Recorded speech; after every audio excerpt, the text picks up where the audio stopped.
No smoke without structure. No noise without receipts. This is Hit and Run. Chopper 1, visual contact, vehicle heading northbound. I walk through deserts with boots full of sand. Carry more weight than most men understand. Steel in my spine, cold in my chest. You test what we built, you better come correct. This ain't no gossip, this ain't no show. We don't chase clout, we chase what you owe. Stand on the line, never cross it for fame. We say what we mean and we mean what we claim. Seen men fold when the lights got bright. See truth drown in the headline fight. We pull it back, break it down slow. Facts hit harder when the ego go. I've seen too many lies dressed up like kings. Too many weekends pulling fake strings. So we step in the ring, no mask, no bluff. If it's truth you want, we call it rough. This is hit and run. Stand your ground till the job is done. No retreat, no second guess. We break it down, expose the mess. Hit and run. Hard truth overloaded guns. Say it straight, we don't sugarcoat none. We hit the face, then we run. Fearless from the field, learn how to bleed. Fourth quarter pressure is the air we breathe. Helmet cracked, ribs taped tight. Still showed up, ready for the fight. Boxing gloves, knuckle scarred. Discipline built in the backyard. Martial code, no cheap shots thrown. We don't bark loud, we hold our own. Marcus listening, I know your grind. Carrying weight on your back and mind. Bills on the table, world on fire. Trying to keep your name clean in the wire. We ain't here to preach or beg. Just sharpen the blade and protect your head. Truth ain't loud, it's cold and clear. That's why you tune in when we appear. I've seen men lose what they work to build. Over pride, over ego, over quick, cheap thrills. So we told that line, never settle our name. Legacy heavy, we guard that flame. This is hit and run. Truth weighs heavy, but we still stand strong. No mask on, no filter tone. If it's wrong, we call it wrong. Hit and run. Built from discipline, sweat and blood. Facts hit harder than a loaded gun. We hit the truth, then we run. Unit 1 airborne, scanning the downtown grid. No emotion, just evidence. Be advised, all units over. Located are moving at high speed through downtown Dallas.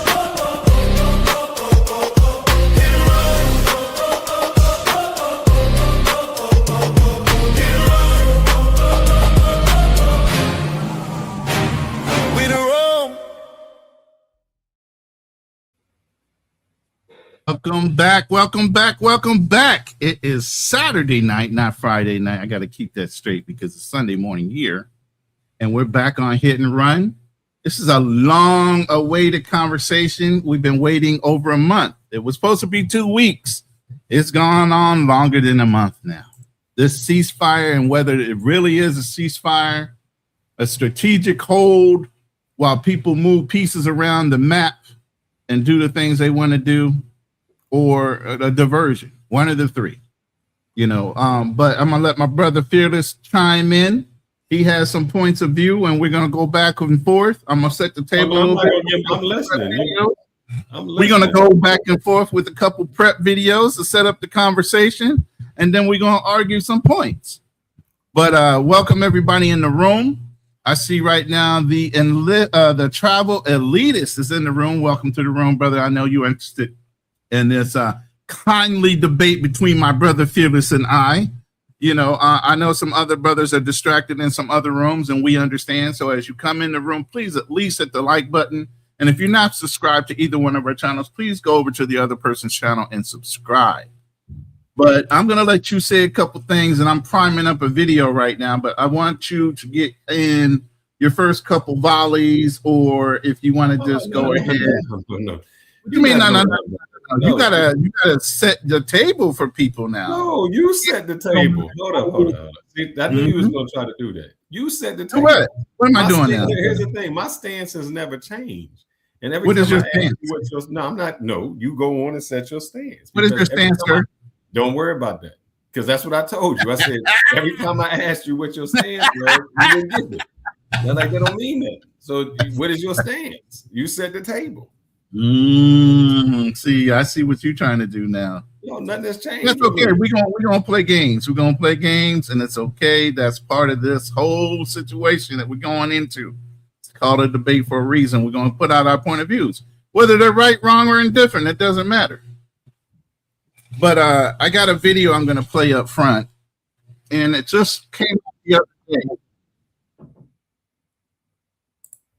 So this is a Tucker Carlson. And Tucker Carlson of late has been really hitting it home when it comes to some of the things that are going on in the Middle East since it started. And even before then, like myself and Fearless has done, we've talked about the small hats and different situations that they're in. And we've talked to Somalis taking advantage of that situation. So now we're going to get into this.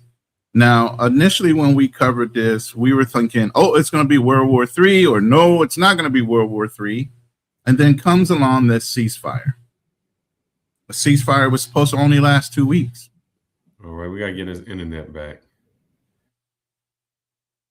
Did I just drop?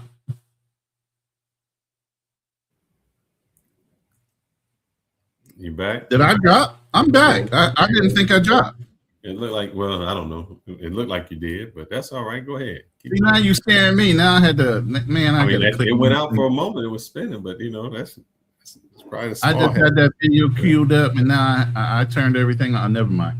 That's all good. I'm gonna catch up. I ain't gonna use it as an excuse. Salute to the chat. And I just want to say to the chat, I want y'all to chime in. Because I want to see who's right and who's wrong, who's looking at this the right way, who's looking at this the wrong way, and just from perspectives. I'm gonna give some analogies coming here soon, and I just want the chat to say who is right. Now, you know, I want to say that there's going to be some bias because Ronan was brainwashed by the military government, so he's got brainwashed and he's going to see things a certain way because that's the only way he can see it. They made him see things right or wrong, you know, military style. He's only going to see things one way. But go ahead. You know, we're going to see who's right, who's wrong, and who's indifferent. Go ahead and set that up. All right, hold on. I'm pulling this first video up.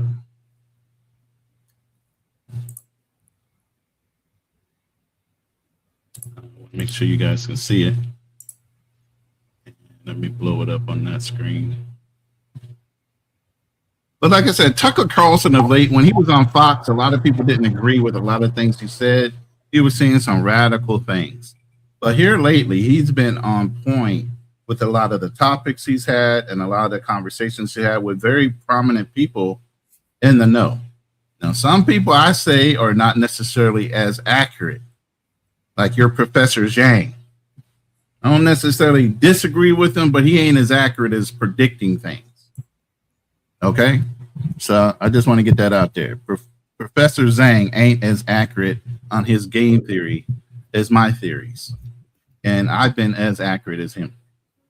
No, you said that we was going to invade the Strait of Hormuz, the little island. That's still on the table. But again, we're supposed to be in a holding pattern and a ceasefire. But we'll get to that too. All right. But I'm going to set this up as far as laying down the groundwork because we got to start off somewhere. So you need to have a basis before you get into a conversation. So I'm going to run this clip and then we'll start from there. And this is only going to be about a minute and 11 seconds. So I think of the claim that we went to war with Iran because of its nuclear program as a kind of IQ test. Anyone who repeats that claim has failed the test. As you pointed out many times, all wars are engineered. And we're just having a discussion at breakfast that I think is worth recounting for others. So First World War, one of the most momentous events in world history, ended Christian Europe, killed more than 20 million people, wounded another 20 million, just really reordered the globe, and then led to the Second World War. So the United States joined that war in 1917. Toward the end, it had already been going for 3 years. But one of the main reasons the U.S. got into that war is because the sinking of a passenger ship called the Lusitania off the coast of Ireland 2 years before in 1915, in which 120 odd Americans were killed. It was sunk by a German U-boat. And even at the time, there were people who said, I don't think this is this is not quite on the level. But now, 112 years later, we know a lot more about the sinking of Lusitania. And I wonder if you wouldn't just mind recounting what you said Oh, I want to hear him recount. to propaganda in wartime. Sorry about that. I pushed Right. the wrong button. Yes, I mean, the sinking was clearly a key factor in creating in the media in America anti-German sentiment quite successfully. And so, yeah, the question is, what happened really? The way it's presented was, well, there's a passenger ship with American passengers, just civilians traveling across the Atlantic and sunk by a German submarine. Well, that's like an act of war against America. Yes. Got to do something about this. We're going to declare war on Germany. Well, that's not a representation of the facts. What really happened was there was this British plan to get America into the war on the British side against Germany, which was very difficult because, of course, actually, ethnically, a majority at the time of Americans were of German origin. Even German speakers still, by that time, German was still widely used as a language in America. And so to get America into war against Germany is a bit of a feat, to arrange Yes, that. it is. It is. So how did this happen? Now, I'm going to be going back and forth to this video. So this is just to start off the conversation. Some of the things that Fearless has said in the past is, why does America get involved in a lot of these things we're not necessarily supposed to get involved in? And it's not just about ours, which are wins and losses. It's not just about that. There's a whole bunch of other things as far as leverage and power, global perception and control. But I don't know if you guys remember the Axis and Allies board game. It's an old board game you used to play. I got off into it, me and my brother, and I don't know how many of you guys have ever heard of Axis and Allies. But it stems on global power. It stems on the idea of controlling the planet. Okay, and there's certain things you got to do in order to play the game properly. You got to win certain areas in order to control the majority of the map, and win the game. So my mindset is on that mode. Sometimes I would say civilians think in a straight line, linear way of saying, go from A to B to C in order to complete the picture. In global politics and politics as a whole, there are always moves and counter moves. You're doing this for a reason, but you also want to have the perceived value that you're doing the right thing for the people that you supposedly got elected by. But you also have other powers, AIPAC, and people that contribute to your campaign that want to lead you down a road and push you down a way where you don't necessarily want to go, but you don't want to turn down that money either. So, like I said, there are counter moves and moves. So while you try to take things as face value when you look at politics, believe me, there are certain things like the old shell game. There are certain things being done under those shells. You have no idea what's going on, but logically, you're looking at 3 shells. There's so many things going on that you cannot comprehend. So it's never going to be a straight line in global politics, and especially in war. Wars are not about wins and losses. It's about positioning gains and leverage for power and global perception. So when we get into this conversation, because one of the things Fearless likes to say is, well, we didn't win any wars. Not in the way that you perceive a win is. Not a football game. We're not on a field where there's a clear winner and loser. And even in them games, you got to look at who affects the cause. Your referees could be paid off. There are people that are driving those games in point spreads and everything else. And that's come out over the past too. So everything ain't always a straight line when you go into having a conversation like this. I just want to put that out there. And I know I'm giving Fearless leverage and information that he's sitting there scheming on. How am I going to flip this to my benefit? And that's okay. Flip it all you want. But facts are facts. You can bend them all you want. And that's the whole thing about an attorney. Attorney looks at the truth, and depending on who they're defending, they either have to spin the truth to what? Turn the jury against the truth based on emotions and other things, or believe the truth that's right there in their face and make the decision based on those facts and those factors alone. Because the facts are the facts. Only thing you can do is turn a phrase or turn the perception of those facts to either make one thing true or not. So this conversation is going to go, and there's going to be a lot of points where we actually both agree, but we're just seeing it in two different dimensions. He might be, and I gave him the same example offline. We can be in an art museum, okay? We're looking at the objects in the center of the room, okay? Now, I might be on ground level off to the left of that statue, and I go to describe that statue the way I see it at ground level. Fearless could be on the first floor looking down at that object. He's going to give a description based on what he sees of that statue from his point of view. Are either of us wrong? No, we're both right. We're just looking at it from a different perspective at a different elevation, describing the same object. And that's what a lot of people get confused on, the minutia of a conversation. There are all so many ways of looking at a conversation and an answer. So with that, heard the first thing with how German. Can I respond? If you let the video run, which I'm not going to do that because it's a 2-hour plus video. Can I respond? Yes, in a second.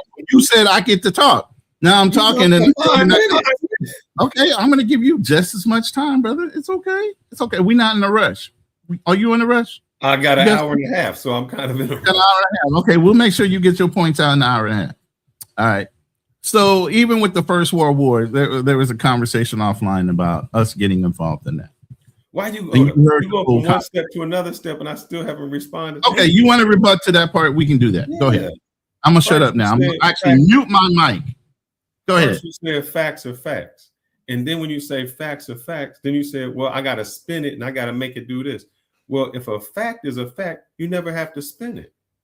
And the gentleman just said that the United States had to spin facts and make up stuff in order to get in World War I. We also had to spin it and do those things to get in World War II.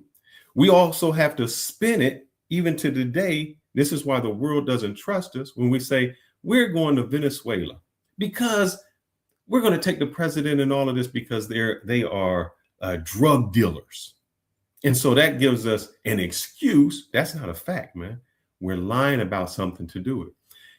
On top of that, we just said to the Mr. Castro, Fidel Castro's brother, we think you are guilty of murder that happened over 30 years ago.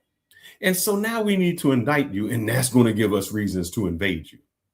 Facts are not facts. It's stuff that we make up so we can manipulate stuff. We talk about this in the world. If I want a girl, the worst thing I can do is lie to her to try to get her in the draws. If I just say what the truth is, you get respect. And because we've lied to so many countries about so many things and about so many treaties that we do, then no one trusts us. No one wants to deal with us. Every time someone deals with us, we do backdoor things. BRICS is created. Why? Because we try to backdoor somebody. The alliances that are outside of with China and all these other places are because we lie and deceive. And we've done that so much that the world does not trust us. And the world is saying we need to go on without the United States and do things outside of the United States. So none of what we've done has helped us out. Everything that we've done has set us up for failure, has set us up for people not to trust us, to not do business with us, to do one thing in one hand and then do something behind our back in another. So when you say we're doing all this and everybody trusts us, facts are facts. Because if facts was facts, why do we have to lie about it? Why do we have to deceive people to get into stuff? Why do we have to say something is true when it's not true? I mean, everything that the United States has done has been built on some type of lie. Example, 9/11. I don't remember anybody from Afghanistan in an airplane on 9/11. I don't remember anybody from Iraq that was on an airplane that planned 9/11. But what we do is Saudis are on the plane. We know that. And so we say we want to go after Al-Qaeda, which is a small part of people who are Saudi Arabians who fled, and we got to bomb a whole country. And then on top of that, we say, well, you know what? We're going to go after Saddam Hussein too, even though he had nothing to do with this at all. On top of that, we tell Gaddafi, man, look, give up your nuclear weapons and we cool with you because we cool. And then what do? Hillary Clinton says, I'm so happy that somebody killed him. So nobody ever trusts us.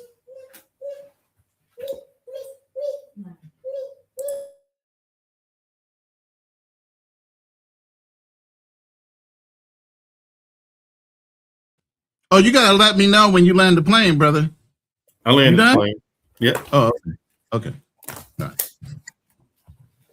So, only reason I brought that up is, yes, there are some things that the American government can't be honest with its people about, especially in some of the things we do, because a lot of people, you closed mouths, sometimes will get you in trouble on the global market. Okay. Just like we learned our lesson with allowing the press to be present in Vietnam when everything was going on there. Now everybody has a perception that we were doing so much evil over there, that the brothers that went over there to fight got disrespected when they came back. Okay. And all they were doing was following orders. If anything, the people needed to be mad at the politicians that sent them over there, not the individuals executing the order. But again, you have the right to refuse orders, as Fearless will tell you. You have a choice. Everybody has a choice. You have a choice of whether you want to stay in America or you can move abroad. That's a conscious choice. Okay. But I'm going to rebut what you said about the U.S. Not having a global perception of trust. That's the furthest thing from the truth. More people trust us than trust any of those other countries out there right now. Okay. And the reason I say that is, while China is a global leader in manufacturing of electronics and things, they are still not necessarily so trustworthy that people want to rely on the Chinese yuan. And nobody can prove that. Okay. So where Iran, and we're going to relate this back to Iran because we're supposed to be in Iran, not on the whole history of America lying to its people. We're going to try to keep this centralized to Iran and what's going on there. So let me relate it back to Iran. At first, Iran was getting assistance not only from Russia, but they were also getting help from China. China has a vested interest in Iran because that's where they get a lot of their oil reserves and their oil from, is Iran, besides for what they produce.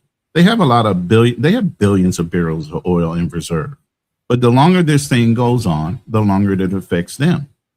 Now, Russia can't necessarily get involved too heavily because of what? They're already involved in the Ukrainian war. Now, just because they're involved in Ukrainian war and we're doing war by proxy through Ukraine, do you think that Donald Trump and Putin don't have some type of relationship on the back end? Business and personal and politics have nothing to do with each other at all. You could still be fighting somebody and work out a deal on the back end when it comes to fucking money, because that's what the politicians are about, is money. That's what the globe is about. The global perception of power is money. not your nationality anymore. So while you might be warring in the words of your country, money is the thing that really controls everything globally now. That's why Donald Trump can get on a plane, fly to Beijing, guarded and undercover. Beijing secures his safety, and they shake hands at the end of the day with a trade deal. Even though what China, let me finish my point.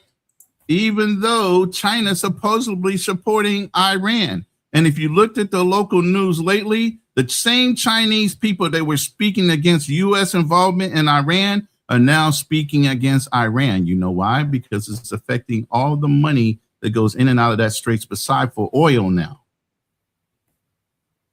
which China has a vested interest in making sure that trade gets through in and out of that strait, and not just for oil. There are moves and counter moves when you talk about global politics and war. And just because two nations might be assisting each other through proxy, it doesn't mean those two nations can't make a deal when it comes to business. Okay. What you said, they don't. What you said doesn't mean anything. That doesn't mean they trust you. Let me show you, because you said everybody trusts. Everybody trusts the United States. I'm gonna show you some people who don't.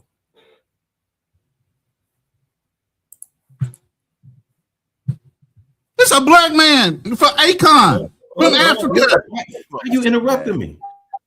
China has done. He's not even credible. Than any other country. I mean, it's true. That's not something to argue with. Yeah. I mean, they came, they laid down infrastructure. They actually did something that the European countries around for 400 years and did nothing. That's why if you see Africa now hasn't been developed. France, Great Britain, Italy, Germany, these guys have been in Africa forever and it's never been developed. China just started putting interest in Africa. Now you have roads, roundabouts, like they're actually putting structure down. Well, Africans don't trust the United States. European countries don't trust the United States. The Canadians just said, we don't trust the United States. They start making deals with China. Who trusts the United States? You said that we made a deal. That deal really didn't benefit us. The deal was all about agriculture. And all that we did was they said they're going to buy the agriculture, which we messed up in the first place because they didn't trust us. They started going elsewhere. So China just said, of course, we're going to get a discount. Of course, you would deal with somebody if you can get a discount. This is how much we trust China. Why doesn't BYD have cars over here? Because we don't trust. Why? Matter of fact, I tell you what, you know how much we trust them and they trust us? If you're in the United States, I want you to go buy a DJI Pocket, Pocket 4. Buy one, see if you can. You can't. Because we don't even allow it in the United States. Nobody trusts us. Every deal that we make, we break. That's why people, when they make deals with us, they do it half-heartedly, behind the hand, other ways to get around it, because not our word is garbage around the United States. Even if you look at Saudi, we say, hey, you know what, we're going to put bases in your country. And by doing so, we're going to protect you. We still haven't protected them. That's why they like, yeah, we don't, this is nothing for us. So, of course, people make deals, but they make deals for the benefit of them. We put sanctions on Russia for their oil. So when we said, oh, we lifted off, hold up. When we lifted the sanctions off of Russia because of the oil, who do you think that benefited? You think it was like, oh man, we just like Russia? No, we don't trust Russia. Russia doesn't like us. But Russia said we were selling oil at $60 a barrel. Now we can sell it at $120 a barrel and make a killing off of this. The United States says, man, we got into something we shouldn't have got into, and we done messed up this thing. So we got to have other people go ahead and do this oil. It was never about that. It was, we're not friends with you. It was just a way to try to solve an issue that we got into. And our friends, as we call them, are just sitting back like salivating. We put sanctions on Iran about oil. And what do?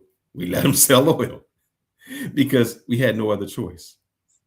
We put sanctions. This is what happened. We put sanctions on China about food. And you know what China said? No problem, man. We'll open up and we'll go to Brazil and get our soybeans.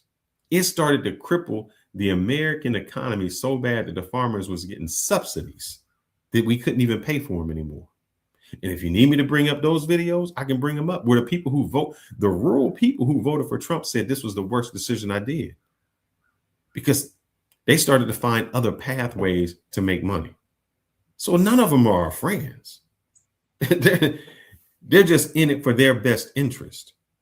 Even when we call Israel an ally, they're not really an ally because they put their country first. They're in it for their best interest. So there aren't any friends in this. That's why no one trusts us in any of it. And every war that we've been in at least recently, it's always been some kind of false flag, something done, something besides it. We've never just said, this is what happened and somebody did something to us. And that's what and that's why we're going to war. Nobody did something to us. We are the bullies and we started every single time. Vietnam, what did the Vietnamese do to us? Even Muhammad Ali said ain't gonna be in Vietnam ever called me a Negro. They didn't do anything to us. I already proved to you the last time World War II was started by United States trying to put sanctions on Japan to try to stop them from a war that didn't have anything to do with them. Japan was fighting China and they needed their oil in the Pacific so they can continue to fight their war. We tried to step in and be big bosses. We always get into something. It had nothing to do with us. Tell me a war that really had something to do with us that we went after. 9/11. I just told you. That was Saudi Arabia. We didn't go fight the Saudis. We went to Afghanistan to fight. Are we going to stay in Iran or are you going to go through the whole global history of things? You just went to the global history. You just talked about China. I China. Because I brought it back to Iran. Did you not hear me correlate it back? And I'm bringing it back. So I need you to bring back everything you talking about to specifically what's going on. Every single war that we get in has nothing to do with us. Okay. Iran did not bomb the United States. Iran has never even come over here. There's no terrorists in the United States. There's no proxy. There weren't earlier, maybe about 20, 30 years ago. When you didn't have Iranian terror cells in America? That's never happened. They never had Iranian terror cells in America. Are you saying that? Let's say they did. Did the Iranians do anything? Did they bomb any place? Did they destroy? Yeah, we had bombings earlier in the 70s. Yes. Show me. I don't know. Show me. Look, no.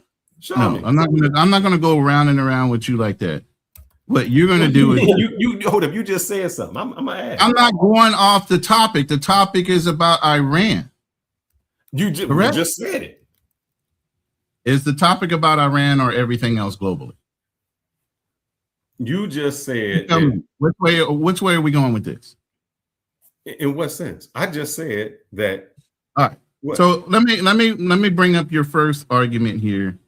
And I just had enough time since your rant. I get to make infographics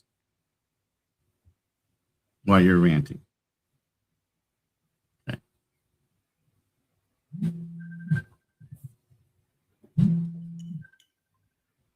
Hold on one second. I had a call coming in. This infographic specific is about China and Venezuela, which relates back to your saying everybody trusts China. Okay.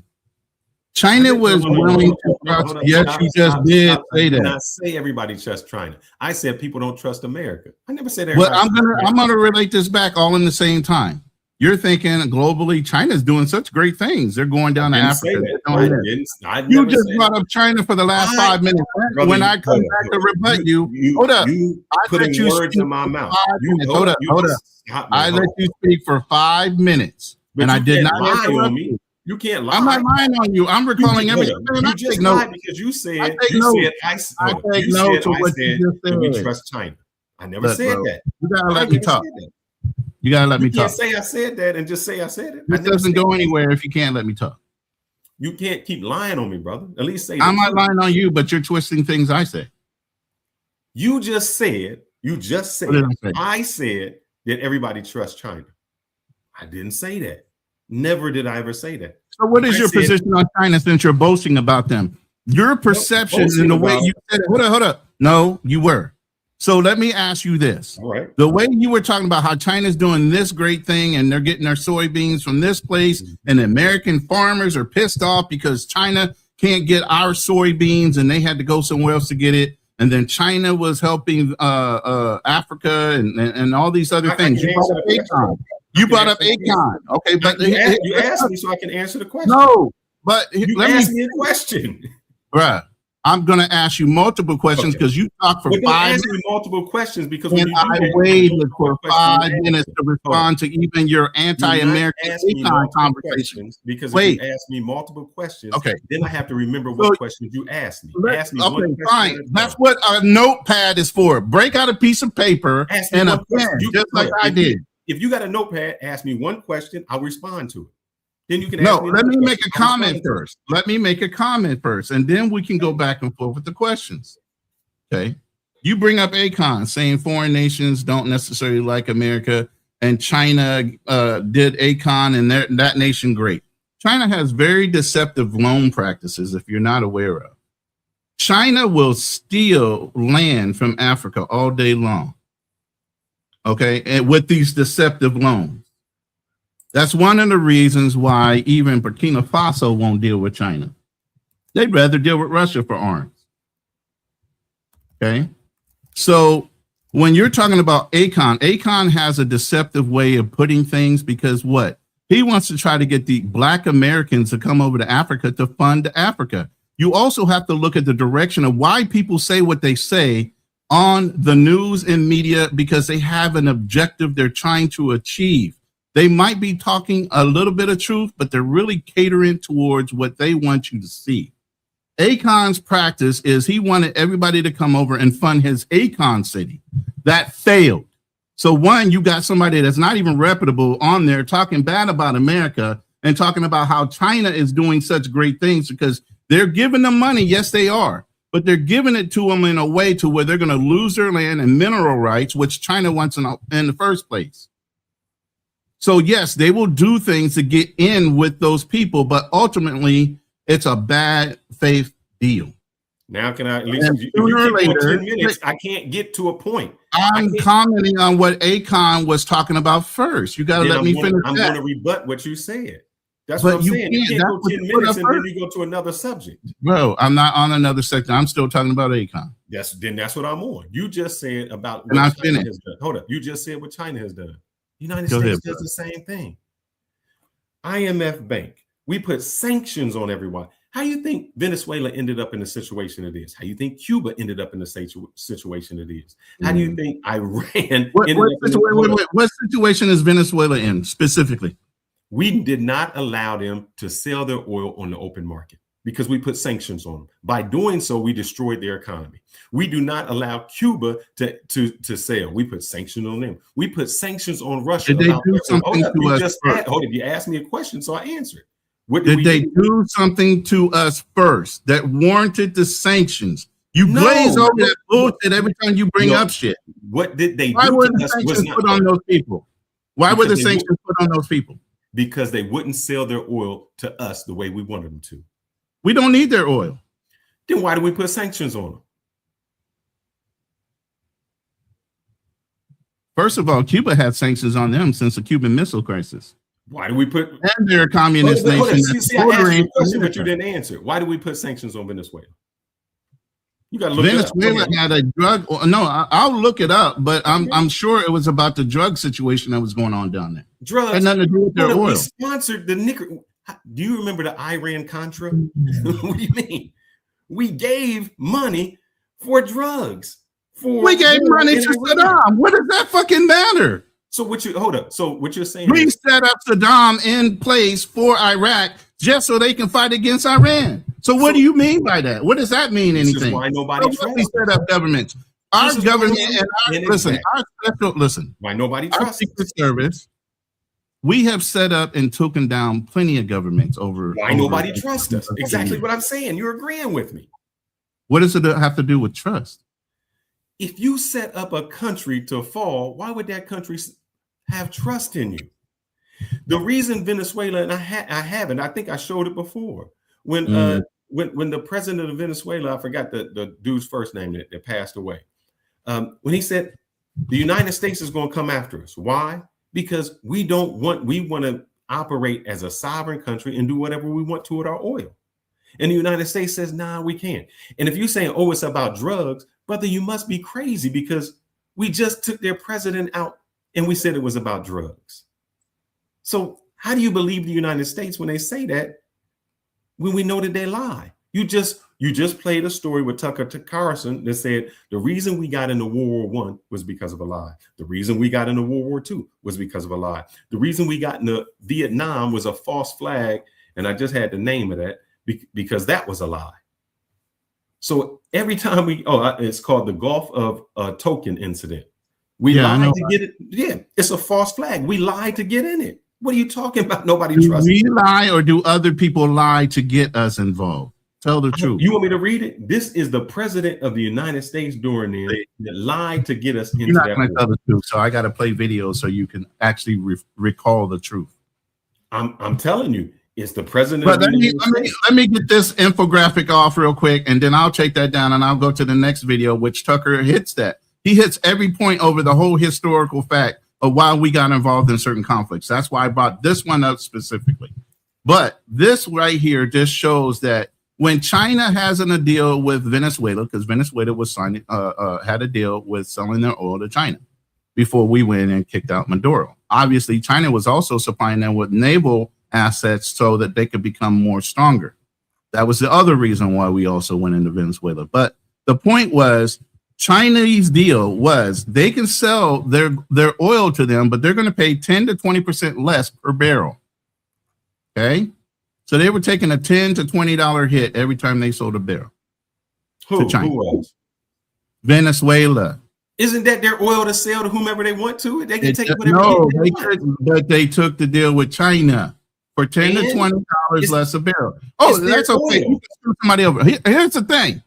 But America is so untrusting, even though we took out their power for their leader, Maduro, the current deal right now on the table, the Americans do not take any profit from the oil that comes from Venezuela. They get 100% of the total cost per barrel of oil they sell to whoever. They're not getting a $10 to $20 hit per barrel. Why, if the Americans are so untrustworthy, are we willing them to get a straight deal? If they want to take their oil to sell, hold on. So what you're saying is they can't sell their oil to whomever they want. See, you're not going to acknowledge that fact before you start going on. Let's just say what you're acknowledge the fact that China was taking $10 to $20 from their country. We take their hold up. Acknowledge the fact that China was taking $10 to $20 per barrel from Venezuela, and we are not currently. I don't know what we're doing. No oil has come out of it. Why don't you go look it up?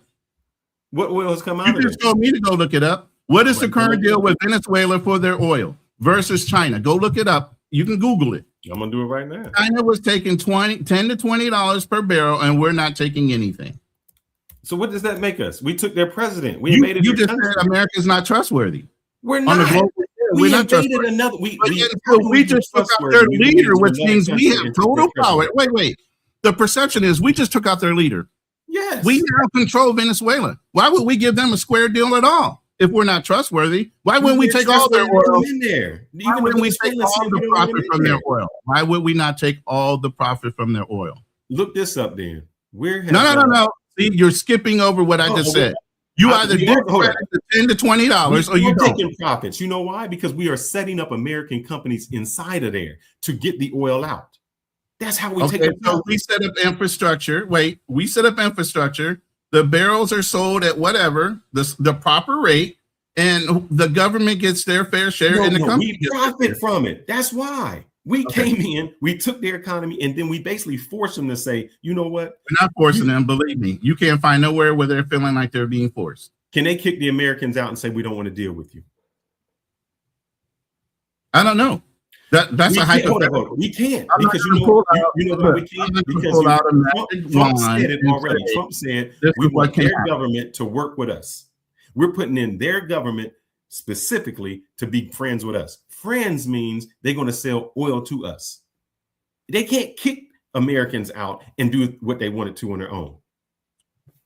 Okay, so Hold up. Now you got to admit that. Hold up. So it doesn't admit matter. what? It doesn't matter if China took. What am I $20. admitting? It does not matter if China took. So by $20. your statement, you're admitting they're taking It 10 does to not. 20. I'll say I admit it. Let's So you're going to concede to it. I admit it. I haven't even looked it up yet, but I'll even concede to it. China took $20 a barrel off of them. Let's say that. Okay. I would rather somebody I sell to take money from me than come in my house and dictate how I got to do something. I don't care about if I sell something on the street and you giving me a cheap rate. Okay, that's fine with me. If I sell this phone and you getting over on me, I sold it. That's fine. That's better than you coming in my house and telling me I gotta sell this to you and you gotta manufacture and however I do it, it has to be done to you and you control my household. No, that's when they say nobody trusts you. You came into my household. So you don't think corporations have regulations and deregulations on what they can and cannot do? It doesn't matter. They don't follow it. Yes, they do.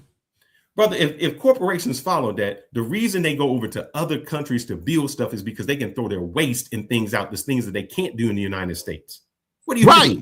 But that's what you said. They had the right to move their business over to another country so they don't have to follow the rules that the Americans put on those. You just said they don't have corporations, regulations and deregulations. No, No, I countries said don't follow companies that. do have regulations. And if they don't want to follow That's why them, they what go do to they other do? places so that They can went do to that. other countries. But Exactly. hold up. When they are forced and those countries don't want them, that's different. Venezuela didn't ask for the United States to come through there. You sure about that? Venezuela asked for the United States to come through. Are you sure about that? I'm sure about that. Okay. Give me believing facts to that. show otherwise. See Keep how you just believing said that. something, but you didn't show no proof? Keep believing that the Venezuelan people are not happier now than they were when Maduro was in office. Because their lives have proof do you not have? been affected. If anything, they're being set up to be the next Dubai of South America. Oh man, the same as Gaza's been set up to be the next beachfront property by the United States. Come on now. You mean by Israel?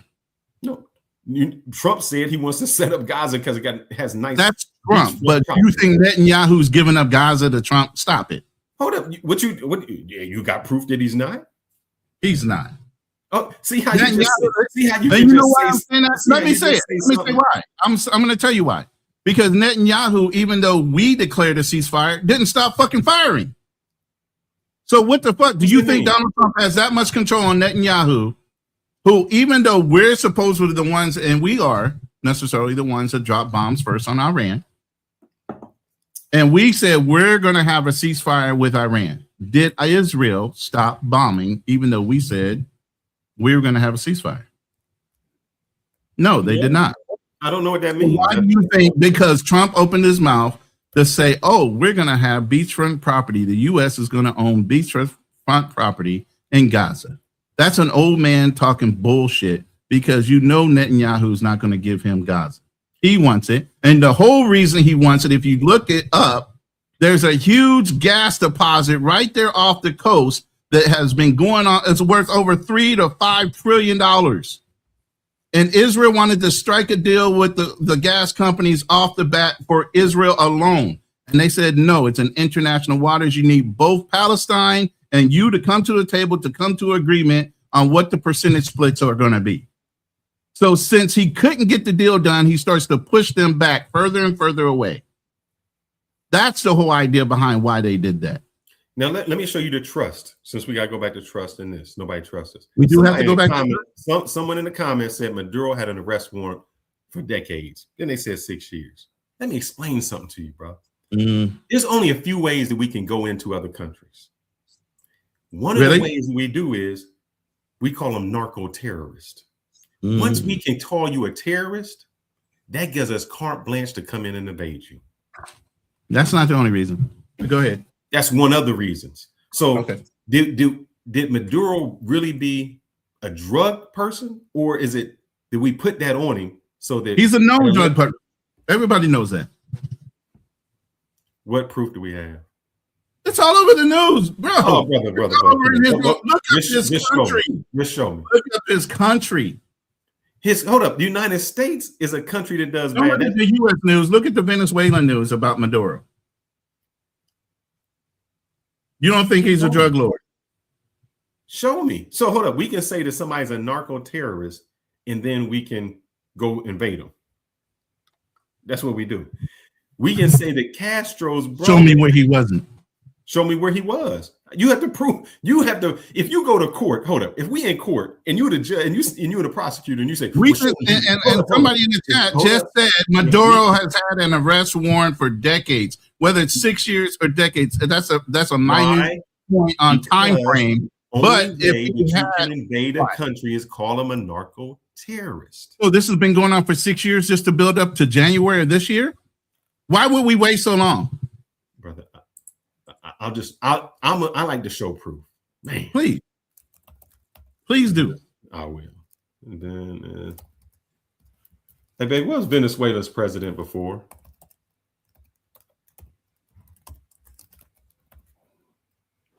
By the way, if you haven't subscribed to the channel, subscribe to the channel. Both ours, Fearless Talk Live and Ronin Travelers. If you're in my room, please drop a like. Go subscribe to Fearless's channel. If you're in Fearless's room, I wouldn't mind you coming over and subscribing to me. I'm this close to hitting 11K. It's a little small victory for me, but I'd like to hit it. Anyway, we're going to wait for Fearless to come up with this information, but I have a video queued up that also goes into World War I while he's looking this up. So I want to play it. And this backs him up or it doesn't back him up, but we're going to play it. Hold on.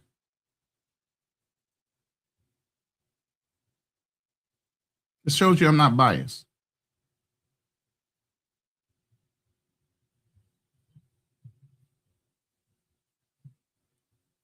The Huns, the butchers, at it again, as the Germans were described in the British First World War propaganda. And it was an important factor in getting America into war. So basically it was a false flag. And that has been a key mechanism to start or, get countries to join a world war. It's not the only incidence, but it shows you the devious nature of the plotters. And that's what we have to be aware of today in this day and age, as we are, unfortunately, on the brink. Understand he uses the word the plotters. And we're going to find out who those plotters are. Go for Third World War. Again, most people think, surely Third World War. Nobody wants a world war. Well, ordinary people don't, and I don't want it, and you don't want it. No. But there are people out there who are really doing everything to get there, and a false flag is likely to be the beginning of this. As we talk about peace, as we have peace negotiations, just one vicious and successful, cunning false flag, and then magnified with false information by the media, is unfortunately still enough. Spring is the most refreshing time of year. Nothing complements it better than Black Rifle coffee. Lots of it. It's an American company founded by veterans with conviction. They built the whole thing around a simple idea. Do it right or just don't do it. They're definitely doing it right. We know because we drink it all day long. If you want coffee without theatrics, start with just black, whole bean if you grind it yourself. We've been seeing this war on Iran by the US and Israel. And of course, it has major economic consequences, dire consequences. That's something we can talk about. But also, this is another reason why we should look back at this era of the First World War and how we got into this, because it was the first Great War. It was, in Britain, it's still called the Great War, where you had full mobilization of entire countries. Previously, you would never mobilize the entire country. Of course not. Even civilians, even, housewives were mobilized to do factory work or other support work, hospital work, all sorts. And so it was really the beginning of this modern era where you have totalitarian control unleashed under the cover of a great war. And of course, that's a scenario we have to be very much aware of as we speak. There's preparations for mobilization in Germany, draft, military service, all the rules being revamped and tightened. And the plan clearly is to draft more people into the military. It's official EU policy to have a huge rearmament drive to get ready for war. And they talk about dates. And that tells you that, they're planning for a war. It's not a secret. They're saying we're planning for a war against the great powers, Russia. They don't mention China, but of course, they're allies, whether not, perhaps not formally in a military way, but de facto allies. China is there. So, and that's official EU policy. They have this war at 2028, 29, 2030 other dates that are being mentioned. We have to be ready by that time for a world war, or a war against Russia, which would be a world war. So what's going on here? And I think what we've seen this year has been clearly quite dramatic. First, Venezuela, dramatic events, although in a way on the larger scale, sort of, quickly done, somewhat contained, it seems, but quite a remarkable event.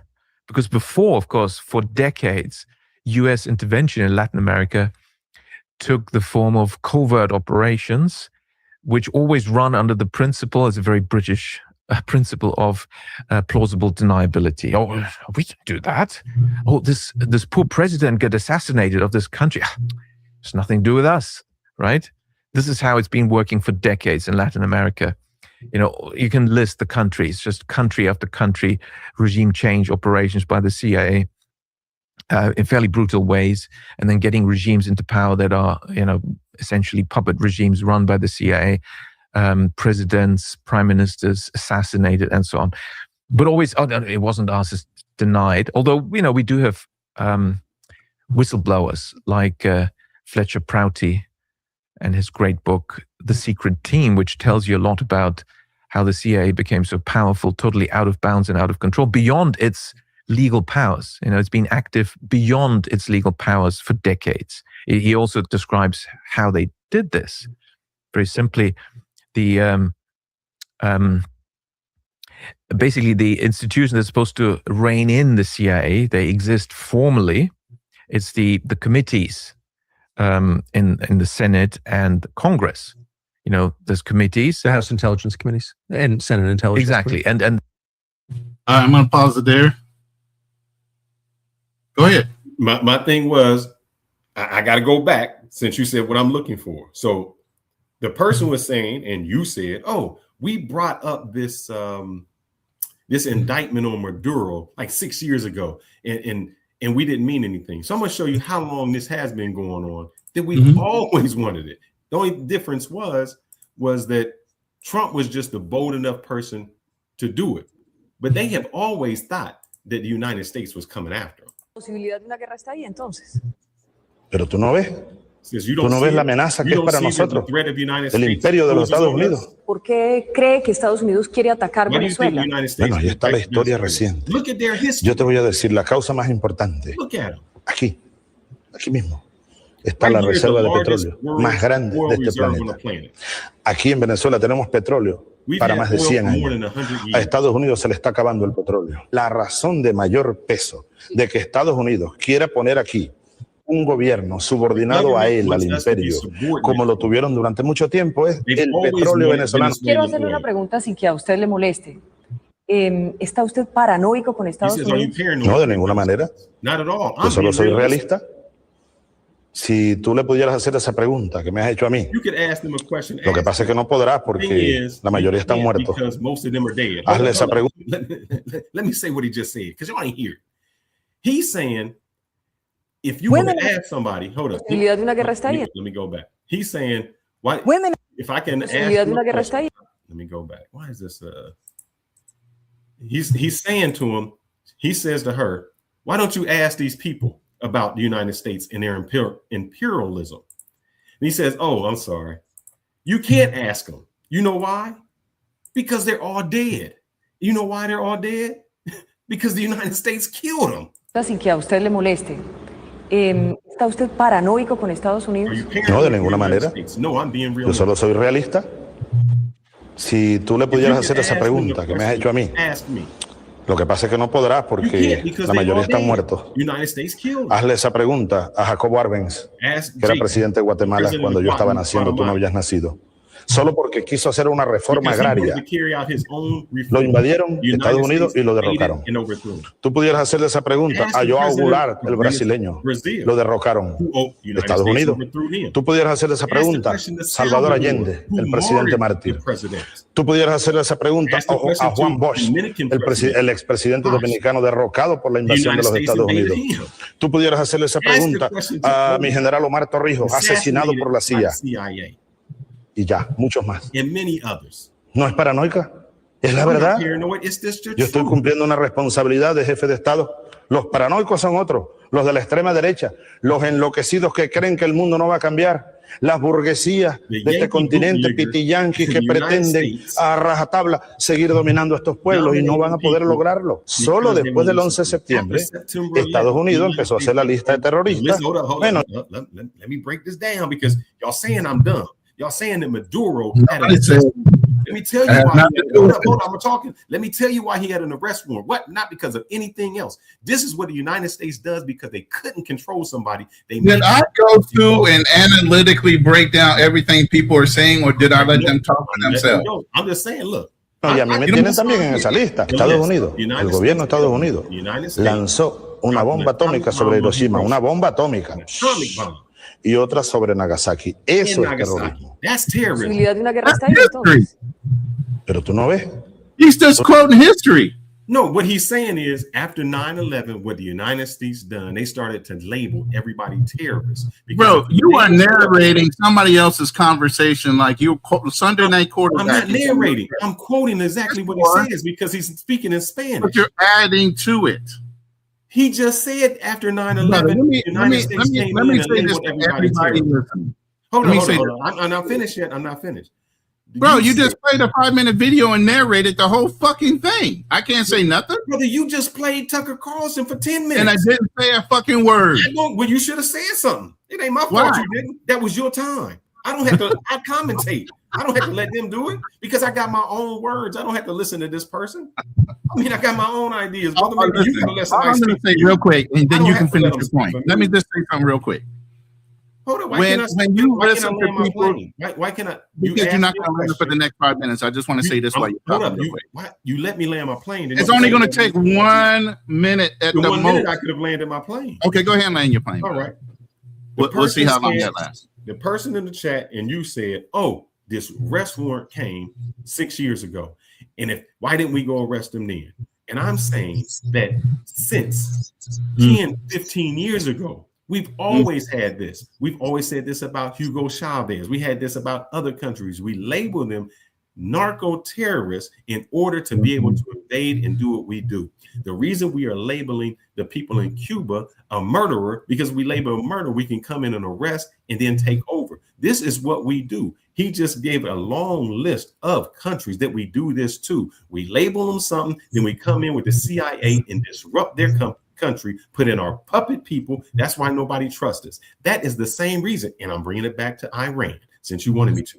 That's the same reason Iran doesn't trust us, because we had the Shah, who was our puppet, and they democratically elected the Ayatollah. And they said, we don't want the United States in with this because you set up puppets for your own personal use.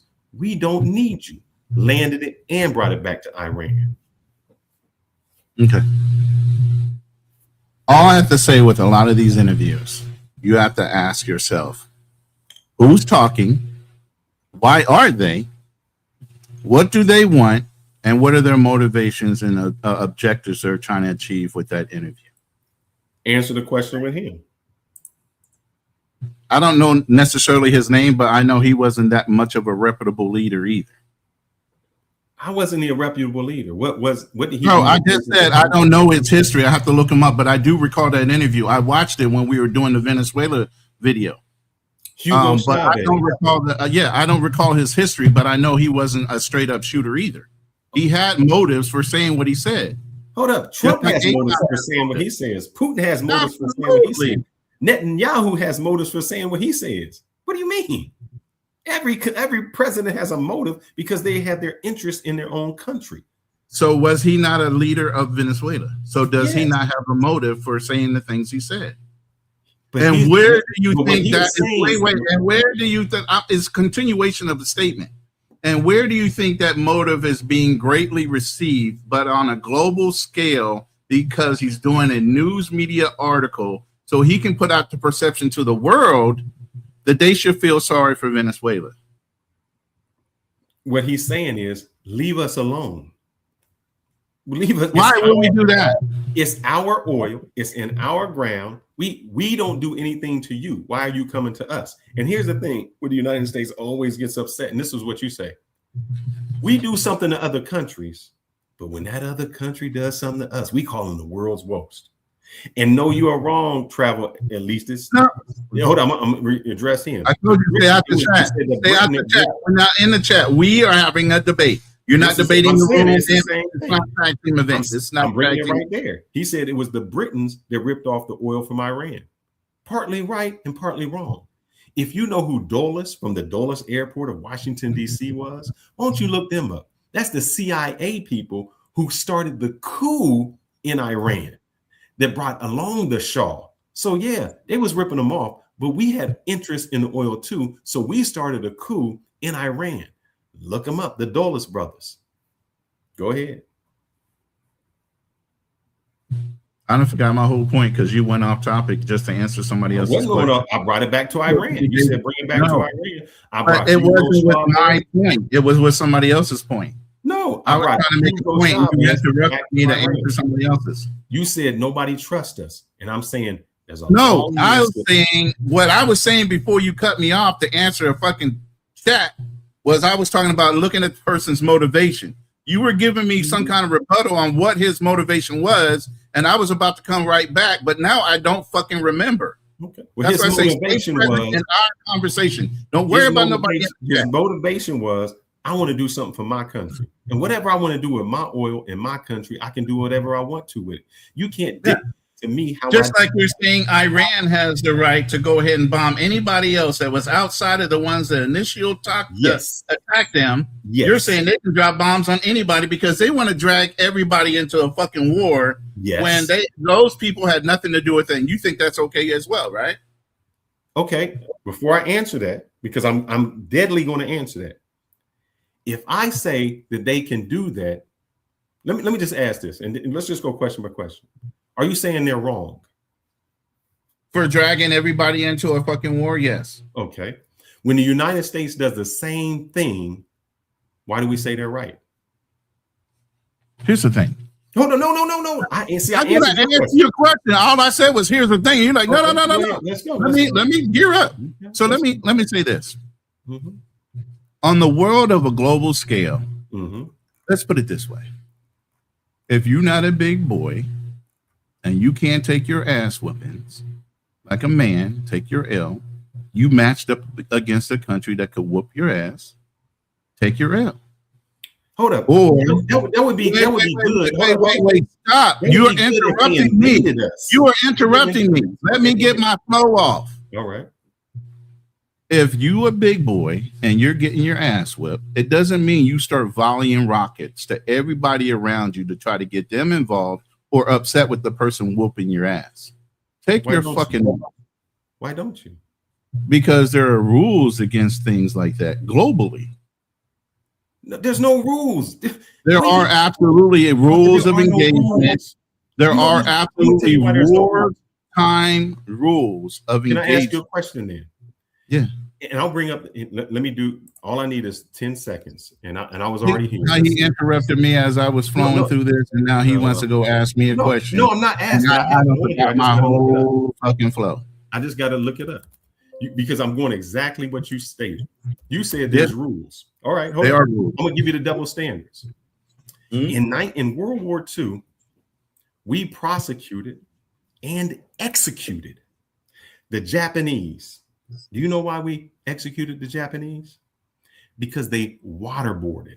And we said waterboarding was such an atrocious crime that it was so bad that when the Japanese did it, that we executed them. You know what we did in Afghanistan? Because you said there's rules to this. You said there's rules to this. We executed one people for doing it, but when we do it, we called it enhanced interrogation. And nobody got punished for it. Matter of fact, the CIA agent who called it and busted him he went to jail for calling it out. So don't tell me there's rules in war, because there are no rules. There's only the rules that we make. The world rules, brother. And I can go down the line as to every time we said that somebody can't do something wrong, that we do the same thing. In Vietnam, we bombed Cambodia. You know why we bombed Cambodia? Because we said Cambodia was supplying the Vietnamese. So Cambodia had nothing to do with the war, but they were supplying the Vietnamese. We said, you're going to say that's right. So Iran says, hold up. We're going to bomb Saudi Arabia. Why?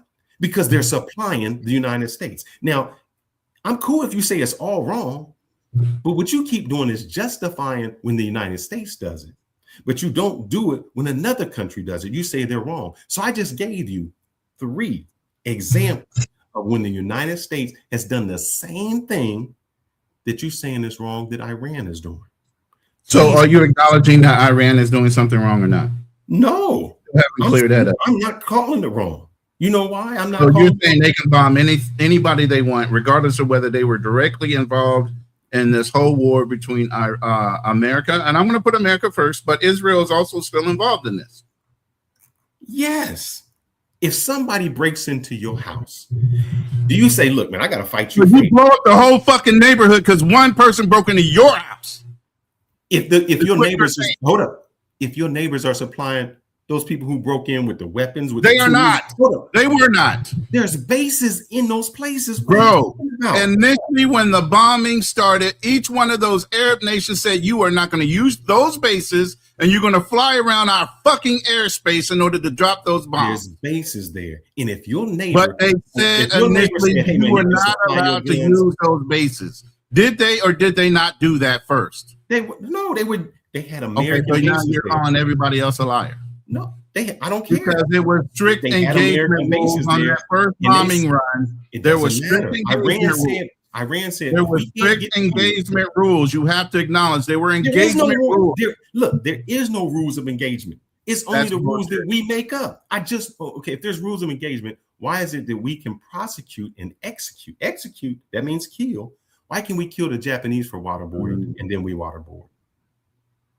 Why is what year was waterboarding illegal and when did it become legal? It was never legal. It was never legal. Okay. We just changed the definition to say it was not torture. It was called torture. Interrogation. Yeah, all we did was take the same word, the same thing, and we just said it's not torture. We're calling it enhanced interrogation. It's still the same thing. That's like me saying, look, I didn't cheat. I just had what we call an extracurricular talking with the girl. It's cheating. See, so I just want to know, because you said there's rules of engagement. Please explain to me. Please explain to me how the rules of engagement, it was it was torture when Japan did it, but it was not torture when we did it. Because you said there's rules of engagement. I'm going to talk about this specific rule. I'm not going to keep on bringing up past infringements. Okay, well, let's talk about the specific rule. Hold on, and I'm going to show you. Give me a second. I'm pulling up the graphic so everybody else can associate that me not just spitting off shit. There are actually rules of engagement. Okay? The U.S. bomb. So we're going to bring up global rules of war. Okay, what are global? That says global, right? By the international humanitarian law. At a glance, here are the different rules, right? Do not target civilians. We did that when we bombed the school. No. I'm talking about Iran, and you just saying they are able to go and bomb anybody they want because the United States didn't follow these rules. Because the United States didn't follow these rules. There are no rules. rules. Did you not just say there are no rules? There are no rules. Exactly. Okay, so I'm sitting here pulling up rules that actually say there are rules to engagement on a global war. It says the first rule is do not target civilians. The United States bombed a school that had 160. Again, I'm saying Iran, and you said Iran has the right to do whatever the fuck they want. There are no rules. If the United States can do whatever the fuck they want, then why can't the people they bomb and do whatever the fuck they want? So then when there's repercussions on whatever the fuck they want, if they're not big enough to handle those repercussions, what's the fucking problem? I don't have no problem. The reason we came up is because I said Iran said we're cutting off the Strait of Hormuz. Not only that, there are cables for internet underneath our sea. And if you come at us, we're going to cut them. And that's going to cost you $1 trillion. And you said that was wrong. And I said that's not wrong. The engagement in war, before you attack, you got to identify the objective, apply distinction. You got to check legality and methods of how you're going to job. You got to return proportional attack. You see, there's a line and a procedure to these things, right? We're not fucking monkeys. We don't just react out of fucking emotion, or the planet has been blown up. What's going on in Gaza? The planet would have been blown up by now when we had the Cold War. Everybody had a fucking nuclear bomb threatening to drop it. Did that mean they were going to fucking drop it? This is the reason why we don't want Iran to have a fucking bomb, because they act emotionally. My question. Anybody, regardless of whether there's a rule or not. We at least have enough emotional control that we won't drop a fucking nuke on anybody just because we're doing is talking loud. That don't mean you're talking right. I am talking right. You just showed me rules. My question is, the ones that you said that were not there. Why haven't we followed? It don't look, brother. The rules are in marriage that don't cheat. But if you don't follow the rules, it don't mean that. You can say that there are rules. And then listen, the result of you not following the rules in marriage is she's going to file for divorce, right? So what was the result in the marriage? How do you divorce somebody globally on a planet? What did America? So the two things don't correlate. You don't answer my question. You just showed me rules. Yeah, the ones that you said you're not. Can you go back to that? Now, wait. I just want you to go back. I need you to acknowledge that there are rules of engagement. There are rules to war where you said there were not. No, there's only the rules that you want to follow. Oh my goodness. So if you don't want to follow them, then there's going to be a repercussion. There's no repercussions if you're the big person. Oh, really? There's no global court that will not prosecute them after the fact, right? No. And then you're going to say they're wrong for prosecuting them when they were just defending themselves against people that never fucking attacked. Tell me this. What court prosecuted America for enhanced interrogation? You're looking at one minutia point. See what you just did. Hold on. See what you just did. Plus you moved the goalpost. You still haven't acknowledged that there are no rules. I said there are no rules. Okay, so these rules don't matter. If you come after me and you're trying to destroy me, I'm going to do everything in my power to survive. So there are no rules. What are you talking about? Okay, so these don't apply. Now I get you. I just answered. So when the whole wait. No, you didn't answer my question. So you're saying you're not acknowledging no rules. You just asked me, and I just answered. No. You answered me, but you answered me in a way that you're not acknowledging. Your first statement was, well, hold up. Your first statement was, there are no rules of engagement when it comes to war. And I said, there absolutely are. You said, show me. I said, okay, here they are. Acknowledge that I have shown you the global rules of war. And whether you want to acknowledge that they need to follow them or not, that's something different. I need you to acknowledge there is a set of rules out there globally to conduct war. There are rules to war, but nobody follows them. And there's now we can move on. Yeah. Okay. And so with that, yes, I agree with you. No, I'm about to agree with you, and you're stopping me. I'm agreeing with you that yes, you don't have to follow those rules, but there are rules. So that means after the whole conflict, that means after the whole conflict is over, however you're being punished, whether it be through sanctions, whether it be something more extreme, when the global economy or whoever puts those things in place, you can't blame the globe for you having sanctions when you broke the fucking rules. Oh, right. So now I'm going to ask you a question. Okay. What sanctions, what rules, what criminal, what person was prosecuted when they broke the rules of torture? Please go back. I want to go back. Go back. This has nothing to do with Iran. We're on Iran. Oh, I'm on Iran. We bombed a school full of girls. Is anybody going to be the United States with a Tomahawk missile? When did we do that? The first day of war. Okay. Now, you know Iran as much as anybody else, right? And you're the so you gotta I'm giving you to answer your question. Okay. I'm prefacing the answer. Okay. You know Iran. You know they're going to be entrenched in the environment is what it is. It's mountainous. They got tunnels everywhere. Blah blah blah. Right. So you do know and you've heard even during the last live that we had, you acknowledged that even Iran was willing to put women and children on bridges to stop the American fighters from breaking down and blowing up all their bridges, right? You acknowledged that last time. They said that. Those were not war bridges. That was infrastructure bridges. The bridges had nothing to do with war. So yes, the people went and got. Do you understand strategic targeting? Do you understand strategic targeting? Yeah. Okay, strategic targeting is to do something so it's not comfortable for that person that you're fighting against to conduct everyday business. So blowing up a bridge is strategic targeting on. Wait. That is so blowing up a bridge is a strategic target.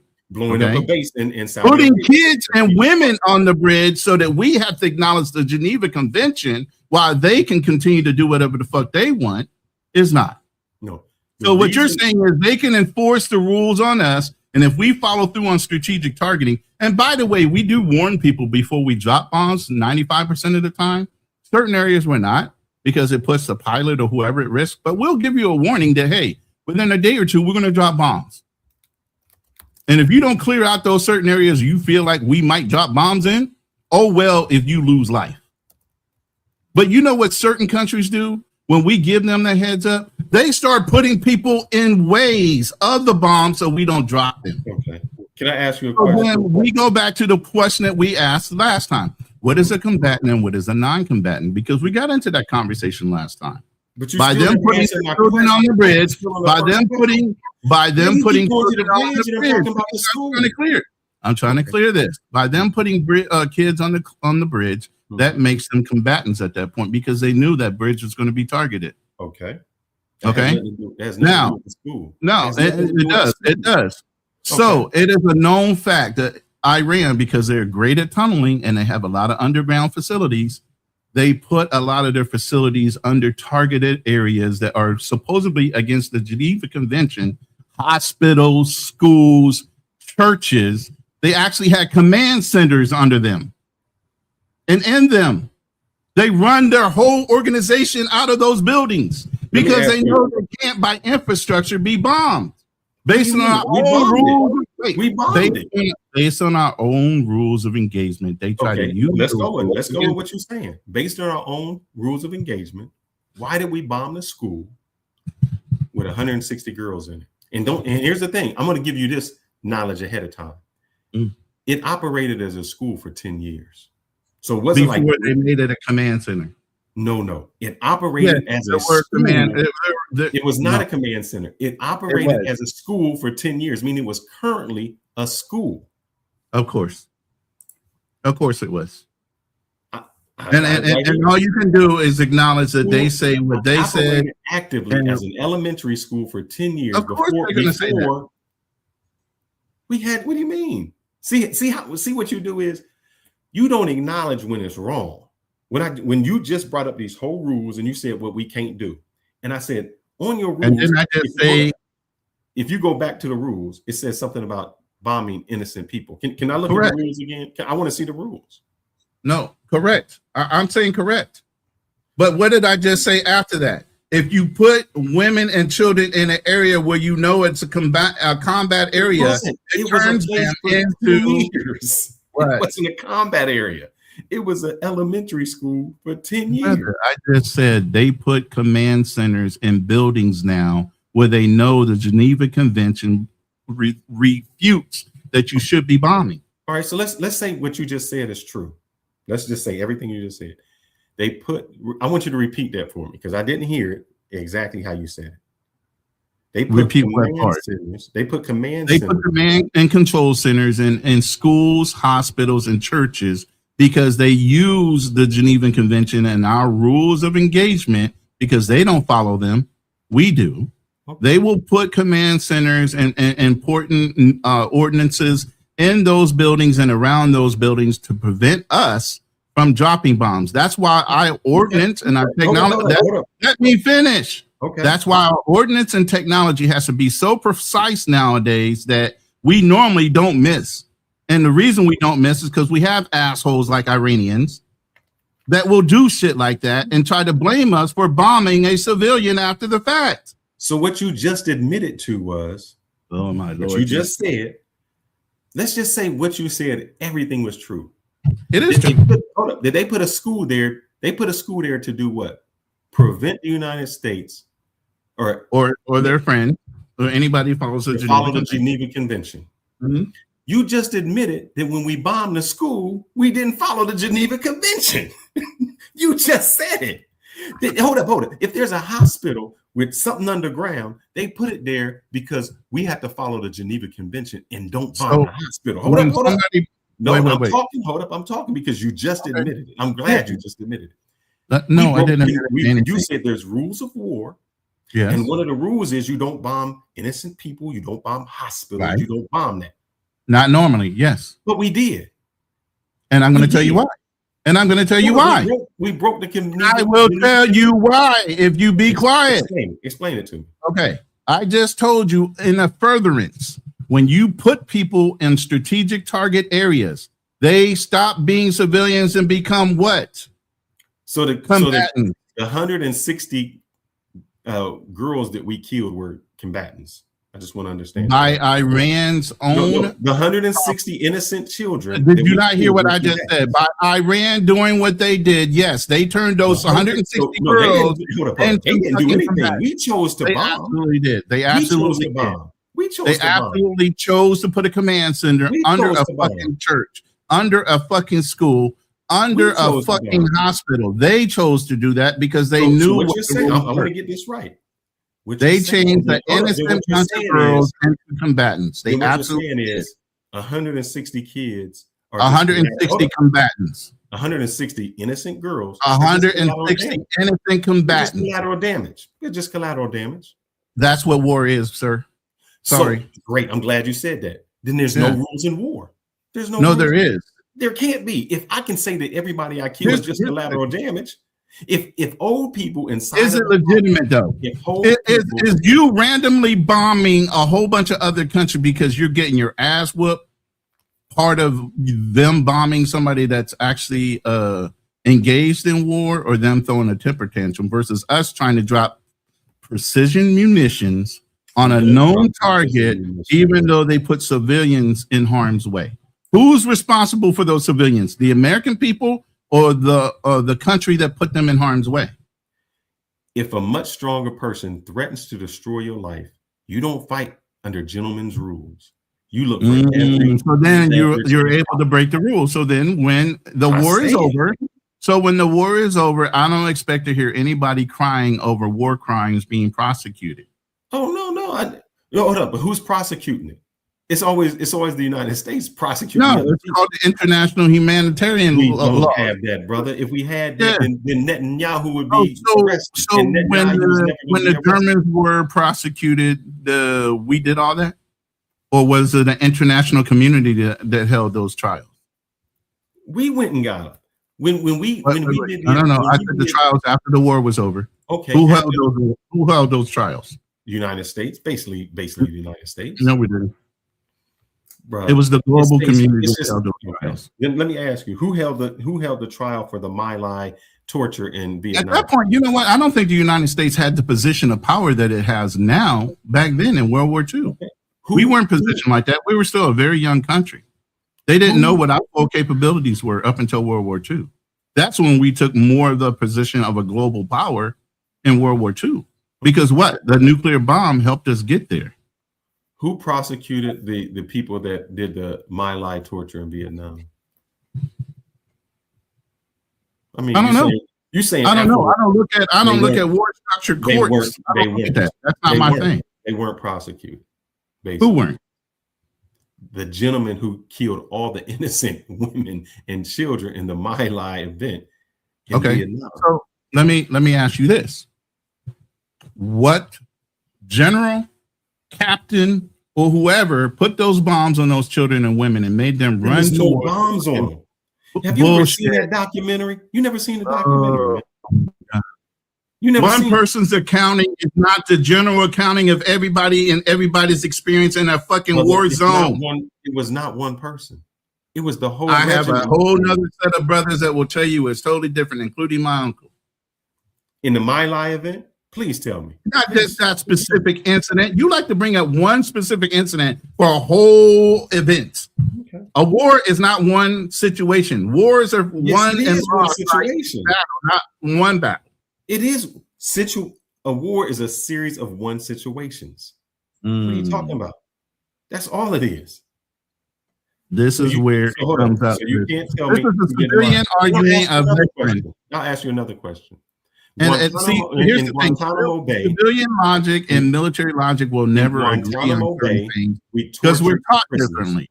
You're taught American law, and you have certain boundaries your brain can't expand upon. I guess military guys are taught another law. Brother, you just showed me a whole list of rules. Yes. I'm going by your list. Can you go back to the rules? Because what you showed me, you shouldn't torture. And what I account is in Guantanamo Bay, we tortured. I'm still holding you to Iran. I'm not talking about Guantanamo Bay. You like to jump off the topic. No. The reason I'm talking about that, because every time I bring up I'm still trying to figure out why you think Iran is okay to bomb everybody around them, whether they were involved in the war or not. The same reason the United States was okay to bomb Cambodia and Laos, who were not involved in the war in Vietnam. The same reason. What do you mean? It has everything to do with it. You just asked me why, and I'm saying I don't know who. Here's the thing: I can't respond to that because I don't know what happened after. I don't know if anybody was prosecuted. I don't even know if it was. How do you know? Were you there? I'm looking at it. There was nobody prosecuted. Yeah, a lot of fucking things. You don't know if captains and corporals and people that actually did the bombing were being held against on UCMJ. You only look at the civilian courts. You don't look at the fucking military courts. And if somebody was blamed that was in command. Let me put this on so I can say. I'm going to ask ChatGPT. I'll ask him. ChatGPT might was punished for the torture of Guantanamo Bay when the prisoners were. And what does that got to do with Iran? Because what you just said is, you just made the rule. You said there are certain rules. And I'm saying there are no rules. None. Okay, and we'll find out if there are rules after the war is over.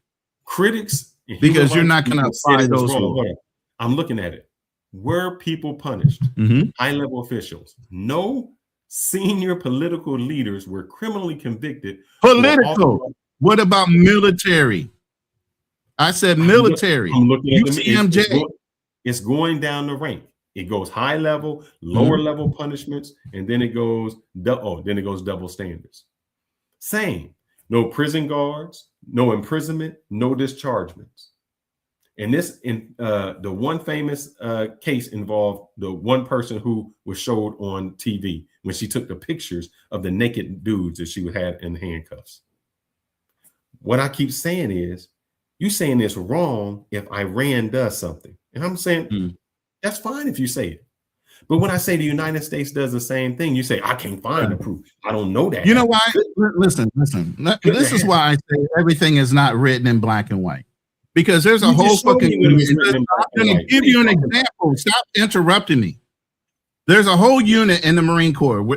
They're famous. They're called the Walking Dead. 1st Battalion, 8th Marines was disbanded. Now, why? Because they were committing war crimes as they were fucking killing Vietnam. They were cutting the fucking earlobes off of Vietnamese, and they would keep ropes around their fucking necks with the ears of the guys they killed. They were disbanded.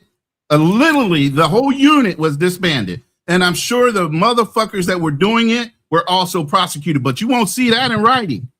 You'll hear it in stories. That's what I'm talking about. Everything is not published, and that's why they keep the media out of it.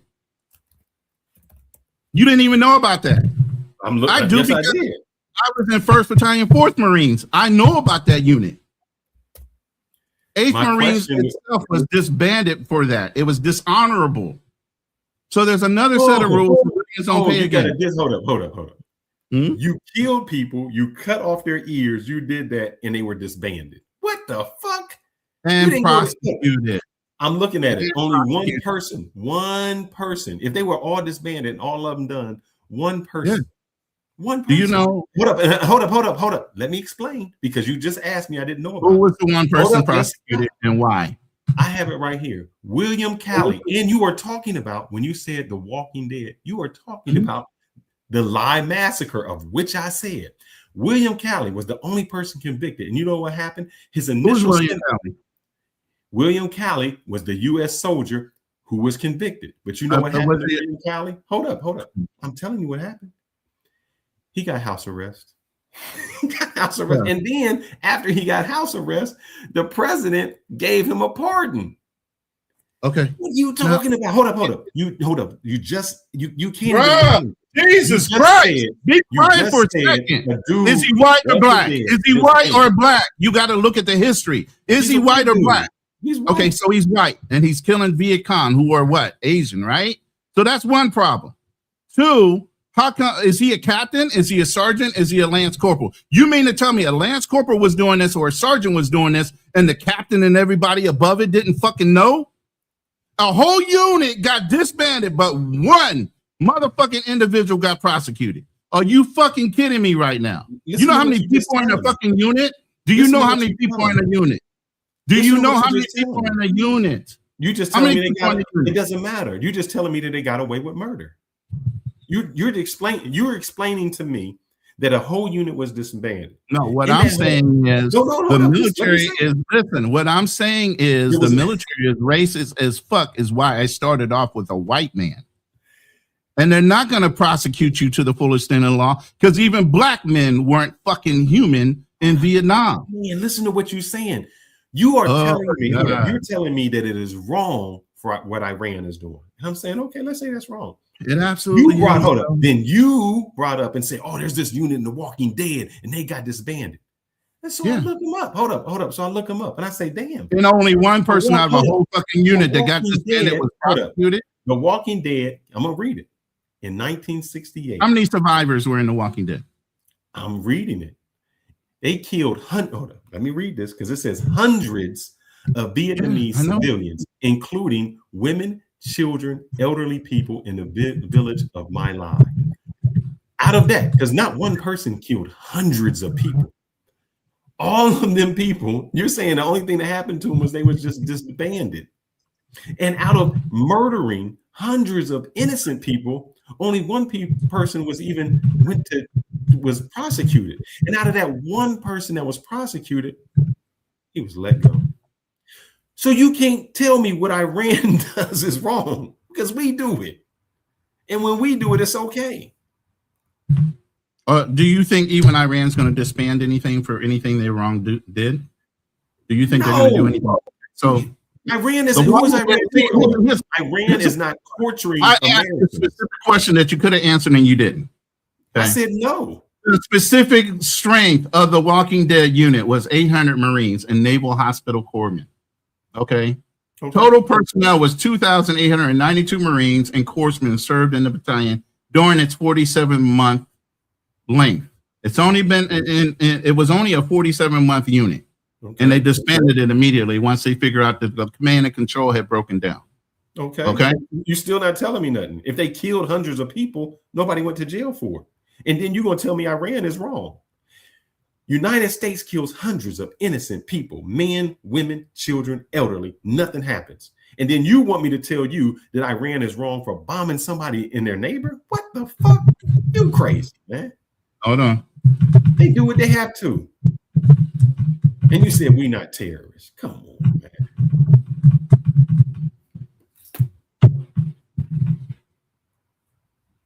So you like to pick out little points without asking. I didn't bring it up. You brought it up. I did bring it up. But what I brought it up in a way that you're saying that we don't prosecute our own, and we do. We don't prosecute our own. You just told me that there was 800 people, 2,000 something. And out of all of those people who did all of these atrocities and killed all of these people, we found one scapegoat. Come on now. We found one scapegoat. You just said that these people was walking around. Hold on. You just said that people were walking around with ears on a rope. So listen. I just went and asked, what is the level of how many men actually took ears? Because while you're associated to a unit, it's not everybody that does it. You said ears. I answer the statement without you adding to it. while ear taking and trophy taking was documented phenomenon among U.S. troops in Vietnam, it was never widespread practice condoned by leadership. It was carried out by localized minority of individuals. It doesn't mean the whole fucking unit did it. I didn't say nothing about ears, brother. You brought up ears. Yes, but the point I brought it up for was to show you that, yes, American military does get prosecuted for shit that's not talked about on a national scale. No, brother. You didn't tell me anybody that got prosecuted. Stop interrupting me. Who got prosecuted? You just said the guy's name that got prosecuted for it. 800 people committed these atrocities. But no, not 800 people. I said it was small individuals. That's why I said how many people actually took ears. He said it was. They said it was small and localized. Okay, why didn't none of those people get prosecuted? I don't know. Maybe they were already killed in action. Here's the thing: you don't understand. You don't know. You're right. How about making excuses? How do you know that they're all die? Do you know? Wait. If you know? Iranian people took Listen, years, I'm going to give you a known fact. Do you know the life expectancy of somebody in Vietnam? Hold up, you're going way off. I don't care. Do you know the life expectancy of somebody in Vietnam? Maybe they all fucking died in Vietnam. Maybe the ones that listen. Maybe the ones that were in that specific unit were already killed, and the only one to survive. Man, I showed you a whole fucking documentary on My Lie, and I was telling you about the black dude who had a stack of medication next to him. Oh, just tell him I'm talking to somebody. I'm okay. So, like I said, you got to dig into all the facts. Everybody takes superficial information. There's 800 people on a unit.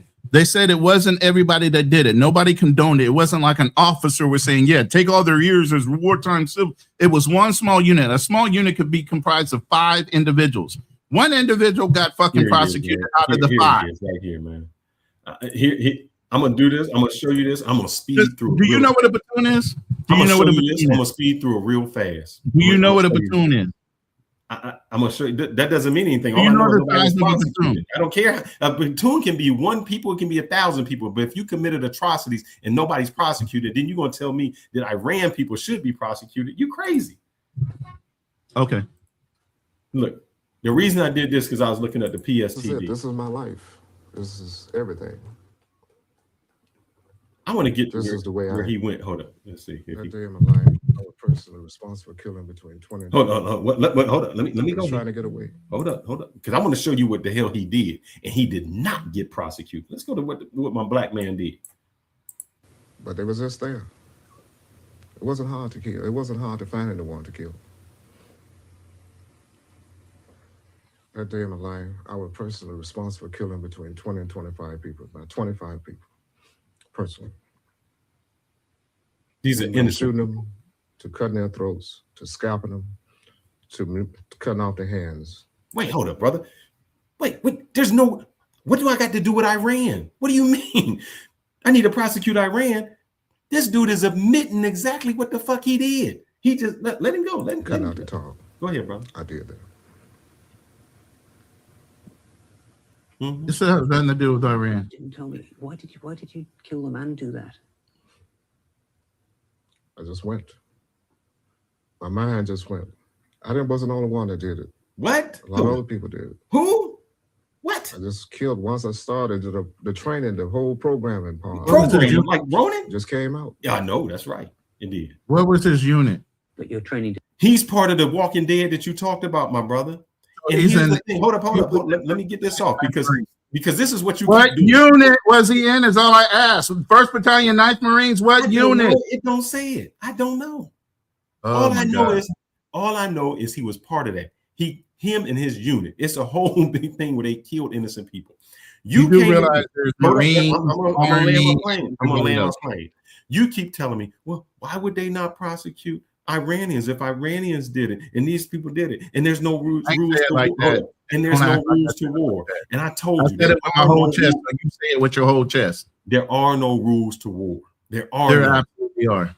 Whether you choose to follow them, that's a choice. Okay, then if America breaks every rule, there is no. If America breaks every rule there is that we put down, we do not do anything to them.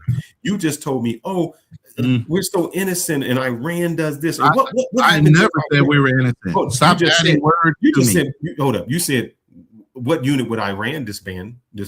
I said none. Yeah. What would Iran do if people murdered them? I said probably nothing. And you said, you know, like, why? They murder their own people. They don't care. You said we murder our own people. What are you talking about? Do we? Yes. What examples do you want? Oh, I already know about the ones you're going to bring up. So hold up. Tuskegee. Oh, let's see what you just did. You said they murder their own people. And you said it like that was wrong. And then I said, we murder our own people. And you said, I agree. And I knew that was wrong. So is it wrong when they do it? Or is it only wrong? Is it wrong when we do it or only wrong when they do it? Because it depends on whether they pay for it or not. It depends on whether they pay for it or not, or whether you got somebody big enough to make them pay for it. I just showed you that they didn't pay for it here. So what you're saying is Iran can do whatever the hell they want because we do whatever the hell we want. Exactly. And nobody you hit it. Exactly right. Exactly right. Okay. Because if somebody comes at me and they come in my house and they fight me, we're gonna end that with that kind of conversation. You're just sticking to it. Don't fucking matter what this dude says I'm labeling a group based on an individual. This is a whole documentary.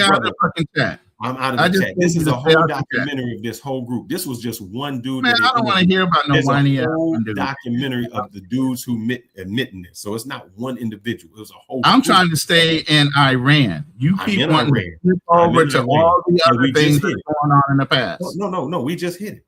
You just said it. What you just said, I agree to. Repeat it, and I agree to it. That's where I stand.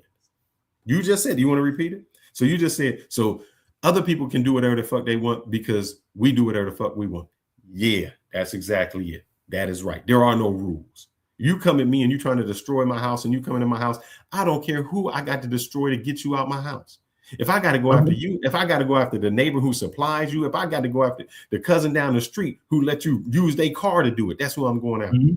That's how it works. So if it's okay for them to do it, then why does everybody scream how foul we act on a global scale? Because we act as though we are that we write the rules and we no.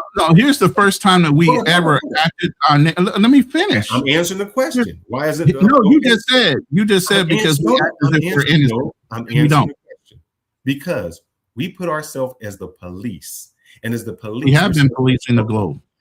We're supposed to follow the rules. Criminals always break the rules because that's what criminals do. It's always wrong when the police break the rules because we hold the police to a higher standard. We say that their standard is higher. So when you say, why do people get upset? We can expect other countries to do miscellaneous things because we say that they are bad and they don't follow. The United States is supposed to follow the rules because we make the rules. We're supposed to be the gold standard. And what we do are, if we are not the gold standard, we have found out that we are just like the criminals that we say that we are policing. That is. So we're criminals. Yes. American government is criminal. I just showed you when they built somebody. I just showed you how we make up things to go after people. How are we going to go to Cuba? We're going to say that when these people, there was a group. Do you know why? Let me tell you that. Let me ask you that. Do you know why we're saying there's a arrest warrant against a Castro? Well, I'll explain. There was a plane that broke into their international airspace. They gave them several warnings. And when those people didn't stop, they shot the plane down. And we're saying that's murder. But if a plane from another country broke our international airspace and we gave them several warnings and we shut them down, nobody would be prosecuted. If the country does something as people, we blame that president and say the president must have ordered it. If our country does something, we say, oh, the president had nothing to do with it. Can we arrest President Bush for something that somebody did in Afghanistan or Obama for something that they did in Afghanistan? We say, no, we can't do it. But can we arrest another president for something that happened in a war that they had nothing to do with? Yeah. So yes, we are criminals and terrorists just like other countries. We do it. We had no reason to bomb Iran. We had an agreement. With 7 other countries on Iran that they would agree to. We had people in place that would check it. We tore up the agreement. They was living to the agreement. See how I say we break deals? 7 other countries agreed to this. 7 other countries. The world, as you said. What country did not? All of them. What do you mean? It was China. No, United States ripped up the agreement. I love the way fucking everybody likes to ignore saying fucking small hats. What other country did not agree to that whole document? They're not part of the Big Seven. That's the only people. They don't fucking matter. They fall in line. What do you mean? It's the Big Seven. They had to agree to it, and that's who agreed to it. Israel's not part of that Big Seven. No, you don't think so, brother. I don't care what you think. I'm telling you what it is. You talked about facts in the beginning. So you think Israel only funds politicians in America? They don't fund global politics. What you're saying is, United States is corrupt. No, United States. Hold up. If we follow the money, I got to let you talk for a whole bunch of times. Go ahead. Every time I start to interject, you cut me off. Go ahead. The global community is influenced by what I said earlier. Money. Politicians included. All the politicians are taking money from who? So we don't do something because of morals. All the politicians are taking money from who? It's one answer. And nobody Israel. likes to fucking say their name. I can say Israel. So what you're telling me by saying that is that we are not a land of morals. We're not a land of laws. We're a land of whoever. We haven't been for a long fucking time. We've been a corporation. Hold up. Then exactly. We have been incorporated for a long fucking time. What part of that did I not acknowledge that like 2 episodes ago? No, then what you're saying is exactly what I'm saying. We don't follow rules. We follow money. We follow money. So why if another country say, man, you just said that we are moral. You just said that we are the police. Listen, no, 2 things can be true at the same fucking time. Stop cutting me off. Are we moral? We're not high morals. We do have ethics. We do still have some controls on certain things, but we are following a leadership that is highly influenced through fucking political campaign contributions that allow them to look past certain things in order to use us on a global scale. And that's been going on since World War I. That's the reason I brought that up. So Iran, who didn't do nothing new to America as far as us being used as a linchpin to get involved in conflicts. We have not been involved in a lot of global things. We've been pulled into them. Hold up. You can only be pulled in if you want to get in. That's all. So Iran, what you're saying is Iran, they over there, they didn't do nothing to us. Again, you don't understand global politics. You just want to stay within your own little borders and wait until everybody around you is different, and then you're going to scream, I need help. Huh? You can't do that after everything's done. You got to do it before. Explain what you're saying, because I'm lost. Basically, you'll go in your house and you'll close your doors and you're like, as long as it doesn't affect me in my house, I don't give a fuck, right? But then once all the conflict that doesn't affect you immediately is right there in your fucking neighborhood, now you got something to fucking say, right? So tell me this on the global level, not in my house. Tell me, because Iran wasn't bothering anybody. Iran. Are you sure? Hold up. That's like your HOA saying, look, here go the rules to the HOA. And then somebody come in, y'all made the rules, and then somebody rips up the rules and say, no, you got to move out. And you're like, hold up, man, I followed the rules. Are you sure they weren't doing anything? You're saying that with your whole chest, like you don't know if they were making nuclear weapons or not. You don't know what they were doing in their bunkers. This is what you keep doing. You can't prove a negative, man. If you're going to say they was doing something, you got to show me proof that they was doing it. That's like me saying, prove you're not gay. The government is saying that. I'm not telling you. You can't. I'm not the one. Listen, if I say prove you're not gay, you can't prove you're not gay. Listen, you like to throw all these hypotheticals, and I'm trying to stay strictly on the conversation. You throw all these variables out there that has nothing to do with the conversation. I'm not the United States government. I'm a U.S. citazen. But what I'm saying is that the U.S. government says that they are enriching. Let me say this real quick, and then I got a video that's going to play, and then you can rebut to that.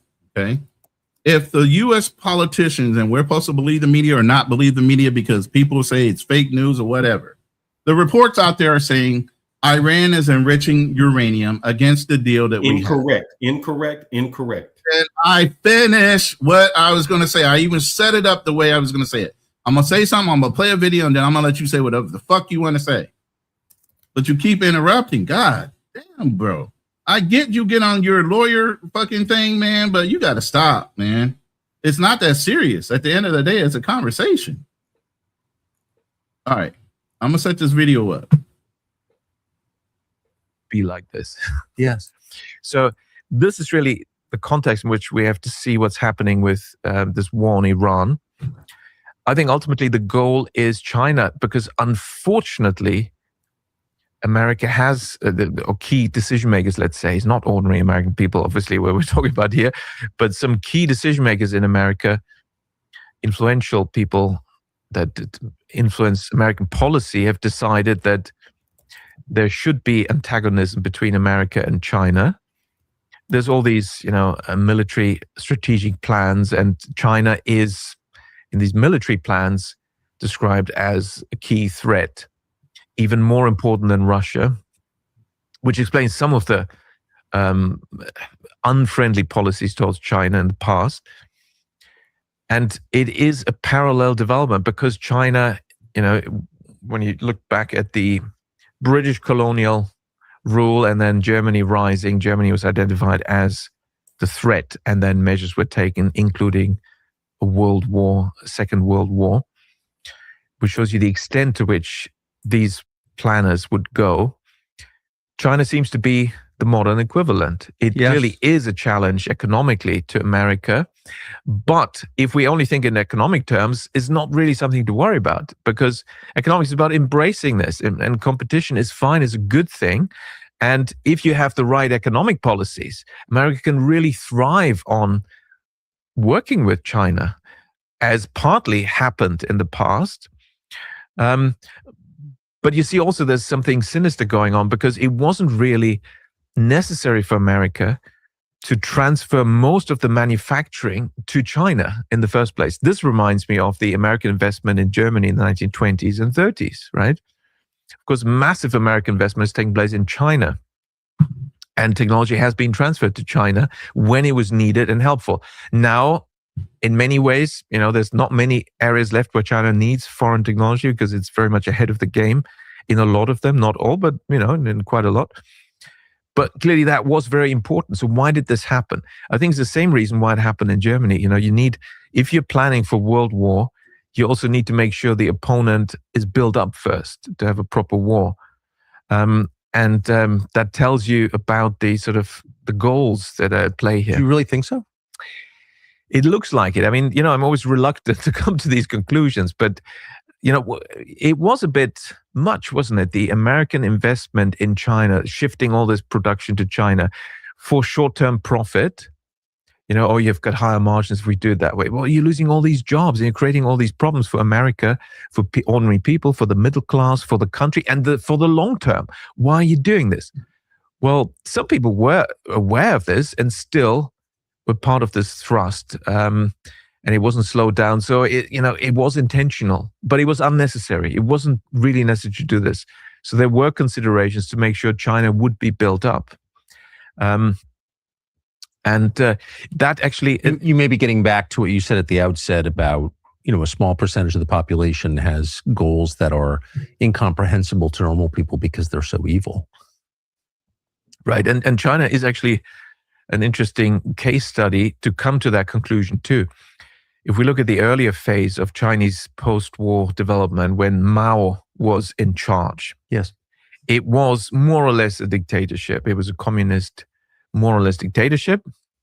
And Mao took, very unpleasant policies, clearly, and a lot of people died. Now, there's always this historians' view that, when people died, that clearly wasn't intentional. But some facts about this are very disturbing. First of all, let's not forget that Mao indisputably was put in power by foreign interests. That's not even denied. Yeah. Well, what does Russian mean? I mean, it was certainly Soviet, and perhaps Bolshevik would come closer to it, because you see a direct lineage there of, if you look at the individuals. Yes. They go back to the sort of Bolshevik movement, which you could even call anti-Russian at some stage. I mean, it was clearly they murdered a lot of Russians, so yeah, it's fair. And so there is that link. So he was put in place by foreign interests on the one hand, And at the same time, then you look at the policies he took. And I want to focus, I mean, there are many crazy policies, like Cultural Revolution, which in many ways is being replayed nowadays. You know, this cultural Marxism is a cultural revolution where you mess with people's heads. It's like a psyop. Yes. You know, red is not red and black is not black. You know, you have to denounce yourself and denounce the facts and you know, declare untruths to be true, sort of thing. A man is not a man. What is a woman? You know, doesn't this sound familiar? It does. That was also a big operation, the so-called Cultural Revolution. And then we had this Great Leap Forward, which is economically Great Leap Backward. And then we had this famine, which is quite a mysterious thing. So I want to just briefly talk about this famine. And it's relevant for us today because, again, ordinary people think, oh, we couldn't have leaders who plan horrible things for us. That wouldn't happen. You know, they wouldn't intentionally do it. They have good intentions. They wouldn't never want to starve 80 million people to death, would they? Well, here's the counter case. Here's a case where 80 million people were starved to death. It was covered up for a long time, and the numbers, the more research has been done, have been going up and up and up. We're around 80 million now. First it was only 2 million, 10 million, 15 million. It got higher and higher, and it seems to be in this order, which is phenomenal. I mean, this is really very, very sad and very tragic. What happened? What is this famine in China? It started in a year when there was a bumper crop. So good harvest. Now, if you want to engineer a famine, is not a great starting point. Are we going to play this for 10 minutes? All that happened at this point, it makes clearer that it was an intentional starvation of millions of people. Because you had to take a particular combination of very specific policies to get this disastrous outcome. And they're all policies. There's actually no doubt. No historian says it wasn't policies that led to this famine. They just all, whether Western or Chinese historians, they all say, well, but sure, but it was a mistake. They didn't intend this. Well, I'll go ahead and end it right there. You can say whatever you want now. All right. You keep asking me, and every time I say it, you always want me to prove a negative. You can't prove the negative. So when you say, how do you know they wasn't? So how do I know? Because you said, how do you know Iran wasn't? So I'll play this for a little bit, and then I'll go. And I looked up the exact same thing. So you interrupted my video so you could play your video. Well, because I don't play it for 20 minutes to go on it. I just prove a point, which I'm going to do real quick. Department of War's 2026 National Defense Strategy, and it goes against the White House's National Security Strategy. These massive doctrinal annual assessments for how the United States will protect national security. The attack against Iran goes contrary to all three of those in terms of priority and action. So why now? Why the way that we've done it? I can't answer it And what he's referring to when you said, let him answer the question. Man, I got one thing. You like to commentate. I let the video play. You want to give your video, brother. I'm finished. Let the video play. He was about to give his answer. Let him answer. He already answered. No, he didn't. He just asked him a direct question, and you didn't let him play it out. In a kind of logical way. What's the non-logical answer? It's a distraction. It's international pressure with Israel. It's a cheap win after a series of losses. It's a last-ditch effort before he understands that Donald Trump and his party will lose control of the House in the midterms this year. So okay, now you can. Now I get to talk. You just said, you just asked me about Iran. And I said, Iran didn't have a nuclear weapon. And you said, how do you know? How do I know? He just said it. And how also do I know? In the 2025 annual threat assessment, this is what the United States, all the members of the government, CIA, FBI, all of those people, it's 26 people on the board. They come together and they measure the threat assessment. And it said the U.S. Intelligence Committee continued to assess that Iran was not currently building a nuclear weapon and that Iran's supreme leader had not authorized nuclear weapons and had suspended the program in 2003. So when I say, well, why did we bomb them? You say, oh, how do you know they wasn't developing something? Let's go back to what I just said, brother. I said at the time, Trump tore up the agreement. They were already into an agreement. They tore up the agreement. That's what we didn't follow. Well, don't know what's funny. What's funny? Because I told you already that Iran was always a target of opportunity. We didn't have a fucking problem with Iran, and I said that 4 weeks ago. So why are you bringing that up now? So what you're saying is they didn't do anything wrong.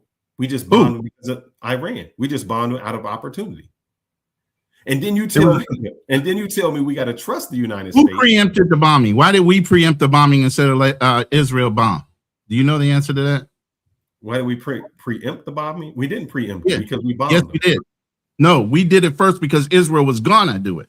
Okay, what's that mean? I don't know what you're saying. What are the ramifications versus us bombing versus Israel bombing first? What are the differences? It didn't matter who bombed first. They still got bombed. It does matter. It does matter. Why does it matter? So what we said is we're going to bomb you instead of letting them bomb you. Yes, that's exactly what happened. Hold up. If you're going to jump me, you going to jump me or Kanal going to hit me. Y'all both hit me. What's the difference in who hit me first? Come on, man. You don't know? What does it mean? You hit me. Did it matter who hit me first? It absolutely does on a global scale. What? So what? All right. Personally, to you, listen. To you personally, it does not matter. You got hit, right? To you, it don't matter. Okay. But on a global perception, it does matter who dropped first. Okay. Say if Say if Israel would have dropped first. Hold on, travel elitist. I see you back there. So, and I'm gonna be off in about 20 minutes. So what if Israel would have dropped first?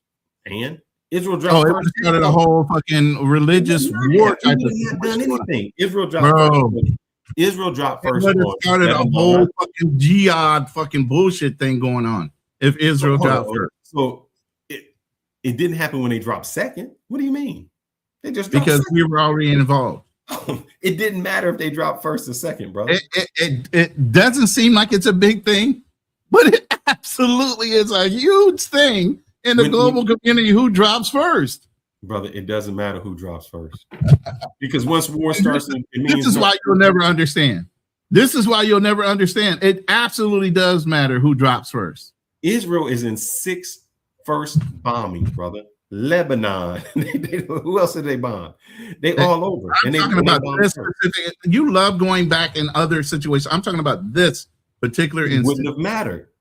It does matter. Okay. No. Here's like I said, it's like talking to a wall. Go ahead and do you want to have a closing argument and let the public opinion make a decision on whether Iran has a right to just bomb anybody indiscriminately, and it doesn't fucking matter because there are no rules. Fuck global politics and global rules of engagement, Geneva Convention, all that, Treaty of Versailles, all that shit is out the fucking window. Iran has a right to do whatever the fuck they want because America does it.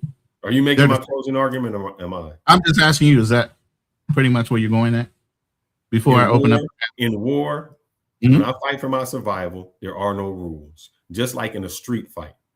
When I'm fighting for my own survival, there are no rules. I got to do everything I can to survive. You're going to read the chat, you're going to let me talk. See, that's what you just No, I'm letting you. No, go ahead and finish. Talk. There are no rules. If you bomb me, you killed my supreme leader. You just killed my entire family, my brothers, my sisters. And then you're telling me, oh, I'm sorry, you can't fight a certain way. I believe you can fight in any way you can to survive. And if that's a street, it's just all war is just a bigger street fight. If somebody came into my house and they're going to try to come at me, I'm going to do everything I can, kill anybody I can to get you out of my house. Remember, I didn't invade your house. So if we go to Iran didn't invade us. We invaded them. It doesn't matter if you say that they were drug in by anybody. I am the man. If I go to the bar with you and you hit another dude, I can say, oh, he drugged me into the fight. Or I can be the big dude and say, man, that's your fight, brother. I ain't got nothing to do with that. You decided to hit him. I didn't. So that shows how weak we are to get in it. Iran has the right to do whatever it has to defend itself. And if that means financially going underwater and saying, look, we are going to threaten to destroy every pipeline under here, every internet connection under here, and we'll cause India, we'll cause the world havoc. Do it. Because if you were coming after me, I'm going to do everything I can to get you off my back. If that means I got to shoot up everything around me if I got to shoot up the people you're supplying to, and I think what happens is what you keep saying or what you're not saying is United States has done the same thing in almost every war. Don't put words in my mouth. Just finish off what you want. United States have done the same thing in almost every war, and we say it's right. Like I said, you keep saying that, oh, well, they bombed Saudi Arabia and they bombed the people around them. Yes, they bombed the people around them because they were their allies. So I have no problem with Iran saying, look, man, I can't get to you. And if I can't get to you, I'm going to get to your allies. And maybe by me bombing the allies and putting pressure on them and doing economic things to them, they will say, we don't want you here.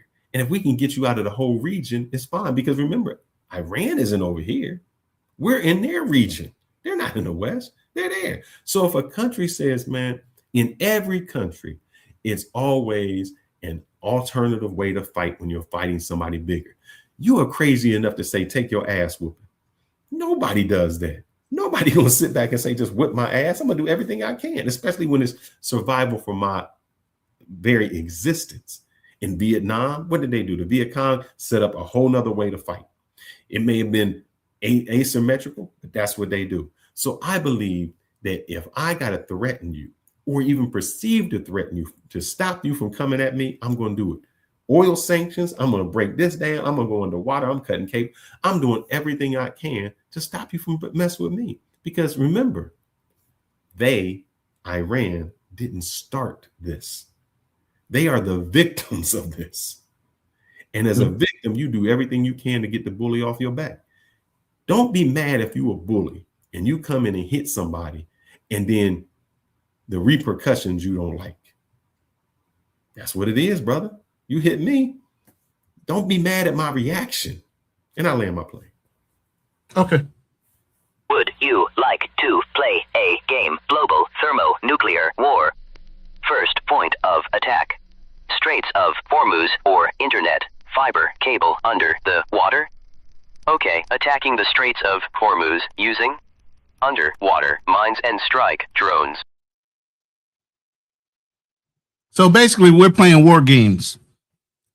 And before I bring everybody up, we got a little bit of intro, a little disclaimer, but a little smooth about it. So we're going to play that real quick and I'll bring you brothers up.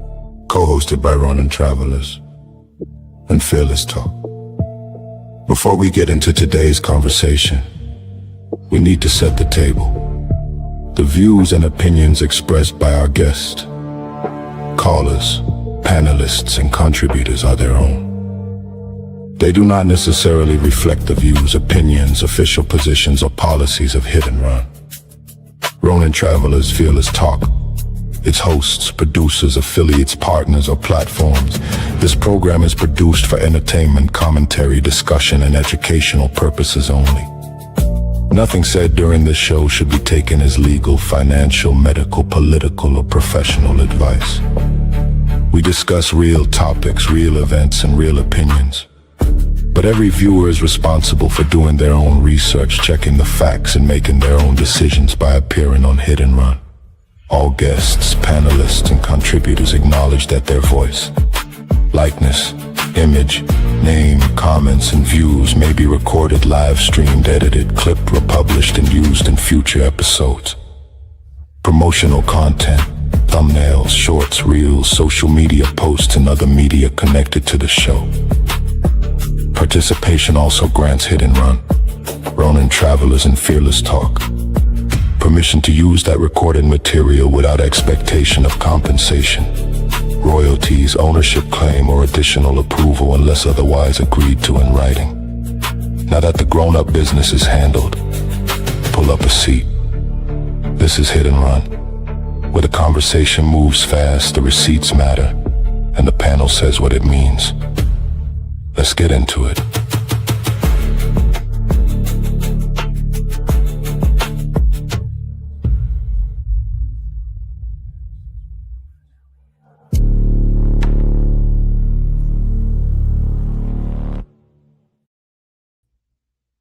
We got two esteemed guests up here on the panel, both prior military, one Army, one Marine. Hoorah!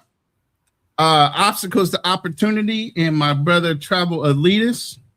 All right, brothers. Y'all have heard the sides and the arguments as far as Iran and whether they have rights or not rights, and whether there are repercussions. It doesn't matter. They can do whatever the hell they want. What say y'all? Both of y'all are muted, so I don't know if y'all want to you. Yeah. No, I was waiting for him to say something. I ain't want to be the one always talking. I don't know who y'all are too polite. Y'all both polite gentlemen. So go ahead. Iran, man, they can do what they want. You know, it's war, so they're gonna have to deal with the consequences, obviously, right? But at the end of the day, you know, it's all out war, it's battle, and so we'll see how the cards lay out at the end of the day. When you end up seeing what happens in the future, I'm not saying the recent negotiation is actually a negotiation. Who goddamn knows? But that's how war is, baby. You know. But we got far less wars now than ever before in history, so we're doing good. But you know, shout outs to the USA and the Empire. Maybe we continue to reign. Right. It seems that obstacles is in agreement with me. Well, yeah, that's cool. That's why we in America, you know. Shout out to America. We can have those disagreements, you know. Well, I said you are in agreement with me. You agree. Oh, okay, go ahead. You know, we are in agreement. We agree with each other. He did say the caveat is they could do whatever the hell they want, but they got to pay the repercussions later, whatever they may be. Okay. Yeah. I just keep it a two-way street. You feel me, Fearless? Like, we did what we want, right? That's why we at war with them, right? Exactly. So they're going to do what they're going to want to do. Like, it is their prerogative. That's how I feel. You know? So if they say, hey, we're going to take it to the hill where we wiped out, it is what it is. That's their choice. They free men and women. So at the end of the day, they control their own destiny. This. If somebody, if you are, you know, let's just say you're a weaker man. I'm not putting you as weaker, but if a dude broke in, he got all the things he coming at you. What would you not do for your own survival? Do what I have to do for my own survival, you know? Survive and then ask questions later. Exactly. So would that be physical? Would that be monetary? Whatever you had to do to get the monkey off your back, so to speak, you would do. Yeah. I think I'd be wild to sit up here and say we could do what we do, but they can't. I mean, that's stupid. Like, that's not how life goes. There's no rules in this game. I mean, we make up rules, and then we, Come on, Fearless, you leaving some stuff out. He's basically saying, I'll say no, it. So you leaving some stuff out. No, I'll repeat it. So the argument that we came to was this: there are internet pipes or internet wires that they lay under the sea that go close to Iran. And one of the threats that Iran said was, if you continue to come after us, we're going to go under the sea and we're going to cut those wires. That will shut off the internet to all of India. That will shut off, you know, the internet to those other places. Yeah.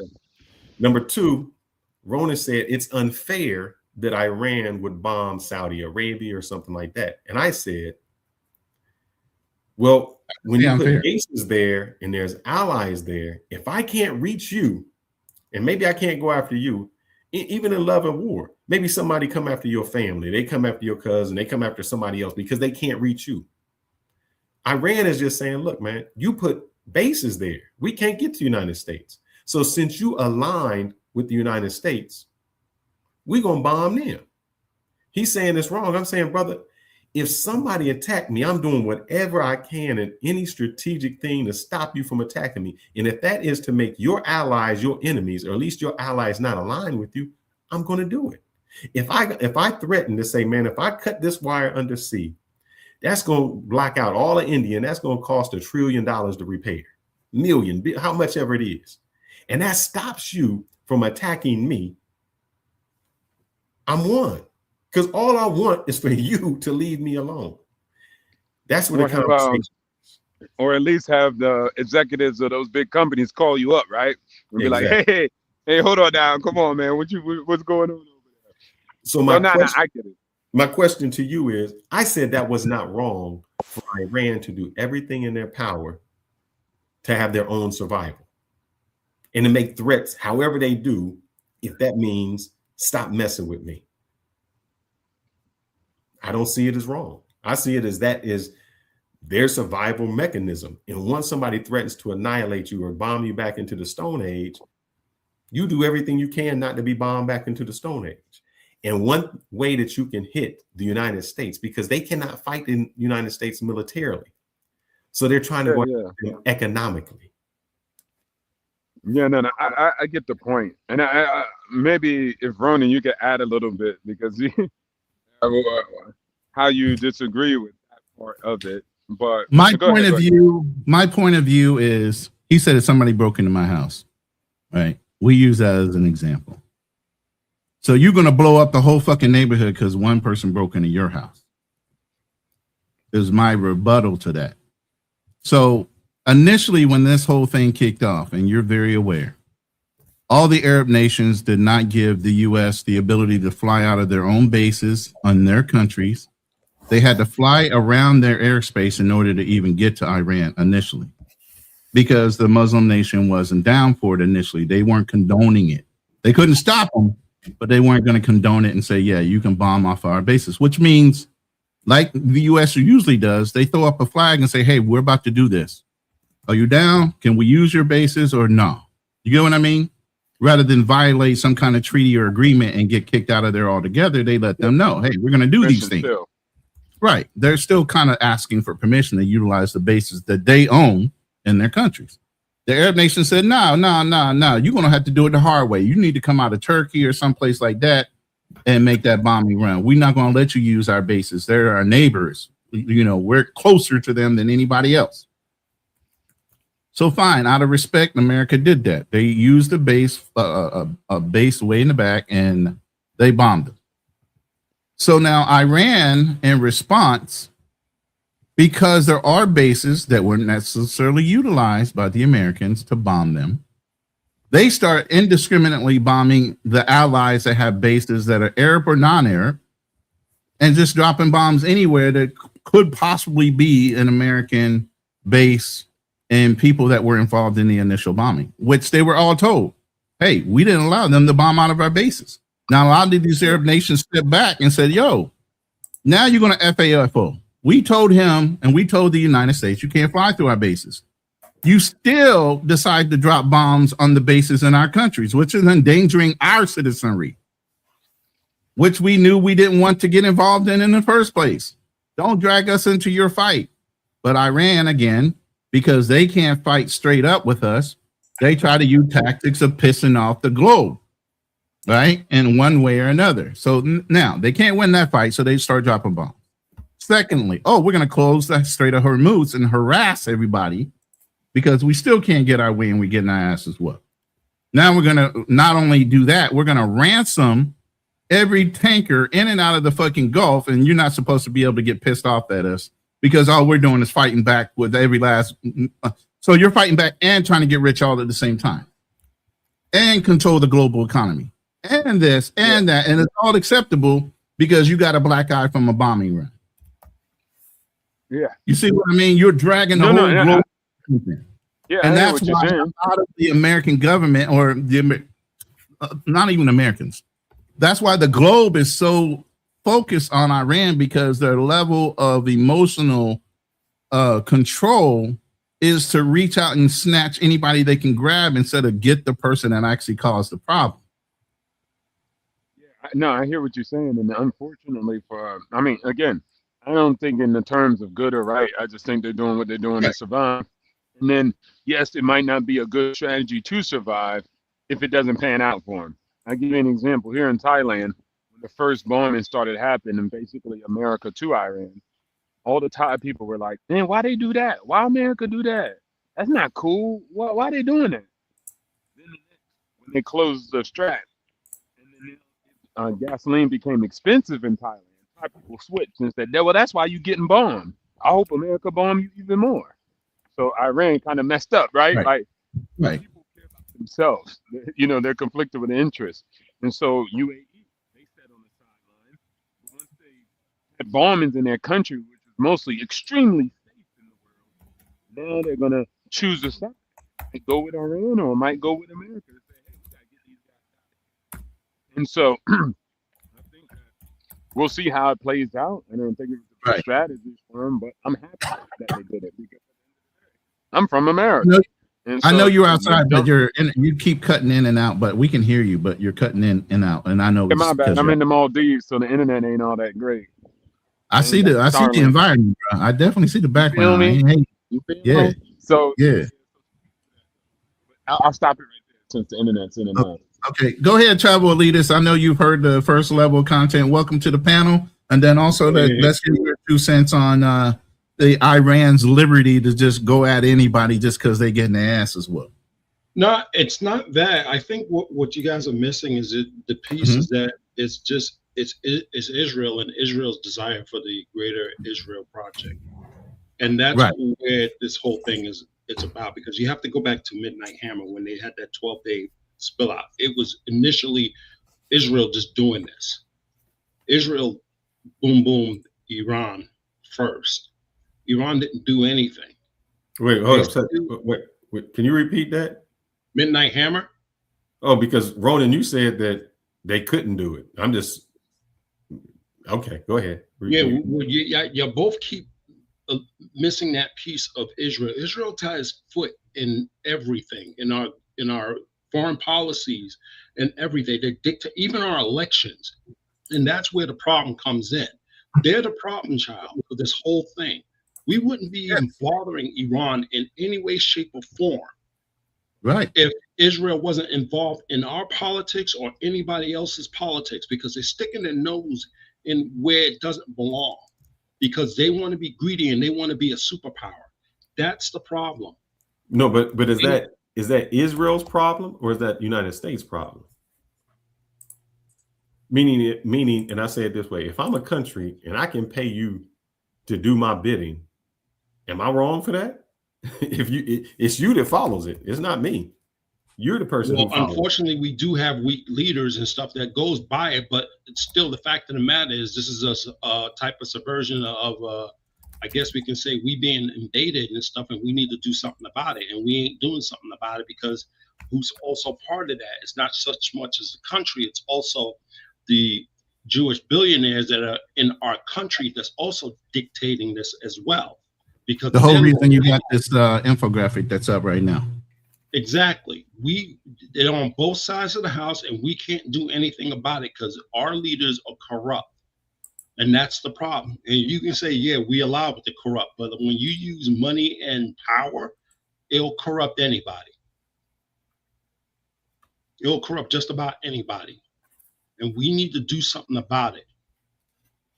Whether it can be say it's our fault or not. And it's just not the United States, because when you said earlier, Fearless, just the United States is no one trusts us. You can go back to days when Ireland and England was going at it. No, you think they trust each other? No. We can go back to China and Taiwan. Do they trust each other? No. Everybody and anybody have reasons not to trust each other. Ukraine and Russia, same thing. Nobody trusts each other. I agree wholeheartedly. That's on a global scale. It's not just the United States. It can be anybody and everybody. Okay? It's just we have a problem right now dealing with Iran. Iran didn't do a spit to us. Okay? It was Trump. You have to look at it, not the United States, but this administration. This administration screwed this up because he tore up that agreement because he thought I can do a better agreement. Okay. There was no intelligence that said they were making any nuclear weapons. The intelligence, and even from the IAEA, they were being monitored. They were just enriching uranium to 60%. Enriching uranium is not illegal. And brother, I'm not interrupting you to say you're wrong. I interrupting to say everything you said was right. And that's exactly what I tried to explain to Ronan. That the agreement that we had already stopped them from making a nuclear weapon. We were wrong where we cut everything up and we said, you know what, we cut it all up because we think we can do better. Or I don't know what we think we can do. No, it's Trump and his egotistical self. That's what it is. Yeah, it became Obama made this. Obama did this agreement, and I'm going to cut it up because I can make something better. The same that he tried to do with Obamacare. I'm gonna cut it up and I'm gonna do something better, and we never get the better. Everybody do that though. I feel like I'll be the only one real out here in these streets. Everybody else, y'all be picking sides. Y'all just basically playing. Like, okay, Obama did his thing, Trump did his thing. They always do that. Stop acting like it's special Trump. Y'all be wilding. Y'all really believe that? Cool. Live a miserable life and believe that. But for me, it's just like people are gonna do what they're gonna do. Each side had their way. If you think you can do better, stop yapping on the internet. Go run for president. Go stop the ops with, Israel's supposed to be taking over America. Go do something there. You know what I'm saying? Go help us out. I don't think it's a big issue. Every country is compromised by another country. And of course, we're trying to get leverage. But, okay. If that be the case, go fight it. Go do your thing, man. I wish you the best. But the problem is, you say go do better. The issue is, before you rip up one plan, have another plan in place. Don't just rip something up and have no background to go through. Have something that you can back up. And when you say go run or fight for president, what happens is that's being cynical, because what you've done by your actions have put other people in danger, and you put other lives on the line just off of your ego. Okay, you just made that story up, though. You have zero evidence to support you made this decision based off of ego. Like, come on, man. Are we going to be men? Go convict them. Then. So what did he rip it up for? What was the reason? If they were following the rules, if we had checks in place, we had all of these checks for everything in place. No, matter of fact, you got it. Let's just do Trump's words. I don't want to be mine. Let's do it. Let's look up. Also, let's look up why he tore it up. So that's what I'll find.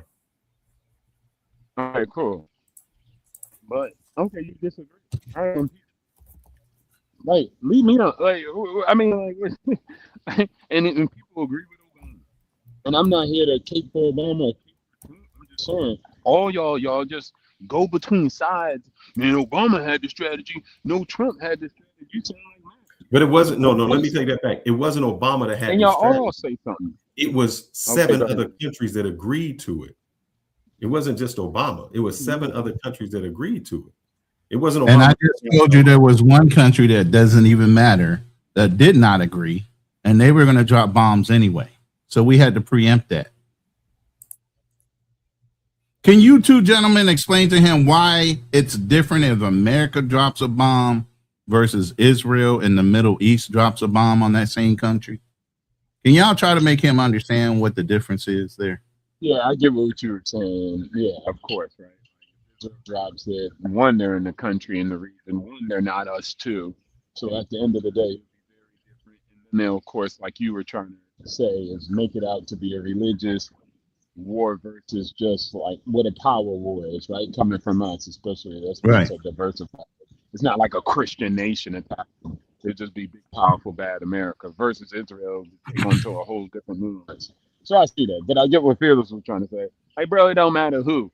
After I get slapped, who did it, why they did it, who hit me first, y'all jump me. I'm coming for everybody. Yeah. Day, so y'all jump me.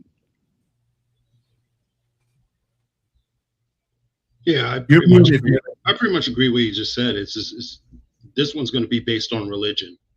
If Israel drops, it's based on religion, where ours is more,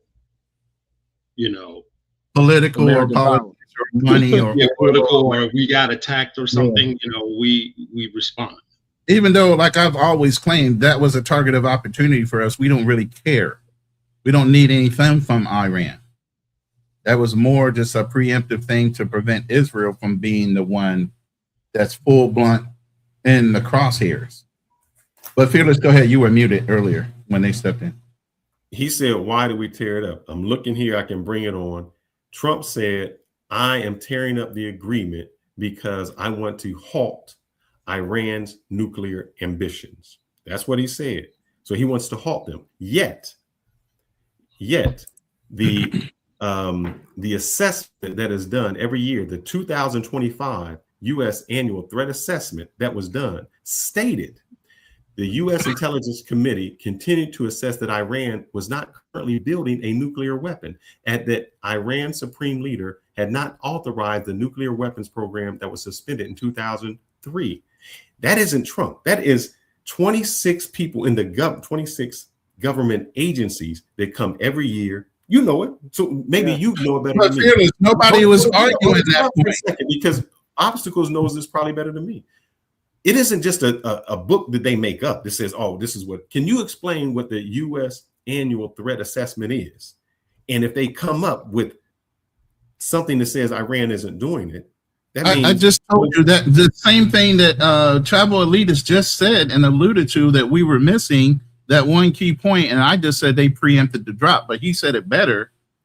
That's we understand that Iran was not a threat, a direct threat to us. It was the Israeli idea of what they want to claim all their old land. I understand. What I'm doing is I'm addressing Obstacles, because Obstacles says we don't know why we didn't tear it up, and it was because of his ego. And I'm stating exactly what Trump said why he tore it up. Trump said, I want to halt Iran's nuclear ambition. And who do you think fed that to Trump as an excuse? I don't care who said it to Trump. I'm only saying what he stated. Because our own people said there was no threat assessment when it came to that. So here's the thing. If Trump says he wants to stop it, and all the government says there isn't one, what reason did he do it besides ego? Israel. All of his people. Israel is the reason why.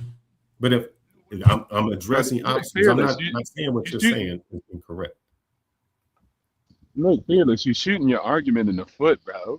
You literally just read it, and you could have said, because you don't have to the ego, because there's no proof of that. The better proof that you have is the 26 or whatever the agencies were that came together and said, hey, look, they weren't making advances to nuclear programs. And then you got Trump's word, which he said, I wanted to stop it. So you could just say that was a dumb choice based off of they weren't going anywhere with current policy, and you destroying them.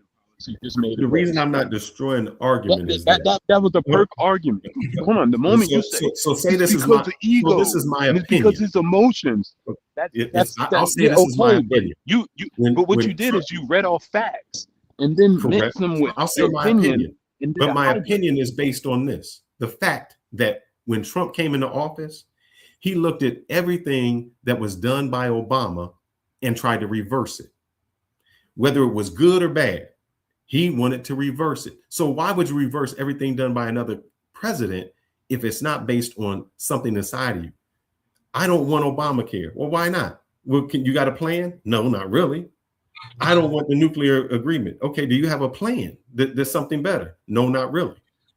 So maybe it's not his, maybe it's not ego, but I know from his actions that everything he did was to reverse what someone else did without having a plan to go forward. It can be ego. Okay, that's a better argument for my presidency, whatever it is. He still did something and never had a plan to go forward when we already had an agreement. And what we're going to end up agreeing to is the same thing that Obama had anyway. We're going to end up in the same place we started, and it cost us billions of dollars just to get there. The people voted for him. They allowed them. Yeah. So what? That's their choice. It ain't your choice. You ain't a dictator. So he had those same policies. He had no policies, the lack of policies, and he wanted to do away with it. That's what he campaigned to vote for him. In the story. See, the biggest thing, y'all, and not y'all, the biggest thing that's being missed here is Trump can't do anything without the agreement of his House and his Senate. They're allowing him to do it as well. They could have stopped him a long time ago. He has free range to do whatever the hell he wants, because there are no checks and balances currently going on in the government. No, it's their ego too. It's their ego too, running. That's why. And they're bought by it also has to do with the commonality of the contributions to their election, campaigns coming from the same source. Y'all need to get in line or fall out. You get what I mean? Let's say that's true. I don't go with that. But let's say it is. Let's just say it. I still blame it on American people. Get your bum ass up and start paying for the politicians. You think you paying is good enough? It's not. Let me wake you up. That always happened throughout all nations. Remember you watched the movie Spartacus? Wasn't it the Ottoman Empire that was paying off their oracles? Yeah. Wasn't they paying off their without going into the history of the Khazarians in Israel as a whole, the Cossack Jews were being kicked out of every nation because they were just really good at loaning money, and then they had it to a point where the ruling faction, whether it be a king or a president, get pissed off because they had more control on their government than they did. So they wind up kicking them out of those nations, one after another after another. They did this. I'm just saying, put up the money and shut up. You got to pay for your politicians just like anybody else. Surprise, surprise. Elon pay? Surprise, y'all wanna be like, surprise. I was just born in America. I came out of American coochie, so therefore leaders got to always protect me. Y'all sound like immature grown-ups. That's not how the world works. Nowhere does it work like that. You got to go out there and compete. And that's a small group anyways. You guys are way more than that. So y'all can put together your money. What are we competing with? Because when I read the Constitution, it wasn't like that. The Constitution was not set up for who has the most money makes the most rules. The Constitution, that's why we left Britain. The Constitution was supposed to be set up where it doesn't matter if you're rich or poor, we only get one vote. And my vote matters as much, if I'm poor, matters as much as a rich person. And that's why I have a vote. And by voting, I should be able to do it. It was supposed to take money out of it. That's why we left Britain and all of that. It wasn't supposed to be who's the richest person makes the rules. I know that's how it is now, but that's not how it was set up to be. Guess what? The world was supposed to be Garden of Eden. Other things happen. I'm not talking about what's supposed to. I'm talking about how it was executed and how it always operated. It always operated under that. I don't care if you're in America, the next country. Every country tells itself a story. Oh, here we're just. I'm not saying they're unjust. I'm just saying this is reality. Y'all gotta do. I swear we have immature conversations about like what woulda, coulda, shoulda, and what we interpret about the world instead of how it really plays out in front of us. How does it play out in front of us? And historically, how does it play? So you mean money has never been an advantage for an individual to have political power?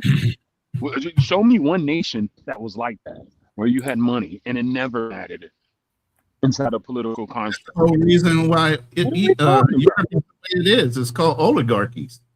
They were running the shit. That's been life. Now it's way less because, I had all the money. I could just delete you if I wanted to. So it's not as bad as it used to be. So, hey, the upside, you free. But I'm saying, like, how are we really free? And we're not really free. How are you free? Okay, if you're controlled by the money people. It's the same as slavery. You're right. Here's the problem. Listen. Let me say this. If the people who still let me say this.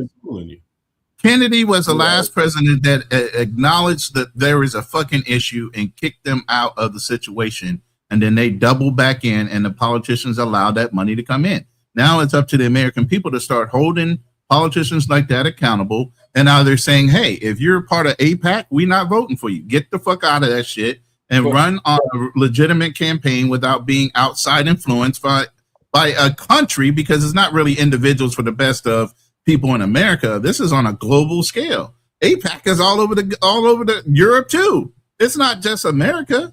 They're controlling a lot. Compete. That's what I'll tell them. I ain't even say kick them out. Like, y'all just gotta compete and try to do whatever.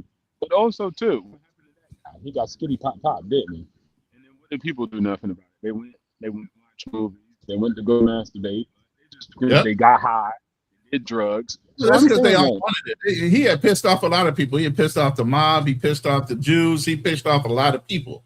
Trying to save people, but what I'm saying is what the people did. You see what happened?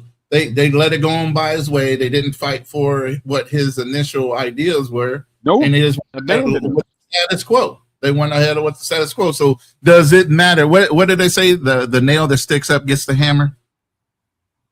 So the minute you stick up, that's all it did was teach politicians and everybody else. The minute you stick up to try to make a difference, you're gonna get the hammer. You're gonna get the hammer. So why would you stick your head up like a fucking idiot? Nope. I'm gonna get mine. Because everybody who decided to stand up got skitty pop pop, and what y'all do? Yep. Y'all do nothing. That's why I say it's always leadership and fellowship. It's a two-way street. It's not a one-way street. We only made out to be a one-way street. What the leader did wrong. What about the people? They didn't show up. They didn't support. Yeah. Look at Martin Luther King. Did they take care of his family? No, they didn't. Nope. Did they take care of Malcolm X's family? No, they didn't. Did they take care of Fred Hampton's family? No, they didn't. But those people lost their life and everything they had fighting for the people. It's a two-way street. So unless you're not going to be in the game and really be behind your leaders, then yeah. I mean, I don't know what world leader can has the right to walk up into our country, go into our house and our Senate and have a private closed door fucking meeting with everybody in the goddamn office. Talking about here's the order of what we need to do. Like he's running shit. He's the president. Nobody has that right. But one that did it. So now you got to start questioning your leadership and why they had the ability to go in and do that shit. Or he had the ability to do that. And no one politician stood up and said, get the fuck up out of here. You don't belong here. Not one. And we still put these people in power, despite, they get. So now you got to ask yourself, why are you doing that? Who are you voting for? You got to question everything. If you want to make a change, that's what you got to start with. Every politician that let that motherfucker in that room should have been fired, never reelected.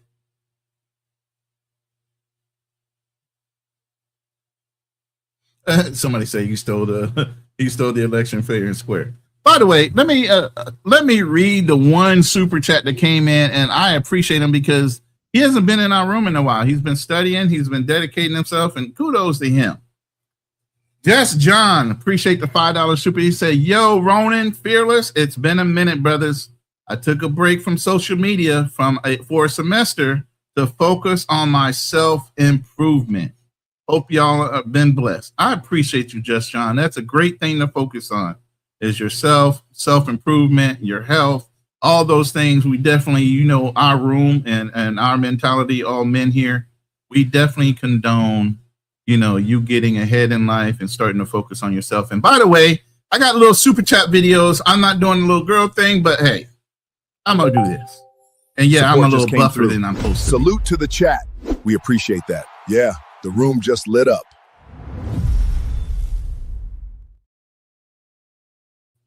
Get my little anime on, Brother looks swole up in there, brother. You looking? Hey, I can dream, right? I can dream, get back where I used to be. I'm allowed. It's anime. Ain't nothing wrong. America does it all the time. Yeah. Let me go ahead and cut corners and. So my thing is this: I understand how the world is, and either I can accept how the world is, or I can say, you know what, there needs to be changes to the world. I'm just not a person that says this is how it is. That's it. I think that if you accept how it is, then we should have always accepted how it is. At one time we were slaves. At one time we didn't have rights. If people just said, I accept how it is and I'm in it for me, we would never be where we're at. Yes, there are people who make sacrifices for us all. If we only looking out for ourselves, we never get nowhere. If a neighborhood, if I only look out for me, if I have a friend group that I only look out for me, that's not really good friends. That's not really a good neighborhood. That's not really a good society. It's not good. That's a good person. It's not a good world. So sometimes what makes us good is looking out for the other person. Because sometimes those things come back to haunt us. Looking out for the other person to get your ass killed, bro. And then wait, hold on. That's cap anyways, man. Like, man, ain't nobody out here violating, committing crimes. Like, we always go do something then. Like, just go do something. Like, we always gotta hear this grandstand, man. I'm in here for the neighborhood. Man, ain't nobody building a house. Brother, hold up. If you don't think like that, then you on an island of your own. I'll give you an example. I'm not sitting around blaming the Jews and crying about every other little small group. I'm out here executing in the streets, and it's so are other people. It's not just me. I'm just saying, as people sit around and be like, yeah, this is the problem with America. No, the problem is America is with you. You ain't doing that. You're doing more yapping than action. And if you're doing action, then be about your action and let that speak. But there's always what you said was you about you. And I'm cool if you want to be about you. Complaining about what it is. I'm out here executing. That's life. It always. I hope y'all are talking in generalities because that's what we should be talking in. Ain't nobody on the panel. That's what they follow. But I don't want anybody taking it as, oh, this is a personal attack. You know, ain't no kick dogs on this fucking panel. Everybody's doing their thing. You know, so in general, what we're talking about in general. Yeah, in masses, the people. I'm saying in general, we have to help each other out. For instance, that's what we're doing. That's what do you mean? We raise millions of dollars. We're one of the most contributive societies, the nations in the planet. So people out here yelling on Saudi's not helping nobody. What are you talking about? We give away millions, billions, trillions out of our hearts and generosity on TikTok, on Instagram, on Facebook, and organizations. America is the most contributive nation in the entire planet. So find it to them, like, what are we talking about? That's why reality and what y'all woulda, coulda, shoulda dreamed about is the difference. Just because somebody said it's the way it is. I see where he's going with this, and here's the biggest thing. And I do say kudos to Donald Trump. Charity in America, when it comes on a global scale, should be done and over with at this point. We done helping everybody else if we ain't helping ourselves. You know, and why shouldn't we get a little taste? Everybody else does. You know, they'll go out and exploit something and take advantage of it, and all of a sudden we got to look like the global good guys. Fuck all that. If we got to turn up and get a couple things for ourselves and look like the bad guy for once, guess what? We're fucking entitled. Half of the colonizers are sitting back there scheming to put a knife in our backs, even though they're the ones relying on us and utilizing us every fucking time there's something global going on. Yeah, they can protect themselves, right? They're supposed to, but yet and still you got Americans sitting there doing it. You got our sons and daughters out there doing it. And they're playing off of that. We're going to do it, so why should we need to do it? That's why on the global scale, they're able to contribute to their medical services and all the things for their civilians and their citizenry, because they're taking it on the chin that America is going to jump in and help, like the good guys we are. So I applaud Donald Trump for holding people accountable and contributing their fair share on a global scale. When it comes to NATO, we spend, I think, 100 times more than the closest next person on the fucking list when it comes to NATO. Now they need to step up and spend more, you know, or we're going to bow out of that. We are tired of being just the good guys and everybody else gets to leverage whatever. I mean, France has been taking advantage of Africa for years. They haven't even paid their fair share back to the Africans they're taken from. That's why they got kicked out of the African Union not more than 6 months to a year ago. They literally got kicked out of African Union because they owe trillions of dollars to those nations for all the stuff they leveraged and took from them. Now we paid France, or I'm sorry, you had Haiti that paid France back. You had all these other nations that had to pay France back because they lost command of their slaves, and all of a sudden they were out. Their businessmen were out, and so they got reparations paid back to them in order for people to be considered free. But yet and still, they'll steal from another person and never pay them back. But we always are the good guys. And especially in our community, for some reason, we come out looking like saps on a global scale when it comes to black men. We so nice. We just gonna do anything, and we one of the strongest cultures there is. White men can't stand us. We naturally are stronger. Period. No, Ronnie, you ain't even gotta go to the white man. That's what I said. You black man. I'm just on a global scale. Period. I'm just saying on a global scale. I'm just saying. I'm just saying the generality. Don't get that kick dog holler for the white man. It's okay. I'm not just saying. No. I was about to build on what you said, because I wasn't about to talk to them much anyway. Yeah. I was just saying, like, man, go to the Middle East. They don't care about no. Mm-mm. And here we go, capping Palestine for anybody, for this person, that person. What did I don't know if he dropped it, but the Illuminati. No, it wasn't just you. It was I didn't see the back chat. Sorry. I'm gonna be taking off in about 3 minutes. It's all good. I got Again, in my chat, I have the link pinned to the top of the chat or bottom, wherever it is now, because they do so many modifications to this shit. But I do have the link pinned if you guys want to come up and comment on what's going on in Iran politically, and whether we're doing the right things in Iran's position, and whether you think they're doing the right thing on their end, protecting their people or not. Go ahead, Obstacle. Sorry, they got you for a second. I don't know if you're sitting there eating because I know you're sitting at the table, get ready to get served up something good. No. We already had breakfast. I'm just chilling. Oh, okay. With you, brother. Enjoying the way you get me. All right. Now you said you took sand to the beach, brother. Wait, did you take sand to the beach? It's okay if you did. I take sand to the beach. I ain't ashamed of taking sand to the beach. You get what I'm saying? It's an island, so you be good. You gotta take sand to the island. Yeah, exactly. So, yeah, man, this is a wild time and on the globe, man. I think some major things are going to change. Technology has definitely brought a lot of things to light. Hopefully, we'll see. I would say the second term, the midterms here, in America. I'm not in America. The midterms in America are going to open up a lot of eyes to whatever the government is going to change to. If people really take note of what's going on and acknowledge it, I know different sides from the right to the left are like kind of pissed off right now at our involvement with this one situation. But all this situation did was magnify all the other things that were going on. So now it's going to be a real choice, a conscious choice when it comes to the American people on how they vote and whether they're going to continue to let this go down the road the way it is, or they're going to affect some changes. The problem is we just keep swinging and we just keep swinging.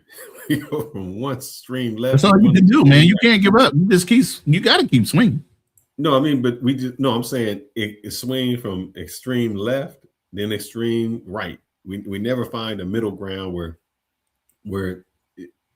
we put the best interest in the United States first. Well, the only way you're going to do that is my idea. Nobody seems to want to get them. And this would be the perfect time to blow that up. To blow that up would be to have a third party. I have no problem with because it. Then it's a switch off, because then they could be the linchpin on any one situation on a deciding factor. If you had a majority middle party, maybe they're not the majority, but they're a minority between the two that they have to shift one way or another in order to make an overall decision, then it has to be a well-decided fucking issue, because now one or the other, the right or the left, doesn't control it. There's a middle ground that everybody has to appease to. So I really think if we had a third party, this whole thing could get fixed. Until we get that, there's too many ways of swinging it one way or another. Majorities and everything else, the way the system is set up. And I'm gonna say you're incorrect, and I can't find it because I can't remember his name. What was the governor? He used to be the wrestler from Minnesota. You're talking about Vince. Vince. Yeah, I know who you're talking about. God damn it. He was a Navy SEAL. Yeah, what was his name? Not McMahon. That's the owner of. Anybody in the chat remember his name? And let me see. I'm gonna look. Jesse Ventura. Yeah, hold up. Jesse Ventura. 1 second. Yeah, I got you by half a second, Bobby Coltrane. But yeah, salute to you, brother. But yeah, Jesse Ventura. It was he's not only was the governor, but he's also a something theorist. And I would agree with you. I was trying to find out what he said. Man, this is too long. I can't get one. But the whole thing is, like I said, you got governments like Britain. They have more than one party. You know, a left and a right. There's got to be a middle ground, man. And this would be a good time to gain ground on that. Not necessarily that it could get established. I mean, what's the one older guy that's in politics right now that's run a couple times for president or really old guy, white hair, Ben something? I don't know if it's Ben or something. He's Jewish too. Yeah, he's Jewish. He went independent. He went independent for that fact. But the problem is, I switched to independent because of Ross Perot. I think if he had wound up winning and Daddy Bush had stepped out of the way a little bit, I think we'd be on a whole nother path right now by now. The problem with Bernie Sanders, thank you. The problem with I appreciate y'all keeping me alive in this because my brain does not work sometimes. The problem is Jesse Ventura said this. He said with the third party, he said he couldn't get nothing done. He said because you would think that there would be a middle ground where he was like, you know, that he could run things. You need enough people involved in the third party, though. That doesn't matter if it's 1 or 2. That's not enough. I don't know if this explains it, so I'll bear with it, and I'm going to probably depart after this. Right. But what I'm saying is, you need a large amount of people wanting to do that. It can't be a little bit. You can't trickle in. It's got to be a massive shift. He won, but he just said, "Let me see if he didn't have enough people in his party to shift it either way. It didn't matter whether he had 1 or 2. You need 30 to 40. That's going to. He won. Listen to what he won on popularity, though. Yeah, I know. It sounded like Jesse said. It sounded like Jesse said it is what it is. Yeah, listen to him. Here's what you know how much money I was making? The governor got paid $120,000 a year. Now they're going to take taxes out. Right. I also get deducted mileage for the official governor's car unless during the workday. So to and from the Capitol, I have to pay for it till I get to the Capitol. So I went to them and said, well, okay, I'll drive my private car to the Capitol and then I'll get in the governor's car and I won't get docked money. You can't do that. Why? Well, that's the car with all the protection and the radios and all this. So they make you ride in the car and then charge you for it. The governor's residence, every meal. That's not it. What he was saying was, as a third party, it was difficult for him to implement the rules because he couldn't get the Democrats on the side. He couldn't get the Republicans. He said it was just the third party. You would think would bring both sides together, and he said actually he was just out. Here's the thing about a third party. You need the numbers when you first jump in. Don't do it if you by yourself. You're an island unto yourself. It has to be a large enough shift of people wanting to be in that middle to affect a change on either side. You can't be 1 or 2s. It's got to be a large amount that actually has a controlling vote that matters. Correct. I'm going to jump off here. I'm going to let obstacles roll with you. I'm just going to say I think Jerry in the comment has it very correct. And I'll just bring that up where he says the problem with African Americans, they don't know how to vote. They think that you should just be voting for president or governor. And I agree. There's a lot of people who get in, especially here in Dallas. How you start. They started voting for mayors, city council, mayors.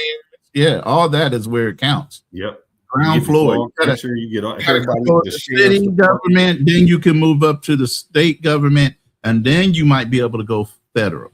But you got to control the cities first. You got to control that idea. Decisions. You're right. The people who really make your decisions locally on your laws is your local government, your local schools. They determine stuff, and we don't. I mean, look at the Somalis in Minnesota. They took that over. Look at the Ashkenazi Jews in Jersey. They took that over. Exactly. And when you do that, you can affect change for your community. That's better for you.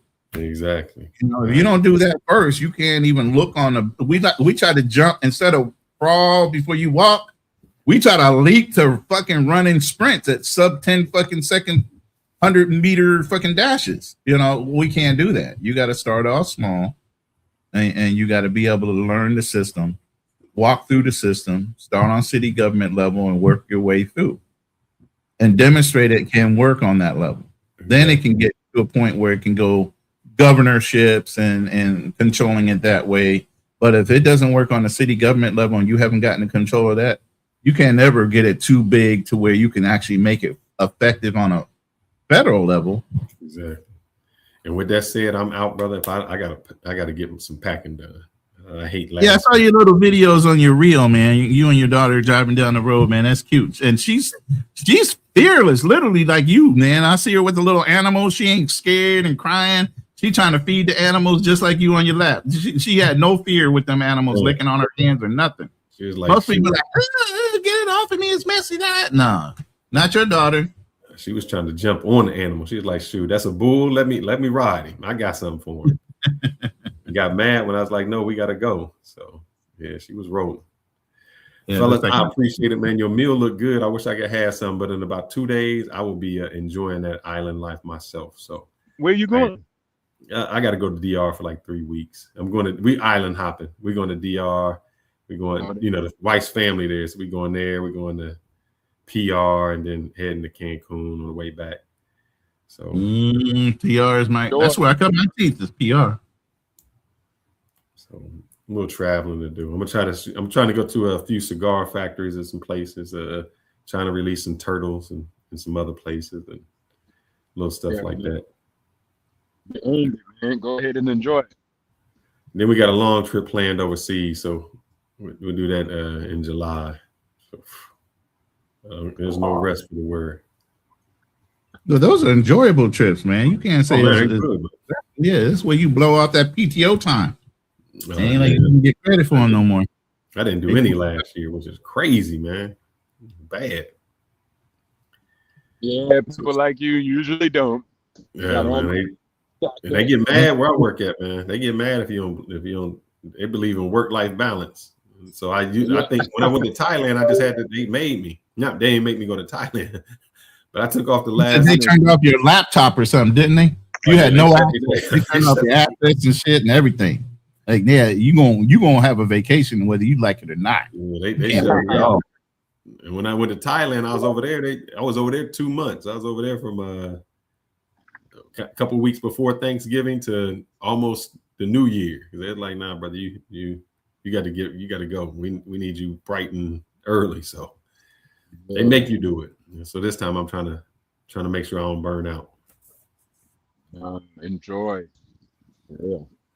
All right, fellas, man, y'all be good. Keep growing the company, man. Let me bring somebody else on. I want to hear something. I'll be playing in the background. Get your closing remarks in, brother, before you go. Got to get your closing remarks in. You got to say something for the people. I don't know, man. In the words of the song "War," what's it good for? Absolutely nothing. Say it again. I like that. All right, brothers. I'm out. All right, bro. All right, Obstacles. This is me and you, brother. Let the hounds roll. So, truthfully, I don't really feel the effects of what's going on here from Iran. Now, the people do a little bit because of the gas prices. And I just got my electric bill this month. And brother, they put an extra, I want to say they put an extra 5,000 pesos on that bitch. You know what I mean? I don't know what happened to Obstacles, but I see Darnell in the background. But yeah, they put an extra 5,000 pesos on my bill. So I was like, damn, is that how they doing these people? So here's the thing. I just went over my budget a couple weeks ago. The average income for a Filipino is anywhere from 18,000 pesos to 28,000, depending if you're in Metro Manila or somewhere in a province. So I got a bill for 20K. That's more than some Filipinos make in a month. And that's how much my electric bill was. So, and believe me, my lady was just saying not only her parents, but other people in this town are bitching about how much that increase was, that they're trying to push it down to everybody else when it comes to power. But yeah, I just got my first 20K electric bill, which is not much to us. It's kind of along the lines of normal, but to them, that's a whole month's salary. Yeah, I mean, I'll say, 20. You said 20,000 pesos. Yeah. I normally average about anywhere from 15 to 17,000 pesos for my electricity, but now it's 20.5, like 20,000 and a half. But that's, like I said, 18 to 25, 28K a month is an average Filipinos pay. And here that is on one bill. So that's what a 20. That's about a 20% increase. Yeah. So I'm sure that's because of the whole oil embargo or the thing going on. But like I said, they picked up almost 2 million and something barrels from Russia. And then they also just struck another major oil rig offshore. So that's going to be producing oil. I don't know at what rate. And then they actually had an agreement with Iran, which they normally get their oil from. But even with the with the ship interdictions in the Gulf, usually that's all the ship everybody thinks, oh well, it's they got a blockade. No, the blockade don't work like that. We don't just stop products from leaving the Gulf. What we do is search them. We search the ships and make sure they're not exporting or importing any kind of weaponry or missiles that have to be put together that are going to be used against us. That's all they're doing. They're not going to stop everything from going in and out. What stopped everything from going in and out are the minefields and the unsure ability to track them, because a lot of them broke loose of their chain or their moorings from underneath the water. So now they're floating around, so nobody knows where they're at. So it takes the American military to figure out where those mines are and blow them up, so it can open up straits. Does the U.S. Navy, do they have minesweeper ships that are minesweepers? They do, and they also have planes, and that's why I say it's going to take them to track them down, because even the ships, the little Iranian fast boats that they had to put them out there, like I said, a lot of the chains must have been old or rusted or whatever, and the minefield that they had set up, the chains broke loose, so those mines are floating around where they shouldn't be. So now where they knew the mines were, they don't. And that's why the insurance companies are leery about backing the oil tankers going through, because they don't want to have to pay out. No insurance company wants to pay out on a policy. So that's the other issue. It's not necessarily it's unsafe. It's insurance companies don't like taking on risk, even though they're making you pay for it. They don't want to pay a policy. I came from the insurance industry. Trust me. Yeah. They don't want to pay you. They want all the advantages of you paying them a premium. And by the time they ever have to pay you, they've taken in so much in premium globally, it's no big deal to pay you out a little bit. No, you absolutely right. The bit of good news, and this came from CNBC.com, but it says Trump says Iran deal reopening Strait of Hormuz largely negotiated, will be announced soon. Yeah, I know they've been saying, Trump's been. Thank you. Excuse me. I need you to acknowledge that. They've been saying this for a while. Yeah, but why I feel this might be a little different. Even Iran has, I am monitoring the situation. Even Iran has said there's been a little bit of progress. No, there's been a great bit of progress, and it ain't because of us. It's because of China. You know, Donald Trump just shook hands with Xi Jinping, right? Yes. Yeah. They were just there. Right. Now, China was doing what? Offsetting or war by proxy, helping out who? Iran. Iran. Who was feeding China oil? Iran. So Iran thought, you have a friend in me with China. They forgot about business. They thought, oh, well, we got China through the nose. They need our oil. They're supplying us with not only global locations for, different military assets, but, they're going to be there, and we're promoting them by saying you got to pay the ransom in Chinese yuan and all these things. We see that environment you got over there in the Maldives. Keep on showing that environment. But they're showing up. They're thinking that Iran is thinking, oh, yeah, we got China, man. We got China to back us up. There's no way. And then Russia comes in and says, hey, we'll give you some of our information and some of this, that, and the other thing. So they're thinking they got two buddies, two friends indeed, until the handshaking starts happening. Even the Chinese people were like against the American government and the American people. Right after that handshake, the whole nature of everything shifted. The Chinese people are like, yo, you need to give up the ghost and just give up, blah, blah, blah, blah, blah. Now they're talking down to Iran. Xi Jinping is like, nah, we can't help you anymore. We got this deal going on. And before he flew back, guess who we went to go see too? Didn't he go see Putin? Yeah. Wasn't there something done with Putin too? So the two allies Iran has this mysteriously all of a sudden starts to pull back and say, nah, we like America better than we like you. They got more to offer. That's why I say it's more about business ever than it is about loyalty or even, we have common goals and common things involved. Nah, it's about that dollar bill. Well, let me ask you this. Why is it that China just never built a pipeline with Russia? Because they border Russia, and Russia is a large oil producer. And matter of fact, Russia's Mhm. suffering under sanctions. So Yeah, and the big thing is China has oil refineries as well. they do, but they consume so I don't know much if you're oil. aware of that. No, I'm aware of it, but they consume. Yeah. I believe it's they consume more than what they actually produce. Yeah, that's why they shipped we it ran in, and that's why Venezuela hurt them so much, is because that was their other source. Besides for Iran, they were getting a lot of oil from Venezuela. We cut off Yeah, Venezuela first, and now we just cut off who? Iran. Iran, yeah. Now they're fucking hurting. But the thing is, why not? If they had a pipeline with Russia, because remember, Russia's been under sanctions since what, 2014, 2015. You know, they've been under sanctions for over a decade. I'm willing to bet Russia would cut a deal. Hey, man, I'll sell you oil at a 20% discount because I need money, especially now they're fighting a war in Ukraine. They need money. You know, so I'm just kind of curious why China isn't, getting more oil from Russia right now.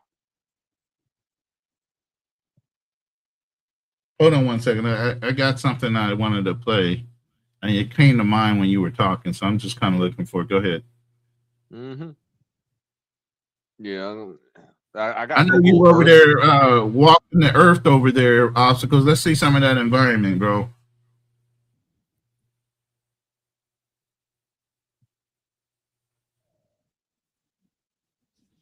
Is he on mute? I think he's on mute. I think we lost him.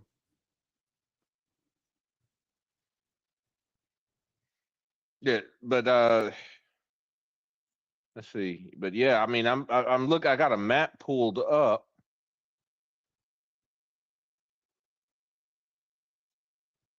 I got a map pulled up. Let's see. Let me use Google AI here to do some borders. Russia-China border. But yeah, if they had just built. Go ahead. Go ahead. No, I have a thing I wanted both obstacles dropped off. I think, yeah, it's just you and I. Okay, hold on one second. I'm gonna play this video and let you guys hear what this gentleman said, because this gets into that part right here when it comes to the economy and how it's affecting everybody. Say, in the US. But particularly when you look at stock markets, it doesn't necessarily mean there will be an immediate crash. But I do think we are heading towards a crisis. And again, if you look at the big game that's being played, then it's quite clear this has to happen.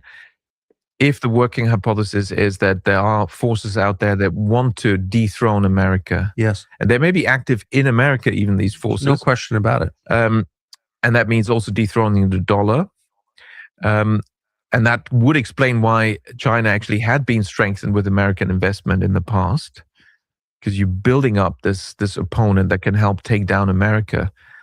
If you make sure America stays aggressive and adopts anti-China policies, which also seems to be happening to some extent. So then, what are the scenarios here, and what's the way? Well, as we said, whenever you have these big wars, they lead to currency system changes. The global financial system changes. So we moved from first the British pound, which was on and off the gold standard. Then we moved to the Bretton Woods dollar standard, which was a gold standard. But of course, a gold standard, some people think, that means it's 1-to-1 to gold and you can't create money. No, that never happened. Such a gold standard never existed. There's always been bank credit creation, and that's how the real game is played. But it's some kind of limit, because as soon as it turns out America was creating too many dollars, buying up assets in Europe, the French were not yet part of NATO, therefore not part of the command structure. It was the French that called out America. We'd like our gold, please. And they said, okay, you're printing all these dollars and you're buying us up. What we can do is we can change these dollars now into gold. We want to see gold. So that's, but so then we moved from the 71 Nixon shock, US default on its international gold obligations. Then we moved to the petrodollar, which of course, is very closely intertwined to actions in the Middle East and all the wars in the Middle East. Oil was only allowed to be sold against the US dollar. Anyone who did otherwise, whether it's in Iraq, Saddam Hussein, or in Libya, Gaddafi, that was a big no-no and led to severe consequences, warfare, and you get killed for that. You get killed for it, exactly.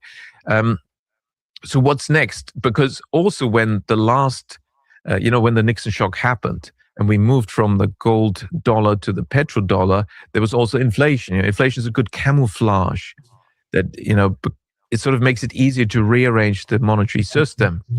It was entirely monetary inflation, by the way, not energy driven. It was the central bank creating a lot of money. But we had the same in 2020 with the COVID psyop.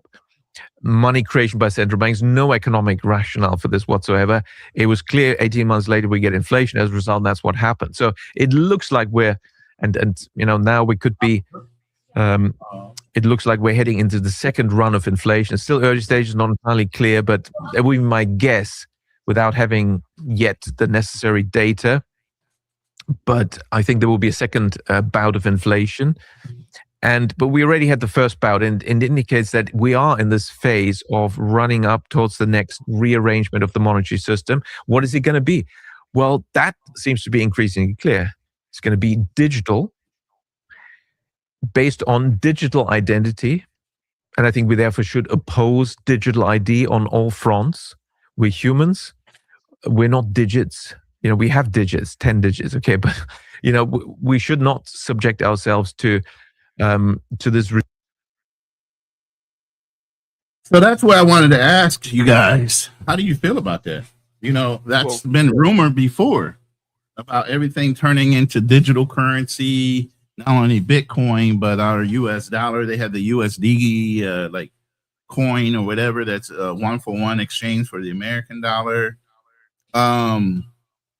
What do you think about that idea of making everything digital and then getting close to maybe even getting a little microchip put inside of you that keeps track of everything and your location, geolocation and stuff like that? Well, Ronan, let me first start off by saying the video you just played, that guy literally wrote history with lightning. I mean, he was freaking spot on. I mean, Nixon shock, I don't want to go too far into all that, but, Nixon shock and the things that have happened, during the 70s. And he's right about central bank policy. Back then, a lot of people don't know this, but back then, the Federal Reserve, did not have the dual mandate that we have today. Back then, it was just keep unemployment low. That was their only mandate, keep unemployment low. And it involved printing money, and as we found out in the 70s, when we had the oil embargoes and things like that, that became difficult to do, and we were creating more problems. So that's, I believe it was 79, 1980, but it's known as the the Volcker rule. Paul Volcker became chairman of the Federal Reserve, and he began aggressively hiking interest rates. But that's when the dual mandate was born. Control inflation. They want to moderate inflation, keep it the preferred rate is 2%, and keep unemployment rate low. So that's where that comes from. Now, as far as, getting to your question now about the, going to digital IDs and this and that, man, I got to be honest with you. I guess you could say, yeah, we knew it was coming. I mean, I remember being a kid, I was, back then I was in the church back then when I was in middle school, heavily religious, went to church, twice on Sunday, Bible The study mark of on the Tuesday. beast. I know where you're going with that one. Yes, sir. The mark of the beast. That's where to me, it sounds like the beginning, of the end of times. Not that I'm trying to scare anybody or anything like that, but I just remember all the sermons, just in listening to this. I just remember all the sermons the preacher gave, the mark of the beast, you know, you can't buy or sell goods, you know, unless you have this mark. And it just kind of sounds to me like we go with this digital, you know, digital currency, digital ID thing, and, you know, being tracked and stuff like that. It's, to me, it sounds like it's, you know, the end of times, you know. I mean, not that I'm not saying that's going to happen. You know, I honestly don't know, but it just kind of reminded me of those sermons when I was a child. Oh, I tend to agree. Nobody knows what the market. Everybody used to think, oh, they're going to give you a tattoo with 666, and that's the mark. Yeah. You know, and all these different things, but nobody thought the technology would get ahead to where you got a little thing the size of a grain of rice that can be inserted under your skin. That's a microchip that has all your information on it, and could actually be activated to where it has a built-in GPS system where it already knows geolocation on your ass. Well, I mean, think about it. You have that in your phone if you turn it on. Well, you know, then think about that. You remember the book Fahrenheit 451? Yep. Yeah, in there they I don't know if you remember, but they talk in the book, they talk about you know, these big screen TVs. You know, back then it sounded like something out of science fiction, like you know, they didn't exist back then, but yeah, it was monitoring you in your home. Yeah. And what do we have today? We got TVs that monitor. Hell, we got refrigerators that monitor what you buy. Whatever you decide to connect to the internet and give it access to knowing your buying habits and everything else. That's why YouTube knows what kind of videos to throw in your feed, because it knows what you generally like to look at. If something's coming up in your feed as far as advertisements, because you just looked on Amazon, if you just looked on Temu or whatever you normally shop from, that's because you have that activity on your settings that you have not turned off that allows them to track not only your watching habits, but the things you're interested in buying. That way they can market to you better. That's how they put it. But you have the right to turn it off. Go turn it off. You have a right to put a little piece of tape over the little camera that's on your screen. Go cover it. You know, there's certain things you can do right now, but the minute you put that chip in you kind of leave it up to whoever to have access to your personal location, your buying habits, because now it's just controlled by a chip. Yeah, you might have the ability through RF to communicate with the chip in your hand or your arm to reprogram it. Maybe you can turn off certain things, and maybe some things you don't have access to turn off. You know, that's up to them to decide, because once you put it in, the only thing you can do is cut it out of you. Then if you do, now all of a sudden you can't buy anymore because they now have made it mandatory. You have a chip to have all your information in it so they can buy and extend credit to you. Yep. It can't be stolen that way, right? Or so they think. Yeah, that's going to be the lie they're going to tell everybody. You know, this is to protect you. You know, this will stop the scammers and hackers. No, that, you know, this will make you safe. No, it's not. This is just, we're going to keep an eye on you.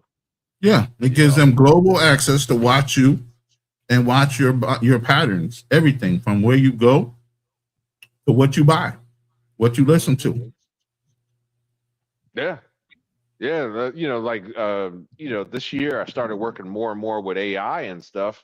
I mean, the thing is in my emails, and I mean, it was reminding me, I got this computer sitting in the box. You know, I bought this computer last year. I never opened it. You know, I had this real souped up desktop computer I bought, never opened it, but it went through my emails over a year ago. It says, oh, what about this computer? You know, it's still sitting in a box, not connected to anything. I'm like, how the hell do you know about it? You know? Your email confirmation is saying you received it. Yep. And that you haven't given it a rating of the quality of it, the service level, or anything. But I'm gonna finish this video real quick. Hold on. regime where if you don't provide the right digital ID credentials, you're not accepted as a human, and you don't have the human rights in reality. I mean, that's dehumanizing.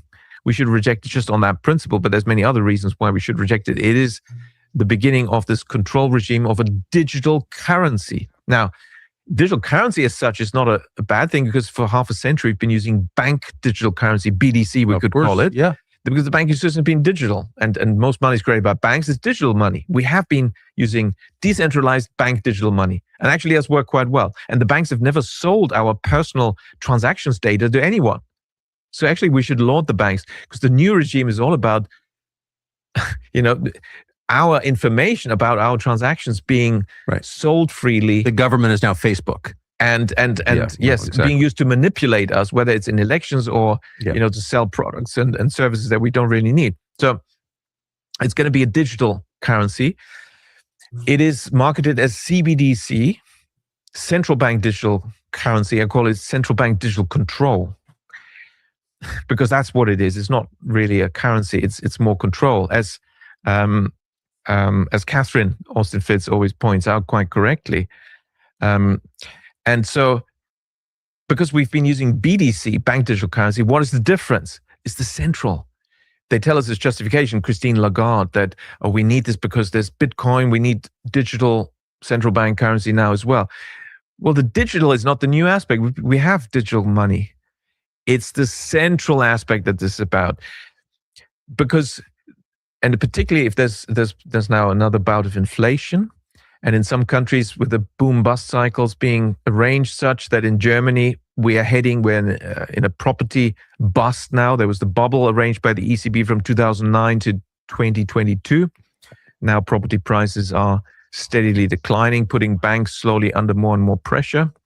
They were forced to do this by the ECB. It's the same game. It's the Bank of Japan's game, in Japan. And so banking crisis, of course, is ideal, and inflation to launch your CBDC. That's for Europe. In other countries, there may be slightly other rationales and justifications for introducing it. But a crisis, one way or another, is always good. A war, of course, is even better, because then it's just wartime direct diktats. You can't do anything. It's wartime. You have to accept whatever you're told. And as a wartime measure, of course, that's the ultimate. If everything else fails, then definitely wartime measures would be used to introduce these measures. So we're heading towards digital control systems where we have no more control over our liquid assets. It will be, of course, programmable. The things he's talking about, man, I hope you guys are very alert and not voting for those things, and to tell the government to go stick it where they sign if they ever try to impose those things as mandatory. But that's going to be a big issue, especially if it catches on. Like, I don't know if you remember, Whole Foods tried to do this. About a year and a half, 2 years ago, they were Whole Foods where you had to have the chip installed if you wanted to use Whole Foods. You couldn't use their card anymore. You actually had to have chip implanted in you.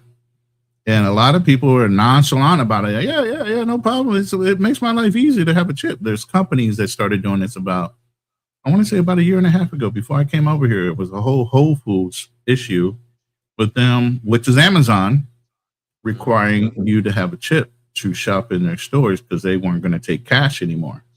Had to come off your chip. I didn't know that, but personally, I can't afford Whole Foods anyway, so I ain't got to worry. I don't know, Darnell. You're swimming in stocks, man. You can afford it now. You might not have been able to afford it then, but hey, you cooking, right? You cooking with gas, right? I'm still gonna pretend like I can't afford it, man. I mean, there's just no freaking way.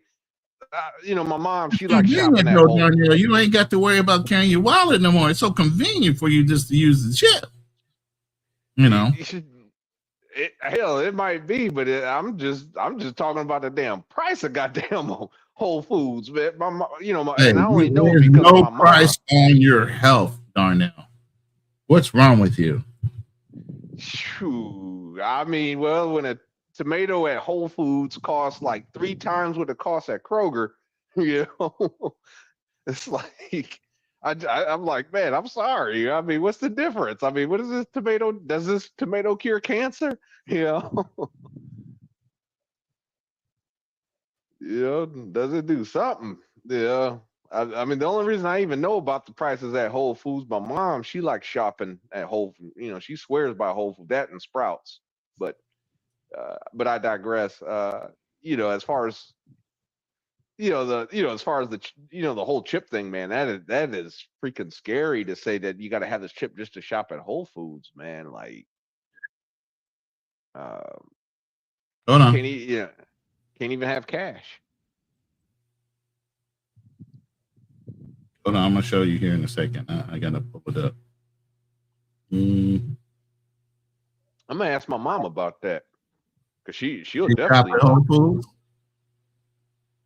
Yeah, There you she go. used to all the time. Suspicious. You don't find that suspicious? You don't find that suspicious? There you go. I'm at Whole Foods and I'm about to pay for my groceries with my.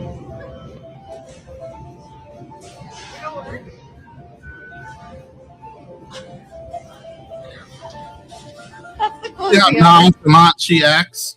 I'm at From Whole that Foods dip and I'm stall, about to right? pay for my groceries. You don't. I'm at Whole Foods and I'm about to. This was happening about a year ago, 2023. I'm sorry, it was a little while ago. When they started using that chip, man, there was whole uprisings at Whole Foods. I can't believe you don't remember that, Darnell. Your memory's sometimes better than mine. I mean, no, well, you gotta remember, like I said, my black ass can't afford no damn Whole Foods. You ain't gonna see me at a Whole Foods. So, I mean, he's talking about something that's been in the works since 2023 at least. I knew it was right before I left to come here, but I didn't realize it. Time flies, man. I didn't realize it was 2023 when they first started talking about doing that. But you can already see that's been going on now, that it's not even being talked about. At first, people started writing. What did we talk about earlier in the show? People will say something for a little while, then it becomes normal. So people just shut up. They don't really continue to fight against it. And then it just becomes part of society. And then next thing you know, you looked up and all of a sudden you're being run by a whole nother government you don't even realize you're being run by. yeah.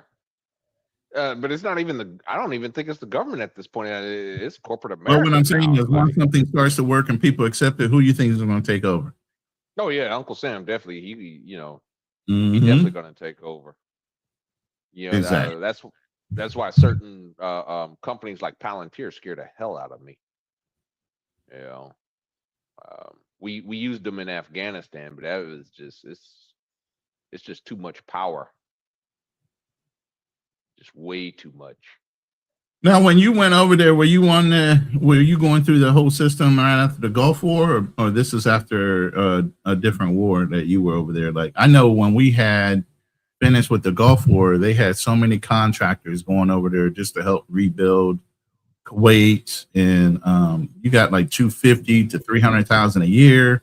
You could or could not bring your family over. They gave you a house. If you brought your family, they put them in private schools. They sent you back to America at least twice a year while you were under contract for vacations or whatever. But you pretty much got carte blanche, everything you wanted while you were there. How did they work out with you? That was the golden age of contract, and that was before. Yeah, believe me. Yeah. I went in. I would call it like the silver age of contracting. When Bush took over, the only thing when Bush took over, basically, he did no bid contracts with Halliburton. So it kind of drove up, the wages and stuff. But when Obama took over, that's when I got out and I became a government contractor. And the wages, I ain't gonna lie, it went down. That in fact, that's what prompted my career, I think, because basically the people that were making like $250,000 a year, they tried to get them to go over there for like 180. And Yeah, that's a pay cut to anybody that was used to the 250. I'm not doing that for 180. Are you kidding me? I was getting 250 for the same damn job. Yeah, that's exactly what happened. You know, but to me, being a junior enlisted soldier, hell, man, I was getting shot at for, you know, Way less. like, way lot less. Not even 40,000. Now I get it for a young military person why we took those deals.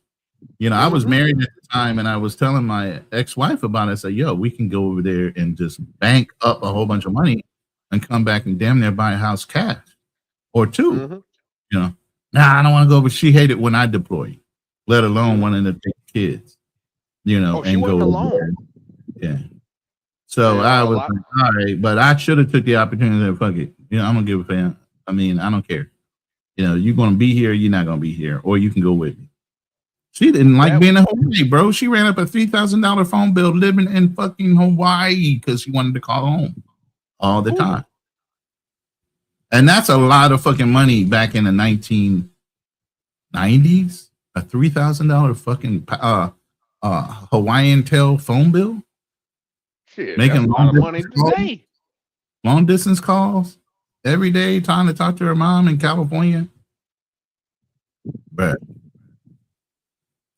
ooh, man, I mean, that's a shit. That's still an expensive bill to this day, but you know, I'm the one that had to pay it. It's not finding You know. center at his home. You gotta go. You're making it worse on me now. You gotta go. But it, Back- you know that was Kids the had thing, though. everything shipped back over to America, and she stayed there until I got out. But that was the thing, though. A lot of in government contracting, I'll say a lot of married couples just didn't make it. You know, I mean, I had heard so many horror stories, man. It was ridiculous. I even lost a good supervisor. You know, at first him and I, you know, we used to clash and butt heads, you know, but he turned out to be a damn good supervisor, you know, and I'll never forget his wife. I guess, you know, at first when he took the job, he talked to his wife, said, "Oh yeah, you know, when she saw the money, oh yeah, go over there, yeah, you know," and then so he went. Not even 6 months later. It wasn't even 6 months later. She was talking about, "I need you to come home, or I'm going to leave you and I'm going to take the kids." You know. Damn. Yeah. So he did. You know, and And she still took the kids and left. Yep, sure did. I already know the end of that story. Yeah. You know, and it wasn't, I mean, it wasn't alone. I mean, I heard that story a million times, you know, and then there was one story. Now, this one, I didn't know the guy, but it was just a story. But there was a guy that, you know, was over there 8 years, and decided, you know what? I'm a 8 years on with Blackwater. 8 years where? In the military or private? No, he was a contractor. Oh, well, You know, shit. like If he's bagging 8 years, that's over 1.6 million in salary alone. Yes. Let's talk for all the bennies and shit that he was bagging. That's what this guy thought too. He's like, I'm a multimillionaire. I'm just gonna go home, spend time with my wife and stuff like that. So he decided to go home. Couldn't get a hold of his wife. You know, hey, I'm at the airport. Couldn't get a hold of her, so he took a taxi. And this is before Lyft and Uber. And he makes it to the house. He saw two cars in the driveway. He's like, maybe my wife bought another car. So he tries to stick his key in the door, and his key don't work. Wow, she changed the locks in his own house. Yeah. So he sat outside, waited. Then she came out, saw him, and was like, "What are you doing here? You don't live here anymore." Wow. That's not unheard of. We know we've heard this story. Yeah. Yeah. Like I said, now that story I can't say it was just a story I had heard. I don't know how true it is, but man, I mean, I'm willing to bet there is a ring of truth to it. Like it had to have happened somewhere. There was one guy. Another story I had heard, and well, this one I know to be true. It was one of my coworkers. Man, this guy, you would have thought he was a passport bro before passport bros. He was an old dude too, man. Addison, man, I'll never forget, because I always said, man, you should start a channel, man. Like, but he was going to Thailand. It turned out he was married for, I think he said he was married 25 years or something like that. He hired a guy to paint his house. Turned out, the guy was a felon. He was a felon, just got out of prison and stuff. He thought he was trying to, help a guy out and, stuff like that. And turned out the guy was painting his wife, if you know what I mean. Oh yeah.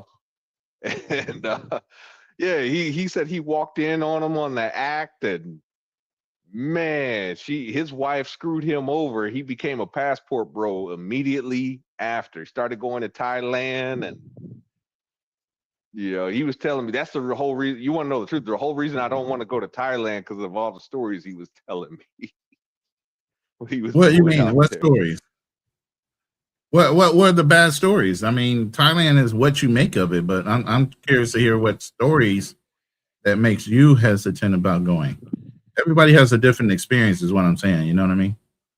As a government contractor, a lot of guys were going to Thailand way back in the day. Everybody knew about it, and it was like, okay, they were telling me some of the stuff. Man, I gotta keep it clean, bro. I can't say it on YouTube, bro. I appreciate it. Please do. Yeah. Some of these guys, they were doing they would brag about, yeah, man, I prayed this girl to do this and that and the third to her, and man, I was like, I was like, nah, because they were all sleeping with the same women. They were trading them like Pokemon cards, man. I want to be the very best. Boom, boom, boom. Yes. Pokemon. That's what it was like. That's exactly what it was like. And, I said, you know what? But when they were, some of them had told me how they, used them like restrooms, if you know what I mean. Yeah. Kind of like in Dubai. Yeah. It was, exactly. Just American style. Yeah. But the way they were so open and talking about it and bragging about it. These are the women or the men? It was the men. I had never been, like I said, to this day, I've never been to Thailand. I had wanted to go, but then every time they would tell me their stories and stuff, I was like, maybe I don't want to go. So they were married to Thai women? No, majority of them weren't. They were just going for, for fun.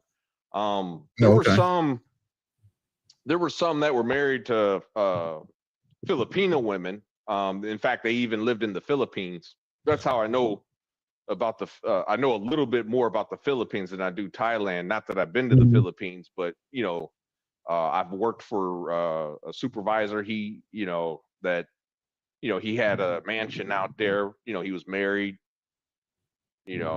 Had servants. And he was married out there. He lived in the Philippines. I had a lot of coworkers. A lot of them lived in the Philippines. The only thing that they told me, they lived in the Philippines. Were they Filipino or were they actual Americans that decided to live in the Philippines? They were Americans that moved to the Philippines. Okay. The only negative thing that they told me about the Philippines was when, you marry, they said the women in the Philippines are great women, really good women. They are loyal, make excellent wives. The only problem, you marry the girl, you marry the whole family. That was one of the things they did warn me about. That's not true in all cases. Yeah. Yeah, I can't say 100%. I've never been. Yeah. But they did tell me a lot of times it was causing issues in their marriage where they're very family oriented, and it just depends on the Yes. Filipino if she allows her family, especially her outside family, to influence how she acts or performs with her mate. That's something totally different. And that's somebody can't stand on their own 2 feet, that allows that to happen within their own relationship, whether that's in America or even abroad. You know what I'm saying? It's up to that woman to decide, if she's going to let her family, but the man doesn't have to tolerate it either. My lady showed me a video with this guy. It's a white guy. And I guess he took a whole, it must have been 30 people at this long ass table. He took them all out to eat. And I'm like, what the fuck? And I'm just like, yo, that's his fault. He allowed that shit to happen. Now I don't know if that was a company fund. They were all family. I don't know if he took them all out because it was his birthday plus a couple other people in the family, same time birthday type of thing. But it was like, when you see guys like that, it's their fault for allowing that to happen. Because you can simply say, no, that's not the way this is going down. I didn't come here for that. And if that's what you're expecting, there's a whole bunch of other ones that aren't. You can see your way out the door and go find the next second. It's some dudes that don't know how to say no and holding on to dear life because that's the best thing they've ever had in their life that go through shit like that. Well, one of Because them that told me. Go ahead. That told me he was a manager. He was our maintenance manager. He ended up getting fired for other reasons though.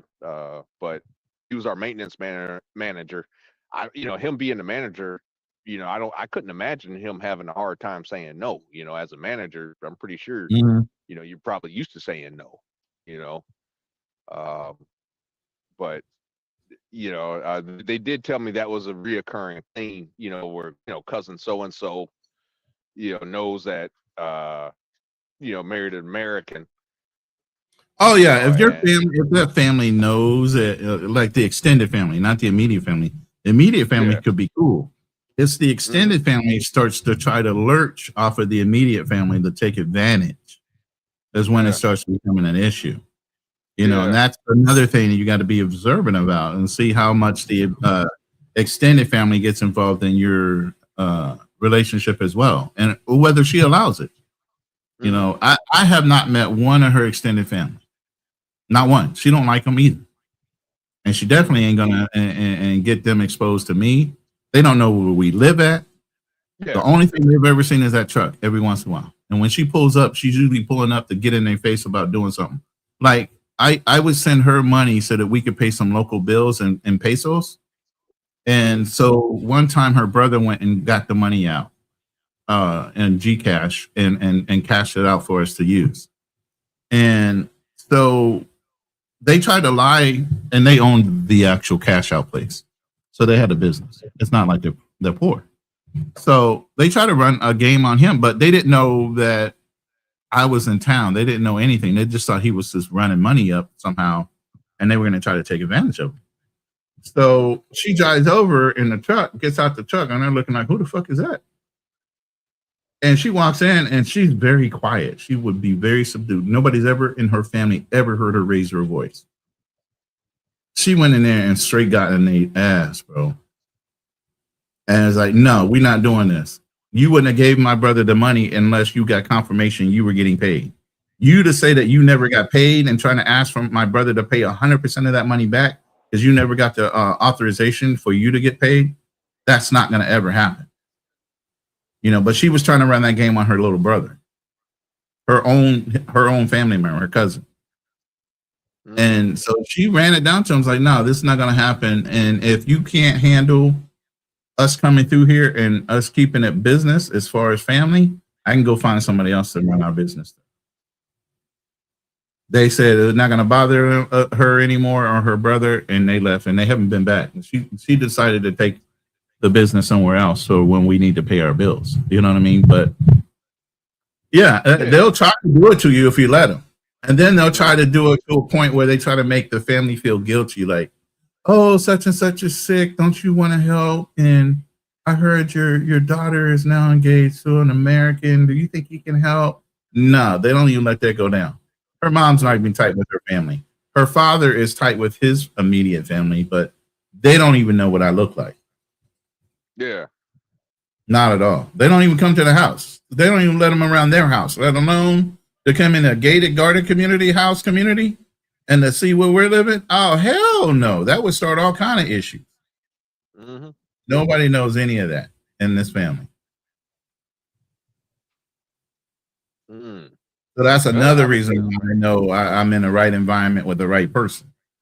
You know, she's not trying to get the family involved. She's not trying to flex, you know, nor do I allow her to do stuff like that. It's like, look, you know, and she knows that the position she's in is because of me. It's not something she's doing. Mm-hmm. Yeah, that's that kind of sounds like how my ex-fiance's you know, family was. I mean, they were real good people when I was there. I went out to their village to go visit them. You know, it's way on the outskirts of Rio de Janeiro. I mean, it was a really poor town. Like, they were still using horse-drawn carts out there. I mean, granted, there was cars, but some people still, you know, had horses and mules. And yeah, no, it ain't that extreme here for her, but I mean, it's just, you know, it's just a smaller province. I mean, they all have. I mean, here's the thing: the truck I have is like a high-level truck to anybody else. So her father even mentioned it because sometimes I have him drive for us, right? Because I'm not trying to drive and get caught up in no accident, and then all of a sudden they see American, and next thing you know, they fell out on the floor, trying to act like they're more than they are. You get what I'm saying? So when we drive, when we know go exactly somewhere, what you say. he drives up, he sits in the front, and I get out in the back like I'm some executive. And I had these little Filipino flags. I didn't even do nothing American on this truck. The little Filipino flags that make it look like it's an executive level vehicle. Mm-hmm. And he knows because they have a couple trikes and motorcycles and stuff. So when he drives the trike and they go to like the mall or something, you know, the guards and everybody looking down at him because he's driving in a trike. He gets in my truck and drives it, and we go to the mall to go to grocery store shopping or something like that. It's sir this, yes sir, no sir. He's like, he's looking around like, ain't this a bitch? Because it's a vehicle they can't ever think of ever owning. So then they already know somehow this man is at a different level. So it's automatic respect. So a lot of countries are respect by value. Had nothing to do with anything else. Your looks, wealth.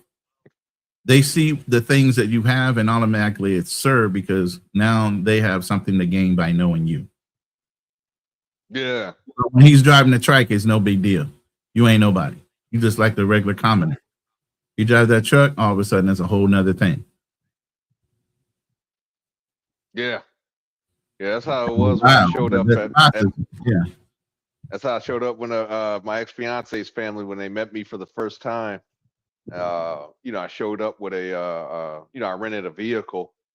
You know, we drove out there, you know, and you know, her family didn't have a car, you know.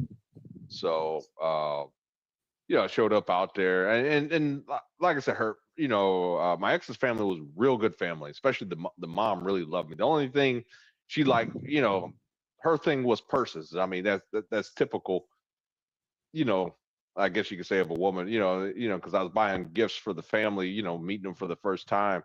You know, I asked, what's your mom like? And she's like, oh, my mom likes purses and stuff like that. So I did bring her a luxury purse, you know.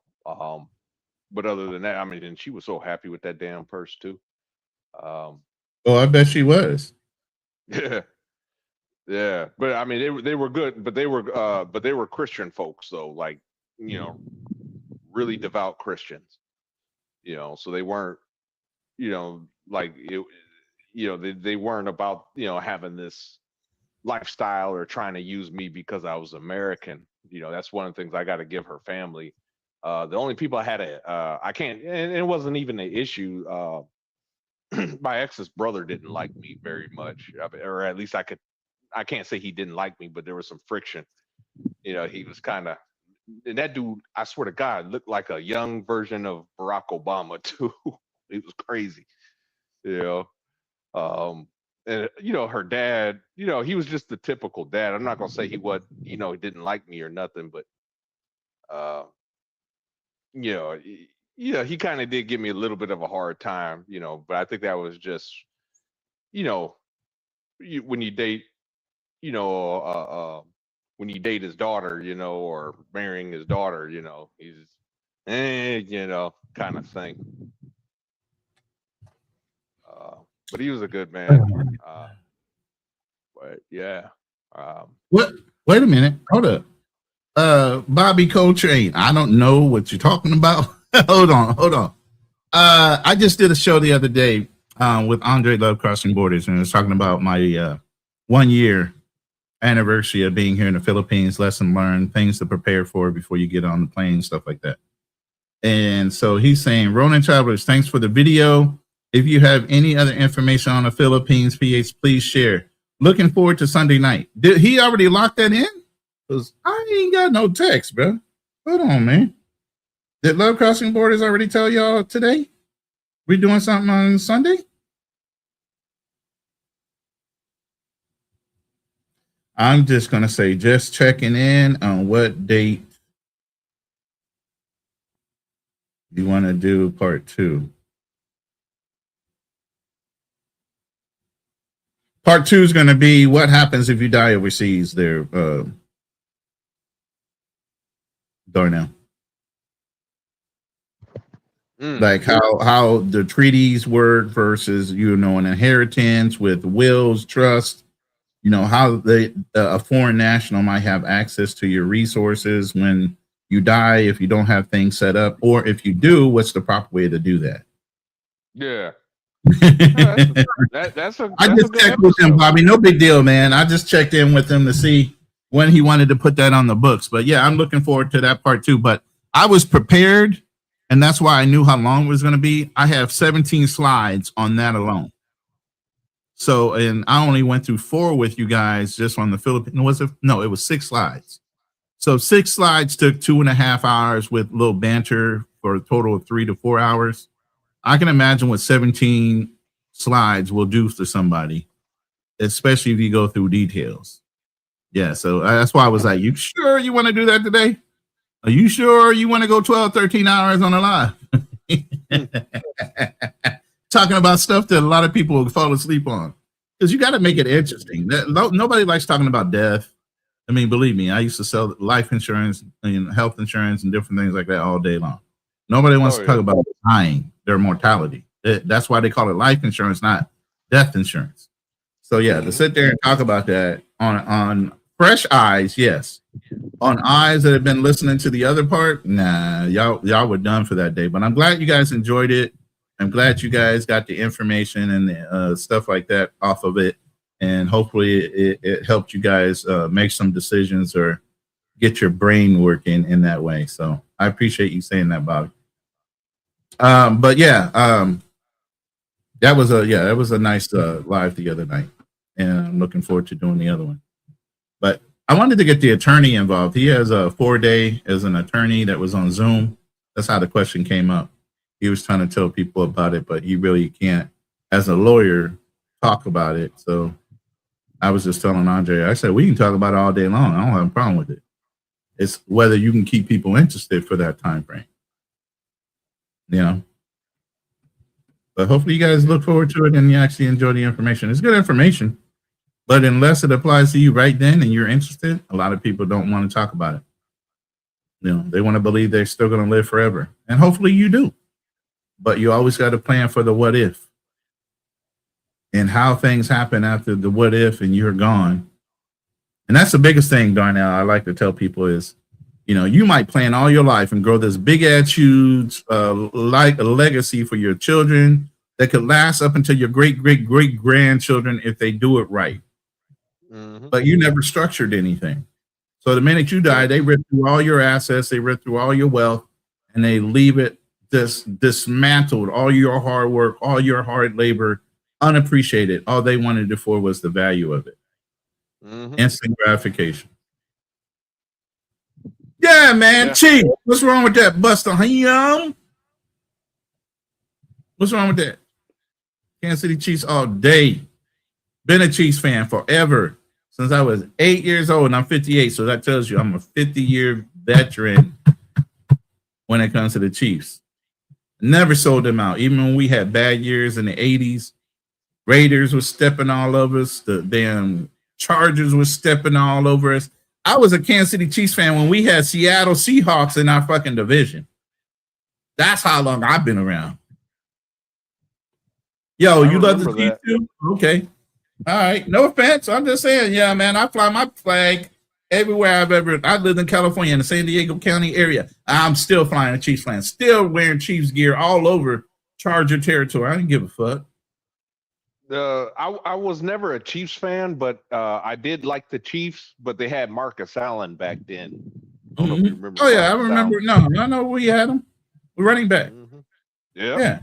I remember everybody. Christian Okoye, Derek Thomas, all of them, man. I've been around.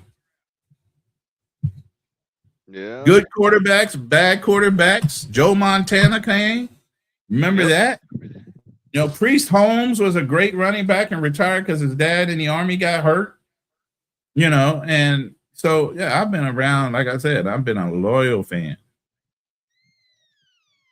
Yeah. Great.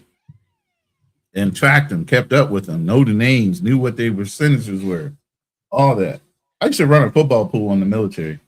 That's how I made my money. When I was on ship, man, I had a hustle. Okay, I ran spades tournaments, domino tournaments. I had a football pool. Yeah. I cut hair because, you know, brothers want to look sharp when they step off the ship. And you got a captured audience of anywhere from 2,000 to 3,000 Navy and sailors. You made a bank. My wife got my check. I didn't need my check. All my check was made on that shit. Running hustles. Running hustles. Yeah. So, and then, the other job was loan sharking because, you know, brothers get broke. Man, let me borrow some more. Yeah. All right. 20 for 30. I need it back by this time. Well, I need a little, okay, 20 for 40 then. Yeah. So, yeah, man, I knew every angle in the world to make money on ship. I'm shocked you got away with it, man. I mean, shit, you went against General Order number 1. What's that? No gambling. What did I go?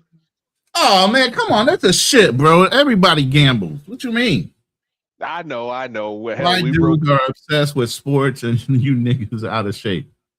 JM, you are the biggest troll, man. But I'm going to tell you this, man. I love you like a cousin. There's certain rooms you can come in and troll, and it's cool. Nobody has a problem. But you trolling yesterday, man, a little fucking disrespectful. That was not the room to troll in, man. You know what I mean? Control your trollism. Some of us understand. Some of us is just like disrespect. Read the room. You know, but yeah, you can troll all day long in here. But that room, man, you didn't need to do that. Yesterday, I was on the live with, I'm going to tell you the instance. I was on live with Andre, and we were talking about the Philippines. And I told him, I have a website, Ronin Travelers. And yeah, you know, I do AI. AI gets better and better. Each time I can redo my likeness, I redo it. Before it used to be atrocious. Y'all seen them. They look like cartoons and everything else. Now they're getting better and better and better. He was like, trolling yesterday. Now those pictures look like you on your Facebook. Okay, fine. I mean, on my YouTube. So what? You got to say that in the room? You know what I mean? Who cares? Was that necessary? You know, I get you're used to being in the J Rillo rooms, maybe, you know, even Razor Ray's room, smoke rooms, but some rooms aren't for that. I even have people that are professional trollers, like B-Dub will come in the room, and his whole persona and attitude changes when he comes in rooms like this. You'll be surprised how people know how to shift themselves into being who they really are if they're in certain rooms that hold a certain standard. You get what I mean? I'm just letting you know. Certain rooms you can do that, and I don't have a problem at all. Some rooms, man, come on. Read the room before you make stupid comments. I don't want to block you. I don't normally block people. But that's just dumb. If you don't have nothing nice to say, you've heard that before, right? You don't have to say nothing at all. Just jump up out the fucking room.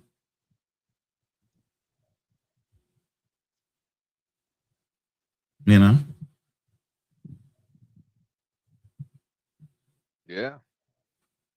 That's definitely true. I had no idea about B-Dub switching it up like that. I just thought that was just his personality. No, B-Dub is actually a very intelligent man. What you mean? He can hold a great conversation. But if he's in a room where he can sell smoke and joke and smoke, he'll blow out smoke. I don't question B-Dub's intelligence at all. Never did. I just didn't know, his personality. That was the only thing. I did not like his personality, but I had no idea he switches it up. I had no idea. Maybe I owe that guy an apology. Yeah, I mean, like I said, it just depends on what day you meet him on. He can hold a high level conversation with you, or he can get right in the dumpster like JM here. You know what I mean? Yeah. Any given day, any given Sunday. I guess it just pissed me off. Show me $500. That used to piss me the hell off. You know what shut him up one day? He was in our room on Lion's Den, and me, Kano, and Fearless. And he came on our panel and did that, right? Yeah. Fearless reached over, pulled his bottom drawer open, and dropped a stack on the desk. That. And then had a backpack with some more on there. He said, "What? You in the wrong room." Like I said, read the fucking room. I remember that. You might be able to pull that in some rooms. You can't pull it in all rooms. Because you're going to walk in a room where somebody's going to be equal to you or better. Yeah. I mean, my whole thing, like I said, like, if you would have asked me to show $500, I couldn't do it because I don't keep $500 cash on me. I don't normally keep a lot of cash on me either, but. Yeah. I like keeping it in assets that appreciate. Cash does not appreciate. I mean, sometimes it's better to have it in liquid because it's not trackable. Once you pull it out, it disappears. Nobody has to know. You know what I mean? Man, dude, that's getting harder and harder to do now. Like, because you got places here in Phoenix, they don't even accept cash anymore. I know it sounds crazy, but it's true. Yeah, nobody wants to track change. They don't have to count. They rather have that card and digital currency than have to worry about a store clerk later pulling a couple dollar bills out the register. Is that what that is? I didn't know that. Think about it. People skimming off the top, off the registers. Back in the day, that was a thing. You go to do your countdown. Maybe somebody forgot to get their change. Instead of you sliding back in the drawer, you slide it in your pocket. They're skimming the register. Yeah. Overcharging on something and then knowing that you overcharged and pulling it out the register after the fact before you do your countdown and balance out your drawer. Yeah. That was a thing. I just, like I said, I'm just shocked. Like, cash, because growing up, cash was always king. That's what that used to be the saying. Cash was king, but cash represented wealth and having it a lot and abundance. Now with the advent and credit wasn't that big back then. A lot of people didn't have plastic. Only people that were upper echelon even knew what a credit card was. It wasn't just something part of a bank, because everybody still had paper bank registries and saving books. Oh yeah. Cards didn't come out and be popular until banks realized they could charge interest on those cards like the credit card companies. And then they started giving you bank card visas. So yeah, they started picking up the game too, but it was after the fact. But yeah. But I mean, it's just a thing about reading the room and comments don't really hurt people that you can't affect. You can't tell me anything. I'm 58 years old, bro. I probably got kids your age. There's nothing you can say besides just being disrespectful in your comments. You know what I mean? And that's all that is. Mm-hmm. I done been there, done it, and raised kids right around you or better as far as age.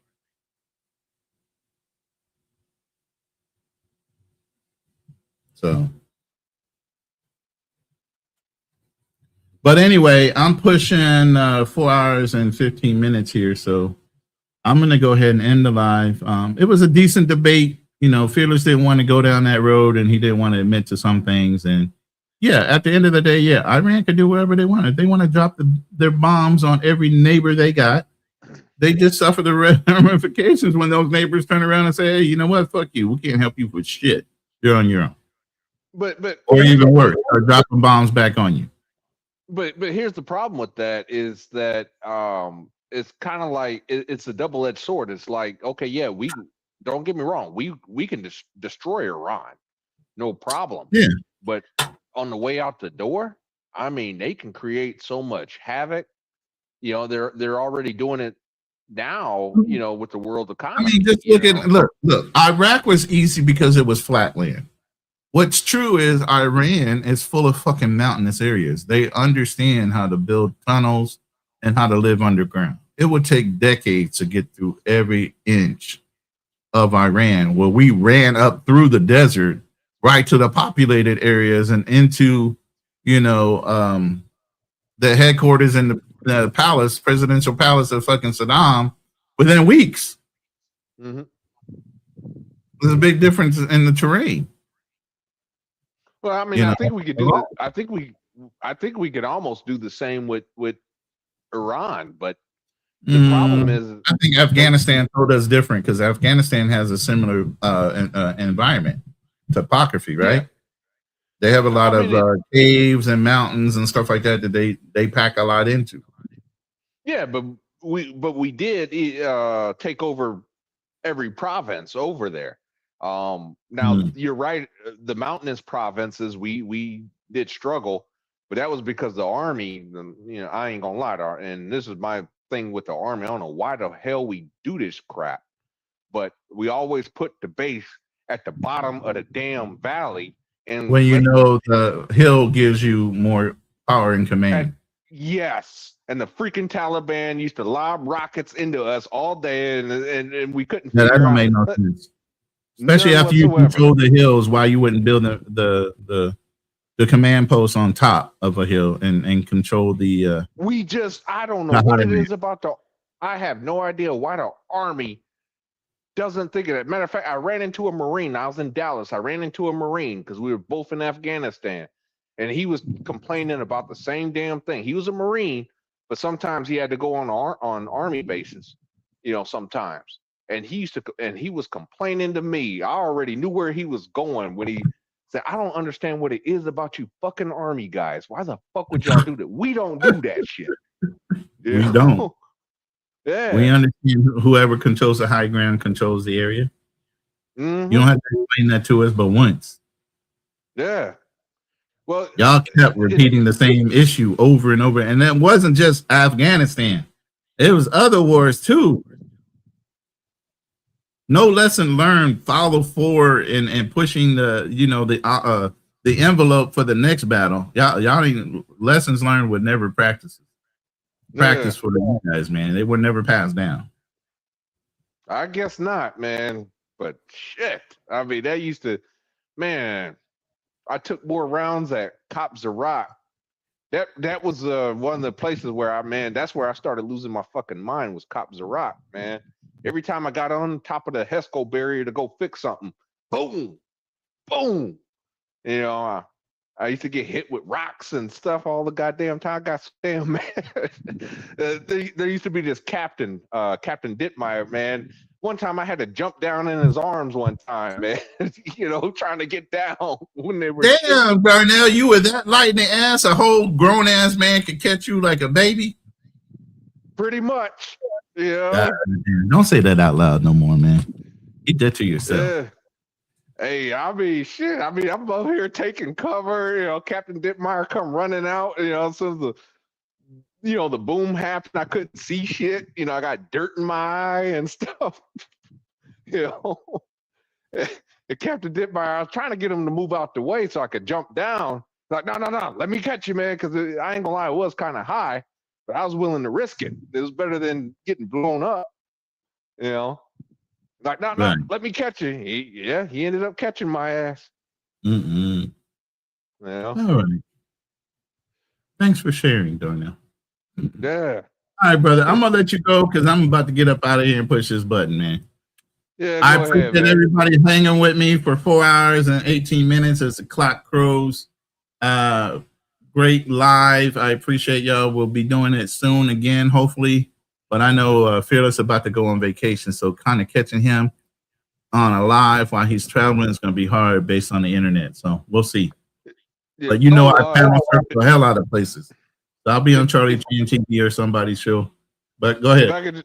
If I could just say one quick thing, like I said, I might be this summer. I'm going to be going under the knife sometime. It's not scheduled yet, but I'm going under the knife sometime this summer. So if I'm not around or whatever, it's just. I'll be praying for you, brother. Just give us a heads up, man. I'll put you on the prayer list. I appreciate that. You know, I am told it is a safe procedure, so nothing should happen. But just in case it does, if I'm not around, hey, I want to say thank you for having me on your show, you and Fearless. Black Man Travels. I just want to say I appreciate you guys. Just in case anything does happen. Yes, sir. All right, fellas. Everybody else, I'll see you later. We are. Yeah. We don't do rumors. We run facts. No smoke without structure. No noise without receipts. This is Hit Run. This is Hit and Run.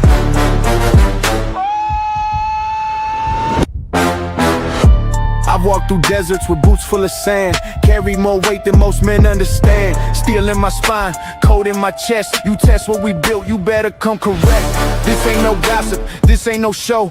We don't chase clout, we chase what you owe. Stand on the line, never cross it for fame. We say what we mean and we mean what we claim. Seen men fall when the lights got bright. Seen truth drown in a headline fight. We pull it back, break it down slow. Facts hit harder when the ego go. I've seen too many lies dressed up like kings. Too many weak hands pulling fake strings. So we step in the ring, no mask, no bluff. If it's truth you want, we call it rough. This is Hit and Run. Stand your ground till the job is done. No retreat, no second guess. We break it down, expose the mess. Hit and Run. Hard truth, overloaded guns. Say it straight, we don't sugarcoat none. We hit the facts, then we run. Fearless from the field, learn how to bleed. Fourth quarter pressure is the air we breathe. Helmet cracked, ribs taped tight. Still showed up, ready for the fight. Boxing gloves, knuckles scarred. Discipline built in the backyard. Martial code, no cheap shots thrown. We don't bark loud, we hold our own. Marcus listening and I know your grind. Carrying weight on your back and mine. Bills on the table, world on fire. Trying to keep your name clean in the wild. We ain't here to preach or beg, just sharpen the blade and protect your head. Truth ain't loud, it's cold and clear. That's why you tune in when we appear. I've seen men lose what they work to build. Over pride, over ego, over quick, cheap thrill. So we told that line, never sell our name. Legacy every week, guard that flame. Yeah, yeah, yeah. This is Hit and Run. Truth weighs heavy, but we still stand strong. No mask on, no filter tone. If it's wrong, we call it wrong. Hit and Run. Built from discipline, sweat and blood. Facts hit harder than a loaded gun. We hit the truth, then we run. No emotion, just evidence.